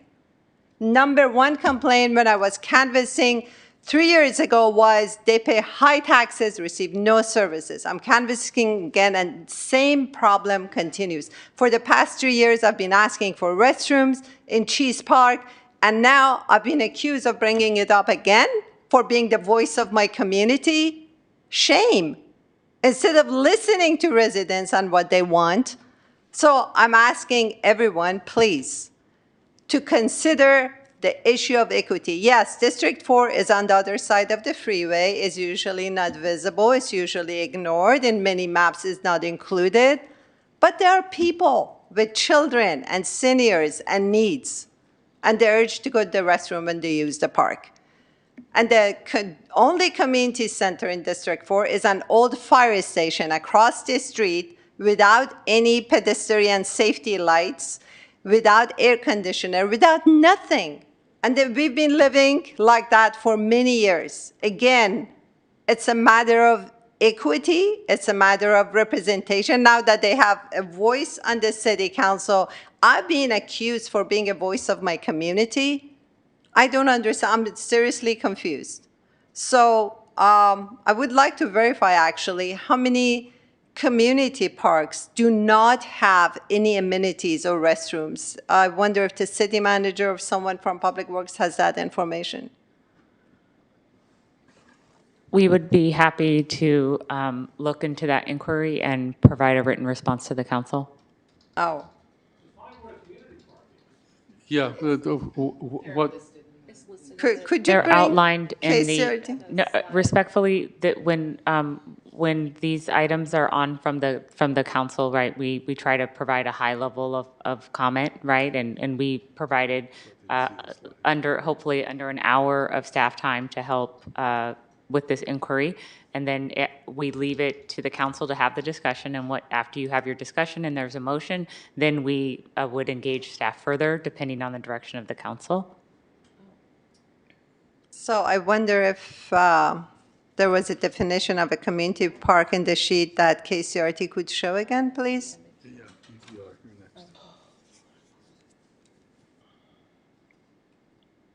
it is. That's community parks.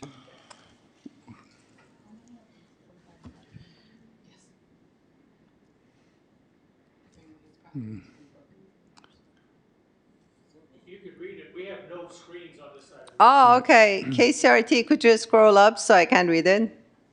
Thank you. Community park characteristics.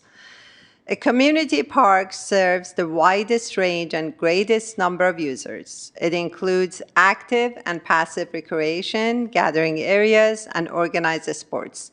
large special destination parks serving the entire community, such as the Central Richmond Greenway or Point Mulate Beach Park, may also be considered a community park.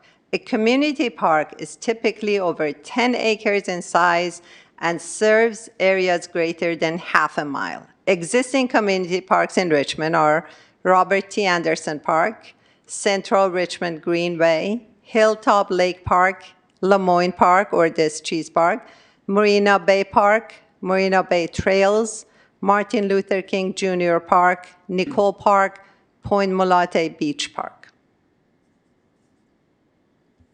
As far as I know, they all have restrooms. Lemoyne Park is the only park without restroom, without any amenities. So it deserves to have them. Booker T.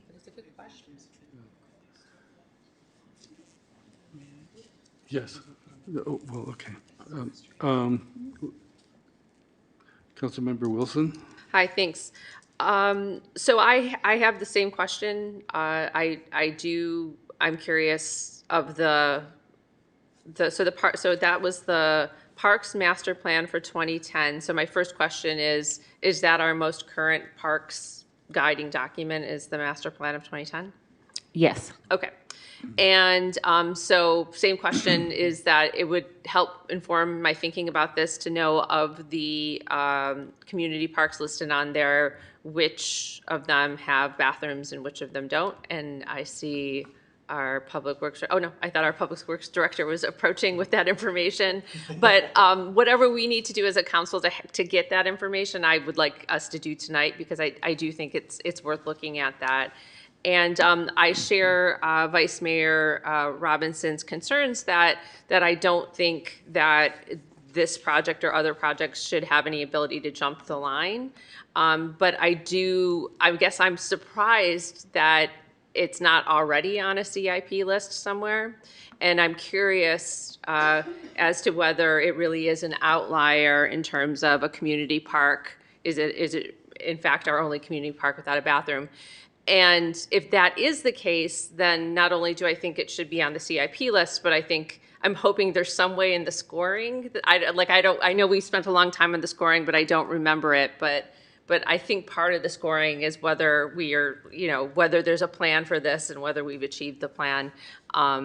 So yeah, so I don't think I'm in a position tonight to say let's do a work plan or set a budget for this.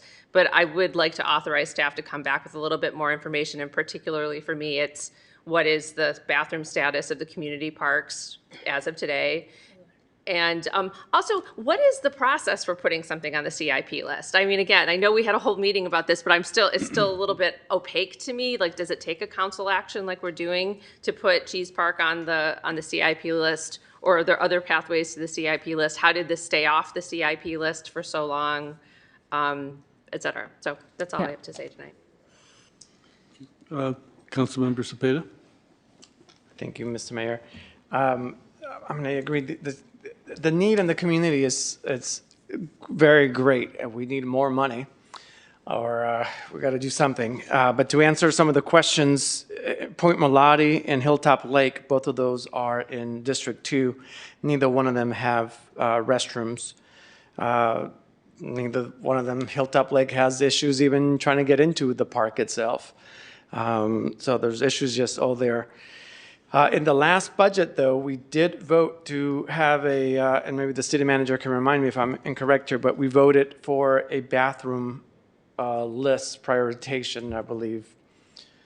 It was on the last budget, so I think we're checking off some of the stuff. Am I correct there? Well, the way that the last item that was before you came forward, the appropriation of the utility user tax, additional funding there was 1.4 million, and then we allocated 347,000, and we put it under the auspices of parks, bathroom and parks assessment. So we put that category because this item had been pending, right? And so to provide some flexibility with that appropriation pending the outcome of this conversation. Thank you. Mr. Chavarria, you're going to add something to that? Yeah, and so I think what would be prudent is, given the hour, if the council would like us to return with a written report to answer the questions that were outlined, we can certainly do that. Or if the council wants to extend the time and make sure that you hear from staff and then continue your discussion, whatever you prefer. Any other comments, Mr. Chavarria, since you're there? I just want to clarify, Run out of time. the Cheese Park location shares, or the school district shares that area. They own the majority of that area. The Cheese Park as a whole, because it's a small area, is a neighborhood park. But when you add the rest of the area, the open space, it is considered a community park. However, the city doesn't own that property. It's the school district. So we add there a layer of negotiations, an MOU or anything, depending on the plans that the city council or the community wants for that park. So just want to make that distinction. And Point Molari Park doesn't have a restroom, has a porta potty. Thank you. So I'm still not 100% sure how we're defining the park, community park versus not. Is it the size? Is it the what it should have? Yeah, there's criteria outlined in the Parks Master Plan. Yeah, no, I see that there, but it's kind of leaning more. How I read it was a community park should have this stuff. So if it doesn't have it, is it a community park, or are we aiming for it to be like Cheese Park, right? We want to call it a community park, but if it doesn't have all the stuff, or is it more on the size? It's based on the need too, I assume. So the bigger the park, then that's the community size. And from when I Googled, it says it also has to have access to parking. So I don't know if that's a requirement still or not, but that's according to Google. It should have accessible parking. So I don't know that any of our parks, especially up there, have that accessible to parking. There is plenty of street parking there, so. I don't have that answer for you at this moment, but I can tell you that, again, what the city owns, the size of the property that the city owns is considered a neighborhood park, not a community park. In the 2010 Parks Master Plan, what it says is it's potentially a community park if you add both properties. But again, to do that, we would have to have an MOU with the school district. It's a process that the school district has to be in agreement with. The investment has to be shared. I mean, different things have to happen, a lot of negotiations, and that doesn't happen quickly, right? Thank you. So then this is not, then by definition, it's not a community park. It's just a regular park there. Okay, thank you. There is a community center across the street, and there are restrooms there. Okay, thank you, thank you. So because it's almost 10:30, can I make a motion that we ask the city manager to come back at the next meeting with answers to the questions, and please include a good explanation of the process of the CIP projects and how District 4 has always been excluded from them, because the decision was made before we had a representation. It would be helpful, given the volume of items that are currently in the queue for the 7th. I think right now, last time I checked with Darren, I think he said he had 9 items. So if we could make this on the 21st, not all of the 9 items currently in the queue for Public Works might make it for the 7th. So if we could have until the 21st, that would be helpful. I want to make sure that if it passes, hopefully, then there is time for you to identify feasible funding sources in fiscal year 26, 27. I indicated earlier how we had planned pending council direction. Okay. Let's make it April 21st, you said? Yeah. I'm sorry, can you repeat that motion?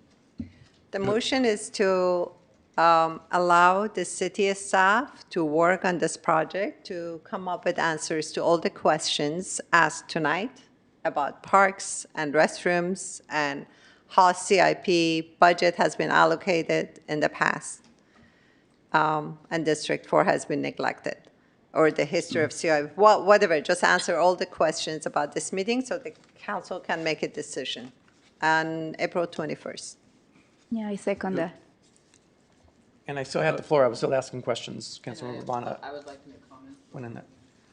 So then, I know from a couple years ago, we met when we were talking about parks, and then we prioritized the areas of our city as a city-wide conversation. District 2 and District 4 have the most access to green space and parks, regardless if you're calling it a community park or a park or whatever it may be. The parks that are more in the core of Richmond, or actually not the parks, but the communities in the core of Richmond are the ones that have the least amount of green space and green space access. So when we had this conversation, I believe it was about 3 years ago, we were looking to prioritize, and I even said, don't come into District 2. Go over to District 1 and District 3 where the greatest needs are. If we're going to pick up our community, we got to start out with those needs. Helping out the communities that don't have what others already have. I want District 2 parks to be great as well. I have a lot of parks there that none of my parks have bathrooms. None of my parks have a lot of the amenities. But I am lucky enough to have parks in District 2. So do we start where we are already at the top and continue fixing, or do we start where we have very little and try to bring them up a little bit at a time to try to meet us everywhere else? So that's, for me, for District 2. Again, I would love to see if we are going to have a conversation about how we incorporate other needs, then I think it's only fair that we get all the other parks as well, and we do a whole list. But also prioritizing the areas that don't even get to have a conversation about improving their parks because they don't even have a park to begin with. So that should be part of the conversation. And then, yeah, just looking at the green space, figuring out what it is that we're going to be doing with that. How do we budget? Bathrooms are really important. So maybe how we prioritize whatever it is that we're trying to do. Within that, also prioritizing other sections. I brought up last time as well, when we were talking about the bathrooms, a resident was mentioning that on the Greenway, there are also no bathrooms. And people were defecating on the bushes and hoping that the cars passing by would not see them. So that's an issue. It's an issue in a lot of different places. So maybe we figure out and we put bathrooms in a lot of the parks we already have. Maybe that's the low-hanging fruit, because I know that there's some quick restrooms that we can potentially put in that look nice. And maybe that's where we tackle first, and then we figure out all the other pieces that would create a park, and that it creates that equity that we all talk about. I mean, just within District 4 as well, I would love to learn to see how Cheese Park was selected over some of the other parks. You've got Hilltop Green Park, Hilltop Park. I'm looking at the parks assessment plan as well. So just the other parks around there, how do we prioritize is the question, and maybe staff could help us try to move forward with a direction, bring in, again, equity and needs, and then also realizing, yes, that some districts are going to have had less, but also some communities have had a lot less. So with those questions there, hopefully they can come back. Thank you. So I haven't had a chance to speak.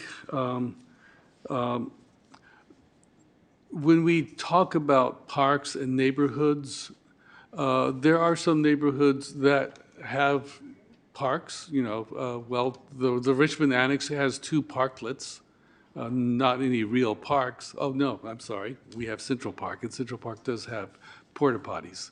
But there's 2 parklets. But on the other side of the freeway, we have Southwest Annex, and they have Monterey Park, which is in horrible disarray. They have a baseball field that no one uses because it's not upkept. They have no bathrooms. The toys, the playground is in bad repair, and you know the cats like to use the space for their bathroom. So it's not used much. It's not used much because it's not a usable space, although it is a park and it could be. So there are, and then Lucas Park, I don't know if, does Lucas Park have restrooms? Yeah. Yes. Has a building, but no one has access to. Lucas Park has a building that technically has a restroom, but nobody has access to it, so it doesn't matter. You go there, you can't use it. Right, and then the Greenway does have restrooms, but it's in the center, and if you have walked the Greenway, you could be in the Greenway and not have access to the bathroom in a timely manner. And the Greenway restrooms are broken, so there's that too. Right, so there's a lot of need, and we have a process. And what I don't like about this item is that we're ignoring the budgetary process that we've set up to meet the needs of particular neighborhoods, because some council members have a big voice, and they're trying to jump the queue.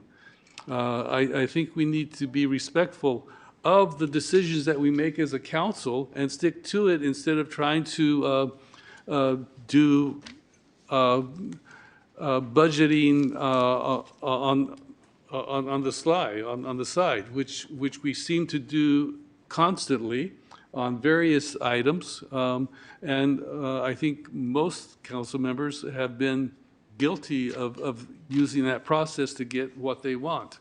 And I think we need to start thinking more as a team and more as a group of electeds that follow process, that respect the budget that we have set up. Can I? Yeah. Yeah, thank you. So I supported this and I co-sponsored this in a way of having the park to be in the CIP. And I think like what we are hearing here is that we like is really convoluted how we can put a projects in the CIP. It's not like, oh, we want, I don't think like the intention is to jump or my intention is not to jump the process, but at least to know if we have the information about how much it will cost to create this as a good park, like the Tiller Park. I would love also to have in the CIP the Tiller Park, which is another park that is being used in the community. The community is cleaning up, but it's really we don't. I know that we work on prioritization based on different things, and I agree we should respect that. But the fact that there is no also a process for where these projects in the CIP come out, then I feel like it's our duty to advocate for our communities to at least put the parks or the improvements in the CIP so that it's there and the community knows, like for instance, if the community knows it's there, it's not going to be in a year or 2 years, but it's there and is going into the line, then we can have this conversation with the community, which has been really helpful when we met with and I am putting District 6 because it's where I represent. So we have this conversation with the community because they want also some improvements, and staff in public work has been really helpful to explain how this is going, and then they say, well, your park is not going to be in the top because all the scoring and the equity, but it's going to be there. So I think what I want is to really understand if we have some needs, each of us has some needs in our community, and this is what is great to have districts, because now we can advocate for the district needs.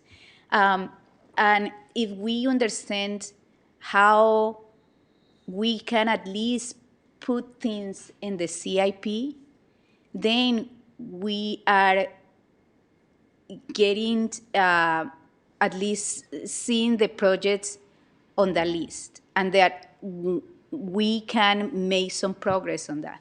I don't think that that is clear, and one of the things and one of the ideas that we were talking about was, well, it seems that there is a lot of interest in improving the park. Should we have a different CIP for the parks that is clear and is all the parks listed there, so we don't have to put these items to advocate? Because I feel like the frustration that Councilmember Bana is having is that she has been kind of like a broken record for many years trying to get some momentum in that park, and it hasn't happened.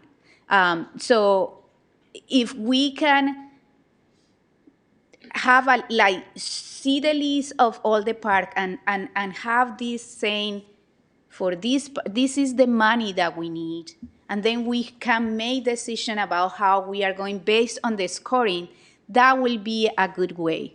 And maybe some of the thing is, well, we don't have all this money for all of these things, but we can make some progress on cleaning or whatever it is. So the community in each of the districts is seeing the progress of what we are putting here and what they want to see. So that was my intentions about bringing this item. I think this is a great conversation, and I think what we need to have is a real list and knowing how we can, how projects appear in the CIP, how we as city council can advocate, because each of us had the right, and we had been elected to represent our each district. So if we are not advocating for what in our community are asking for, then what are we here for? So I feel like in the way of time, if we can have the questions, I really want to see maybe a plan for how we can just really have a CIP plan for the parks, and how that, how we can move some of this work. Because we have been putting money in many other parks, and I am really proud, and I continue to support, but how we can put all of the parks and give an information to our community where that list is, when could happen, the improvement that they are asking for. Thank you. When I was on the Parks and Rec and Parks Commission, we had each commissioner choose parks that we would be champions for, so that all the parks had a commissioner be the champion. And we would come and share our reports on the parks that we were champions for, so that we could, compare, contrast, and state whatever needs needed to happen to them. So if they are still doing that, I would recommend that we have them do a presentation to us, so that we would hear from the commissioners themselves what state their parks were in. And I also think that we need to be systematic in our planning, instead of doing it, with strong advocacy for some parks and none for others, because there's some parks, like I said, Monterey Park, that has had no one to advocate for it, and it needs attention. Vice Mayor? I'm going to try to be brief. Sir Mayor, I was in line too. She was in line before you. Okay. So I'm gonna try to be brief. I think that, one, I would encourage everybody to go to a Parks and Rec Commission meeting, because yes, the commissioners are assigned to parks, and they report back each meeting on what they're finding and what they're seeing at each park. And there's a lot that's moving there, and there's a regular report from Public Works on everything that they're doing, all of the regular maintenance as well as any park improvement projects. And so you get to see everything that's moving. That's why I know that there's parks that flood regularly, and we haven't figured out how to deal with that. And those communities have been complaining about that for some time because their kids try to go to the park and it's underwater. There's parks that have safety issues. There's parks that have there's so many park issues. And so it's unnerving to me when I hear about one park over another, because I know that there's a bigger plan where we're trying to figure out how to address all of these things. And I feel like, again, this is where I feel like we're, as council members, we get in the way.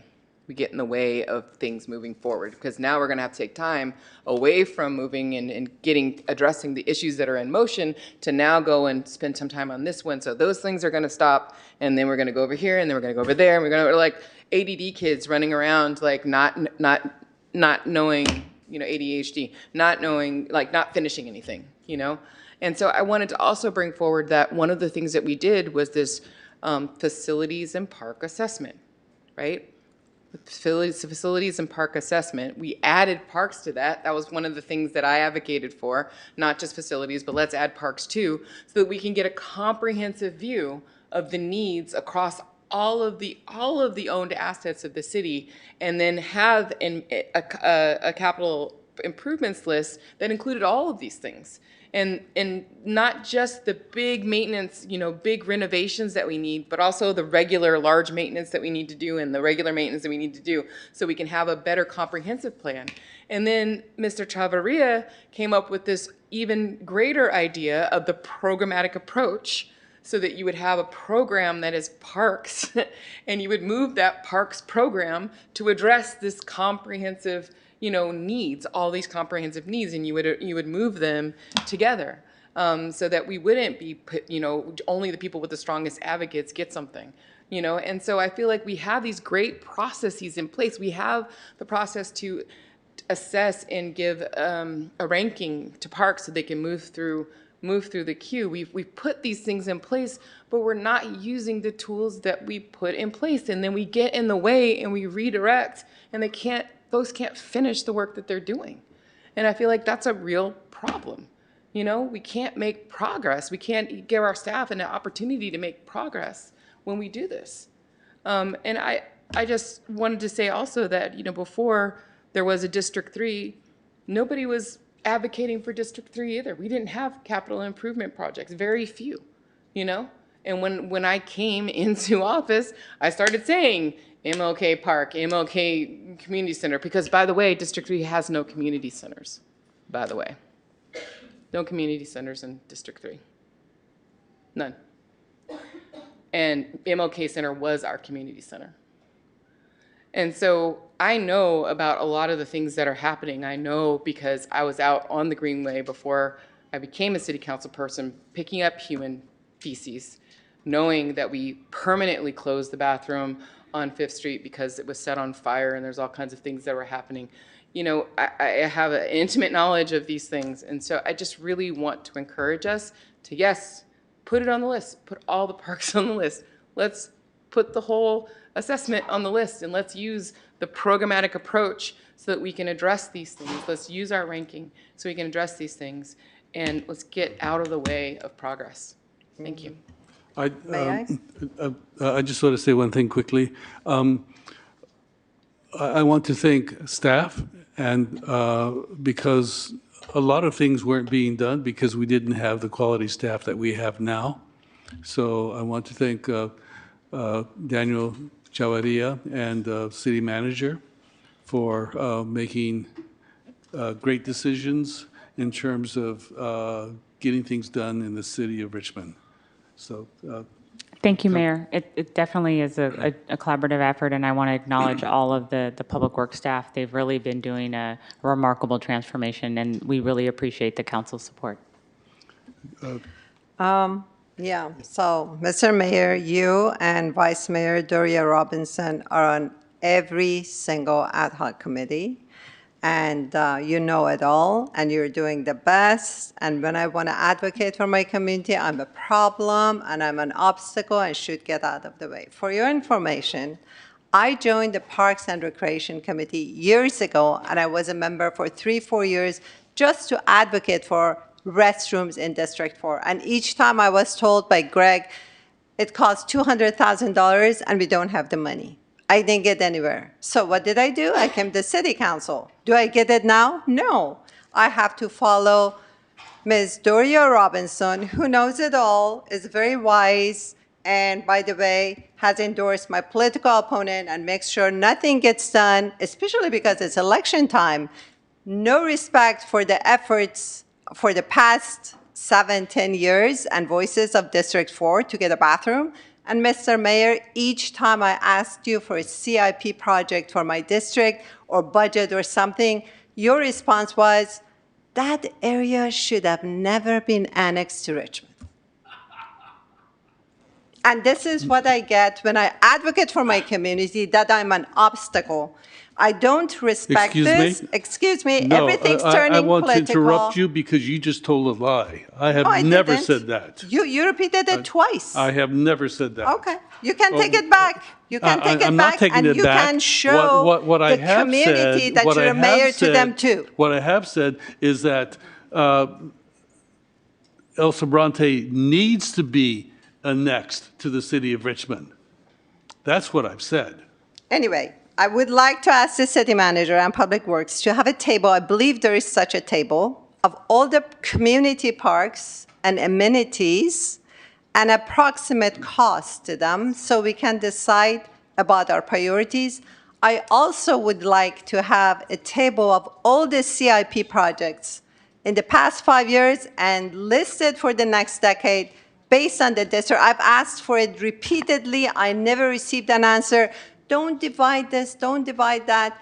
And for the first time after 3 years being on the council, I've reached across the aisle. It has not been easy to get a co-sponsor from the other side of the dais for an item for District 4. And I'm being accused of doing this instead of encouraging the city council to work as a team for the betterment of the city and all the districts. I'm being accused and targeted.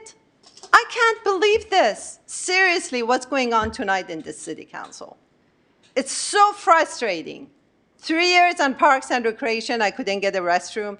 And now I'm at the city council. I've been advised by Ms. Doria Robinson to go to the Parks and Commission, and the mayor supports that. We shouldn't be so divided. We are one community in Richmond. I even advocate for unitedness between Richmond and incorporated El Sobrante, my community, saying people are people, we are one community. For the betterment of our community, we should work together. I really don't know what to say. I'm making a motion for the council to direct the city staff to bring all those answers, the table of amenities, approximate cost so we can make decisions, and CIP projects in the past 5 years, next 10 years, based on the district and the values. Thank you. Can I make an alternative motion? Is it? Yeah. I'd like to make an alternative motion to add Cheese Park to the CIP list formally and to have it start by going through the process of being assessed using the assessment system that we have. And then I would like to ask for the parks team to come back to give a report out on the parks assessment, the facilities and parks assessment, where it is, where it's going, what's the next steps, and similarly review, give an update on the program approach and how that might affect how we would move the CIP forward. That's my motion.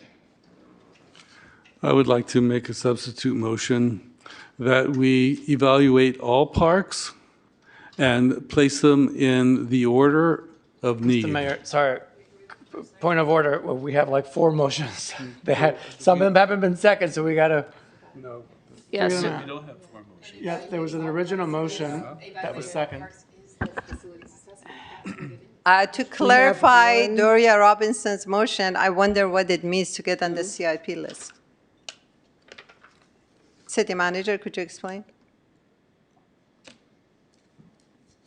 The city council, as staff has indicated previously, most of the projects that are currently on the CIP list are from grants that were submitted and that we were responding to those grants. So what would be helpful, the breadth of what's being requested has significantly increased. So as you add items, we're going to need additional time. It seems like this is going to run into the next fiscal year budgeting cycle. So this also could be something that in one of those study sessions we talk about, because based on what you're asking for, that won't be for the 21st, that would be for the 28th. And then on the 5th, we start the next fiscal year budget. I want to second Doria's motion. Okay. And then I'm making a substitute motion that we evaluate all parks and make a list of the parks based on their needs. That's the motion I made, basically. I asked for a table of all the parks and amenities that they have, what they need, an approximate cost. That's your motion was more like a vent, and I couldn't tell exactly what you were saying because you went on and on. Is there a second to your motion, Mr. Mayor? Well, I don't I appreciate. did make a motion, and maybe you were not listening carefully, so please listen carefully, and you may want to Does the substitute motion have a second? Eduardo made a substitute motion. Does it have a second? And I'm sorry, but the two motions are separate. They're not exclusive. So we can have both motions and pass them both. There's only We one need a motion on the substitute, floor. we need a second to Mayor Martinez's motion to evaluate all parks and make a list of their needs. We need a second to that. And I'm trying to say he could make a second to my motion. It's the same thing. I'm confused. Okay. And Okay. these What's on motions the are floor not right now exclusive. is the mayor's motion. If it doesn't have a second, then we got to move on to the next motion that's on the floor. Okay. Can you restate your motion? My So- motion was for the staff to bring a table of all the community parks, amenities that they have and missing, an approximate cost, so we can move forward. And can I amend that to include all parks? No, community parks, because some districts have more than one park. Every little parklet is a park. But a community park I feel like we're is- asking people to do the work that's in the assessment. I don't understand, like, But we've when is the assessment gonna invested hundreds of thousands of dollars When is the to get assessment this gonna come assessment back? and to be able to use it for these purposes. Right. I'd like to see what Doria's assessment, and also I want to get your park on the CIP list minimally tonight. So we have 45 seconds if we wanted to vote that. Let's take a vote. So it seems that, So- like, I'm sorry, I just want to, because I feel like we are talking to the same thing. So the park assessment is the list of all the parks, right? Okay. We Okay, have so, 1 minute. so the mayor's motion dies for lack of a second. Yes. Okay, so then we move to the substitute motion. That was a motion by Vice Mayor Robinson and seconded by Councilmember Wilson to add Cheese Park to CIP, blah, blah, blah. Quick. Councilmember Bonner, Yes. Councilmember Jimenez, Yes. Vice Mayor Robinson, Yes. Councilmember Wilson. Yes. Councilmember Zepeda, Yes. and Mayor Martinez. Yes. We The made it motion just in time. passes. We are now adjourned.